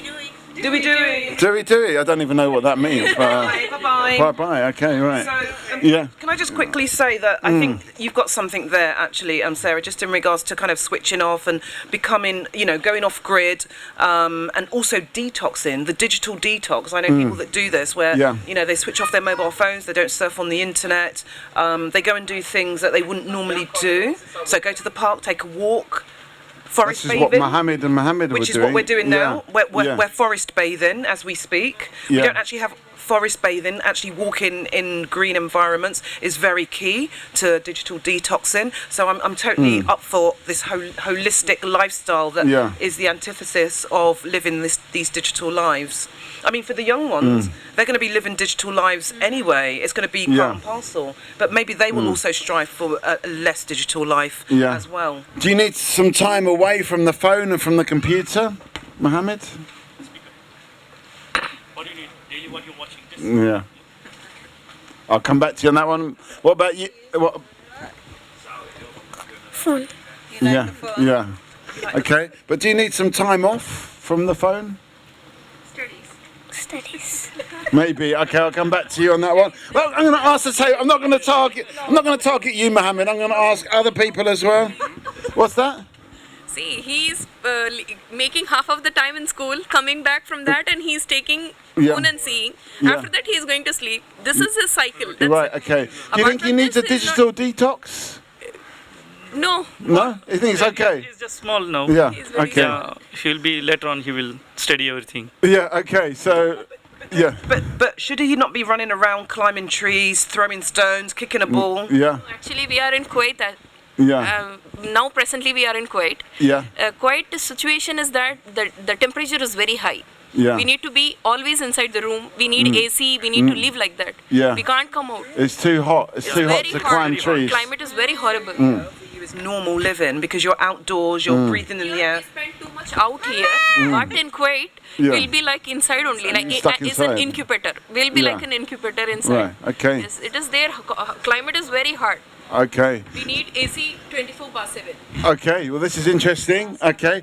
I don't know where we're going to go with this conversation. Digital detox, aircon detox. Yeah. Yeah. I don't know. I feel like the detox agenda is also something we need to be a bit careful with. Yeah. I think the idea itself is appealing, but like how to get there is perhaps something we need to question a bit more. I think. Yeah. It's a gradual detox. It's just like anything in life. If I go to the sauna or I go to have a massage or I go to, have some kind of holistic therapy, this is just part of my lifestyle to balance out my digital lifestyle because I live in the digital world. When you switch off the power, there is nothing. I create nothing because everything is about binaries, 0 and 1s is all I create. Okay, so you switch off the power, I do nothing. But if I do my holistic life, life might include things like basket weaving or sewing, gentle activities that bring me back to nature. Sounds very balanced. Yeah, living, so there is definitely a holistic lifestyle that I think could be on the agenda as well. Yeah, all right. So I agree with you. Part of what I was just going at is what I'm against is it being made mandatory that everyone should detox at this time and in this way and for this purpose. Like, part of what an ethical, better internet future for me is freedom has to be maintained and it has to stay with the person. That personal choice, that personal ability to say, I don't want to detox. I want to get messed up. I think people should always have that freedom. That's the only thing I was going to add. And maybe I could add that even talking about detoxing already comes from a very privileged perspective. Like, there's a lot of people that don't even have access in the first place. So, right? Like, so even earlier on we were hearing about Uganda, that you don't always have internet in Uganda or power. Right. So, what's that? I live in South Africa. We have load shedding. Yeah. What is load shedding? Can you explain? Rolling power cuts. Right, rolling power cuts. There's an app for it. So you've already got like a sort of like a built-in detox. How do you yeah, okay. So you live in a country where you get a systematized detox. So maybe it's different. We've got a new face. Tell us your name. Oh, hi, I'm Tom. And I've also experienced load shedding because I also used to live in South Africa. And yes, it causes a bit of chaos. Yes. Yep. Yeah, I mean, does it feel like a detox? Do you feel better when the power goes off? Do you go? No, because it's not my choice, right? Okay, yep. I'm interested in this idea of getting messed up on data, because I always think of Amsterdam as a place to get messed up in other ways. But yeah. Let me get a final thought from you, Sarah, and I'll come to you, Savina, because you've got something to say. I just saw a massive rat run through that bush. Did you see that? Yeah. That's is here, honey. Yeah, okay. This is nature. We're in nature. The detox is part of, the nature. Mohammed, give us a final thought before you go, and Mrs. Mohammed as well. Give us a final thought. Well, see, actually, detox should be cultured with everyone. And this is my thought. Yep. Okay, well that's an excellent thought, and I'm going to hit you with that and that. Final thought? See, the detox, first the parents should implement those things with the kids. From their small age, the parents, if they involve in detox, the children will come in the line and they will do it. Okay, so the just parents, encourage them the parents first, they should avoid the mobiles and sit and spend with them, go out and spend their time. Then the children will learn, and the whole generation will have that in future, I guess. Excellent, thank you for that. Thanks for joining us. Come and sit down. We're having our enjoy the. We're all complaining about the weather, but for you, let's get some final thoughts. Quick final thoughts. Final thoughts. Detox is a good idea. There is a room actually for rest and recuperation upstairs, which is. Have people been using it? Yes, although some people did try and do work in the room and then got kicked out because they were not resting enough. Okay. Yes, but. I have to. I'm going to go and do more listening to the last person. Yeah, the features. But what's the final thing? Final thought for the day. It's been really inspiring. Lots of things, lots of interesting ideas. I'm really inspired as always from the whole event, and that's like a reset. Okay, so it's actually a reset to come here. Final thoughts, let's design and think about forms of rest that give people freedom on how to enjoy rest by themselves and not forms of rest like detox that are agendas set by other people. Okay, so a more designed, more intentional rest. We're going to hit you with a round of applause. Are you going to... Come and have a seat. Come and join us. It could be Savina. I've been ignoring you. Good. Hello. Hello. It's been a really nice way to eat an ice cream. Yeah. No, I was thinking about how you rest online. Like, I was thinking about how I find moments of like home online, and for me, that's like not an endless scroll. It's like in a very I'm going to show myself here, but it's like in the New York Times mini games. It's in Wordle and the New York mini crossword. Right. And I really like them because you can do them once a day, and then that's it. You can't replay them. Yeah. You can't go back and play other versions of them. You get one chance at doing it, and then it's that's one shot of the and it's not there. It's not designed to keep me on that site for ages. It's there, and I just get to do this one little thing, and then I log off and I go. And that for me is like quite a comforting way of interacting online, and doesn't require endless like brain spam. Okay, excellent point. Now we've got a new old returning face. Tell us your name. I don't know. I just get the feeling that you're just going to come quickly and then move off to, because you've got that executive kind of vibe going on. So I feel like we've only got 5 minutes with you. So tell us your name. My name is Ima. Ima, and have you got anything to say about this? I got 7 minutes, not 7 5. minutes. Okay, plenty of time. Great, come and join us. We're having our final reflective moment here. Livy. Yeah. Yeah. Yeah, you were doing the board game. Yeah, we were enjoying the analog life. Analog life. That's what we're talking about now, actually. What about? Do we all need a digital detox? Yeah. Strong. Definitely yes. Okay. Okay. All right. Come on. Yes. Yeah, but Yes, you can't. I tried to avoid it 2 Yeah. days. These Yeah. 2 people lured me in. You've done well. You've done well. Okay, so we have got Ima, we have got Margot, we've got Richard, we've got Savina, we've got Livy, we've got Nicole, and I'm Mikey, and we're talking about the final reflective session, but it's actually all about just moving away from the internet, getting out of it. Do we need intentional forms of rest and recuperation, resets? That's what all the conversation has been about in this final session. Do we need to who played the sad music? Did I put the sad music on? You did. Okay, anyway. Yeah, so reflective, very reflective. So that's what we're saying. Ima, have you got any views on what you've heard so far? I was in a room where we were discussing what people want to achieve when you convene them, and what you want to achieve when you convene them. And we all realized that on the meta level, everyone wanted the same thing. And what was that?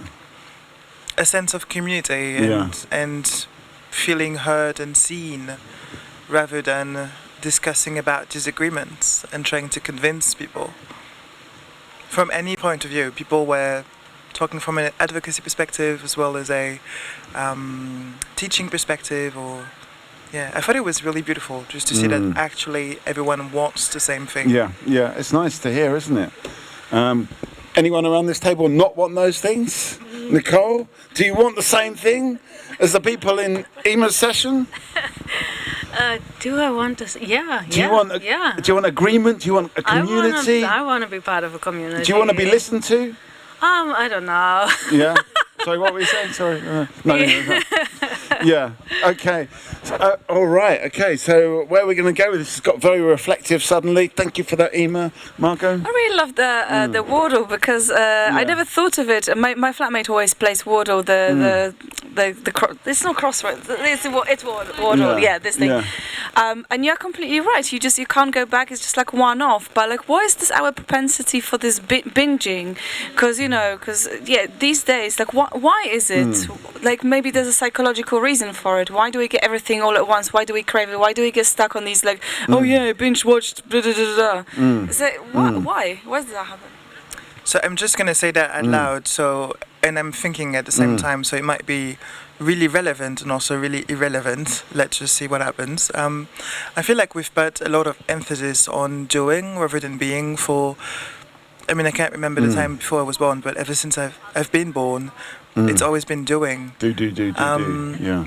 And so I think there are some spaces like time bubbles, where we find ourselves, we don't know what to do.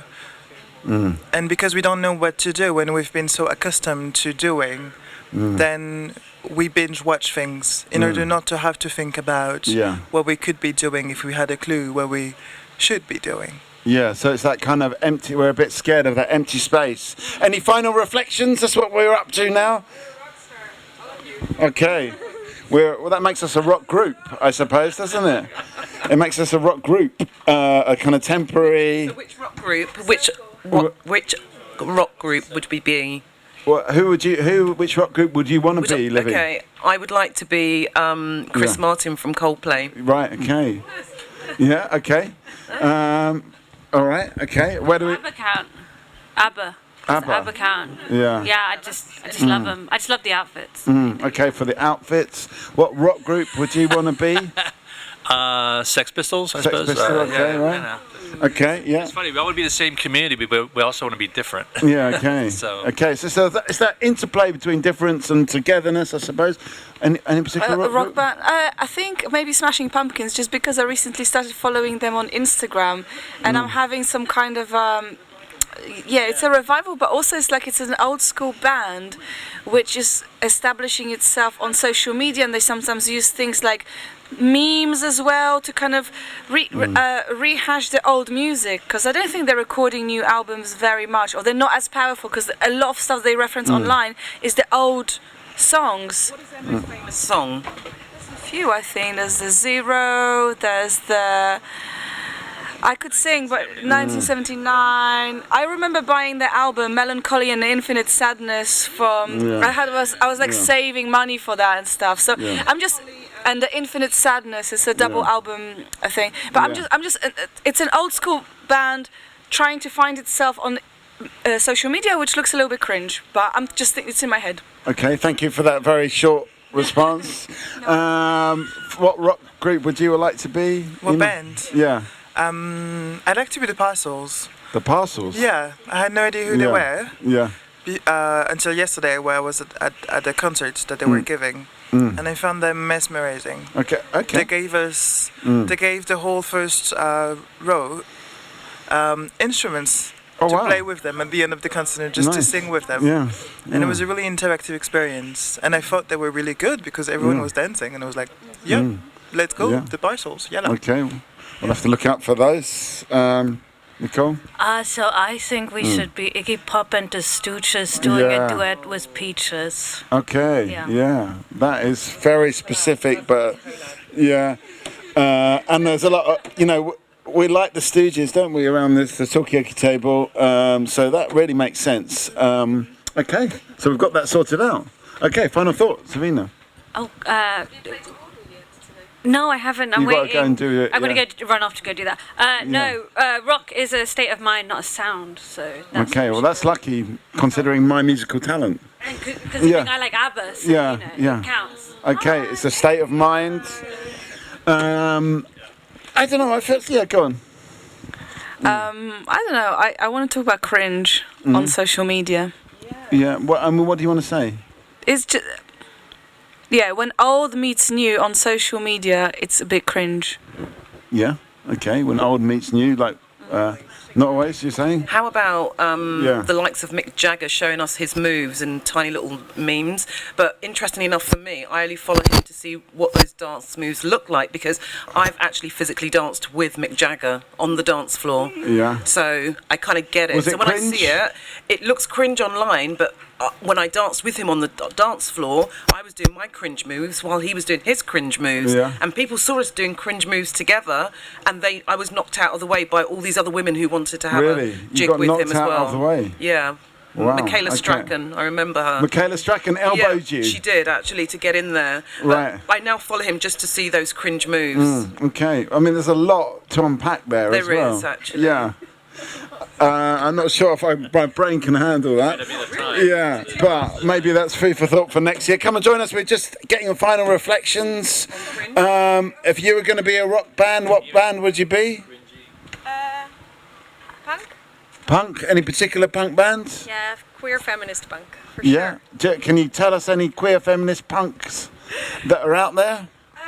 What's their name again? I don't know. Yeah. I'm sorry, I'm very tired. So That's okay, we're all tired. Okay, we're squeezing the last juice here out of it. Have you got any final thoughts for the whole festival? Yeah, keep spreading this everything that you discussed here, also with the people who don't seem interested. Yeah. Because we need those people to also get engaged to make sure we have a better world. Okay, we're going to hit you with a round of applause. If that was the tired thought, who knows what the untired thought would be. All right, so I feel we've kind of done it. We've reflected. We've got final thoughts. It's 5 o'clock. That we've got the final session cooking up inside. But we've still got time for our final thoughts for this session. We've been talking about Grand Theft Bicycle, the computer game for Amsterdam. Or is it a real life activity game? Do we need to be online all the time? Do we need a digital detox? These are all the things we've been talking about for the final session. Do we need to spread the message? Have you got a final thought for us as we break something to... Yeah. What are you're catching the train? What are you thinking as you're on the train back to wherever you're going? What are your thoughts as you stare out the window at the passing fields? I think I have met so many people, so just thinking through all these 2 days, which are kind of incredible that those were only 2 days, but it was very many interesting workshops and interesting perspectives. So I think, I don't know now what I will think, but it will be you're just trying to unpack it all on the train home. Maybe. Has there been a highlight for you? What's the apart from Talkaoke, obviously? No, just meeting other journalists in general. So very small highlights all the time. Yeah. So it's been a series of hits rather than one big. Okay. Yeah. Safe journey. Safe journey. Okay. Well, we are getting final thoughts. We've got a final thought there. Anyone want to start off on the final thoughts? Make it reflective. Make it deep. Ima. I think the uniqueness of this festival. So it was my first MozFest, and I'm so happy, so grateful that I was able to experience it, because it's the first time in my life that I've been able to have physical experience related to tech in a collective manner. I've always experienced tech by myself somehow, and being able to be in the audience and watching a performer perform and just dictate a text by Shakespeare, while also seeing their avatars on the screen, and then having that performance make the public heartbeat beat at the same rhythm. Yeah. That was incredible. Yeah. Yeah. Okay, I'm going to hit you on all of that. It's a big one. Okay, I'm going to try and get rid of the heartbeat sounds. But any final, Nicole? Have you got any final thought? I can't follow that. I always need to follow this big thing. Yeah. Okay. Okay. All right. We'll come back to you. Anyone? Final thought? Thank you, Ima. Give us it doesn't have to, it's just talking on the mic itself. Okay, I like your shirt. Okay. I'm glad I sat down. Yeah. It's fun. I should have joined much earlier. I like your shirt as well. Thank you. Yeah. I'm looking forward to the concert. Yeah. Looking forward to singing. You're going to be singing yourself? Yeah, I think so. Yeah. It's like I show up and then I do it, like here. Okay, so you're just going to go in there, you're going to sing, you're going to do it. Okay. Do it all. The what? Doing the choir. Yeah, maybe. Yeah. I think I signed myself up to it. Hey. Thank you. Final thought, Livy? Final thought. Yeah, it was another great European success. Yeah. So to speak. We watched Ratter skip through the park, and they conquered the park. I think they've taken over the place. What I would like to say is that, on reflection, is that, I mentioned to the Wranglers that if they blink, it will be over, and most of them came back and said, yes, I feel like I've blinked and it has been over. The 3 days have just mulched into one. It feels like one continuum, if there's such a thing. And that's the beauty of MozFest. If you blink, you miss a beat. You miss something. You can't go to all the sessions. It's overwhelming. It's exciting, and it's going to be great when it goes back into global MozFest. Make it bigger, you're saying. Okay, that's definitely, Wow. Yeah, for me, it's supposed to be a conference around technology, but it's really a conference around the people. And that's the part, I think, earlier, her point about, the digital, the online, but yet this is community, and we all are doing our things in the so-called analog world. And we come to use technology, we come to debate and argue how we can try to make it better for everybody. But at the end of the day, it's about building a community of people who care about creating a better world, and technology just happens to be a stepping stone to get there. It's not the end all and be all. So I find that very refreshing, and yeah, just so honored to be part of this community. And thank you. Thank you for this, amazing content. Yeah. Thank you. And have you got final thought? I don't anymore. I don't have any original thoughts whatsoever. All the content of my brain came from this Talkaoke. I really enjoyed it. I agree with you. It's a conference, not so much of tech, but a conference of people, or like it's just a stepping stone. So yeah, looking forward to the next MozFest, to the concert, to the choir. Well done, Mikey, in the middle for the last stretch. And thank you, MozFest.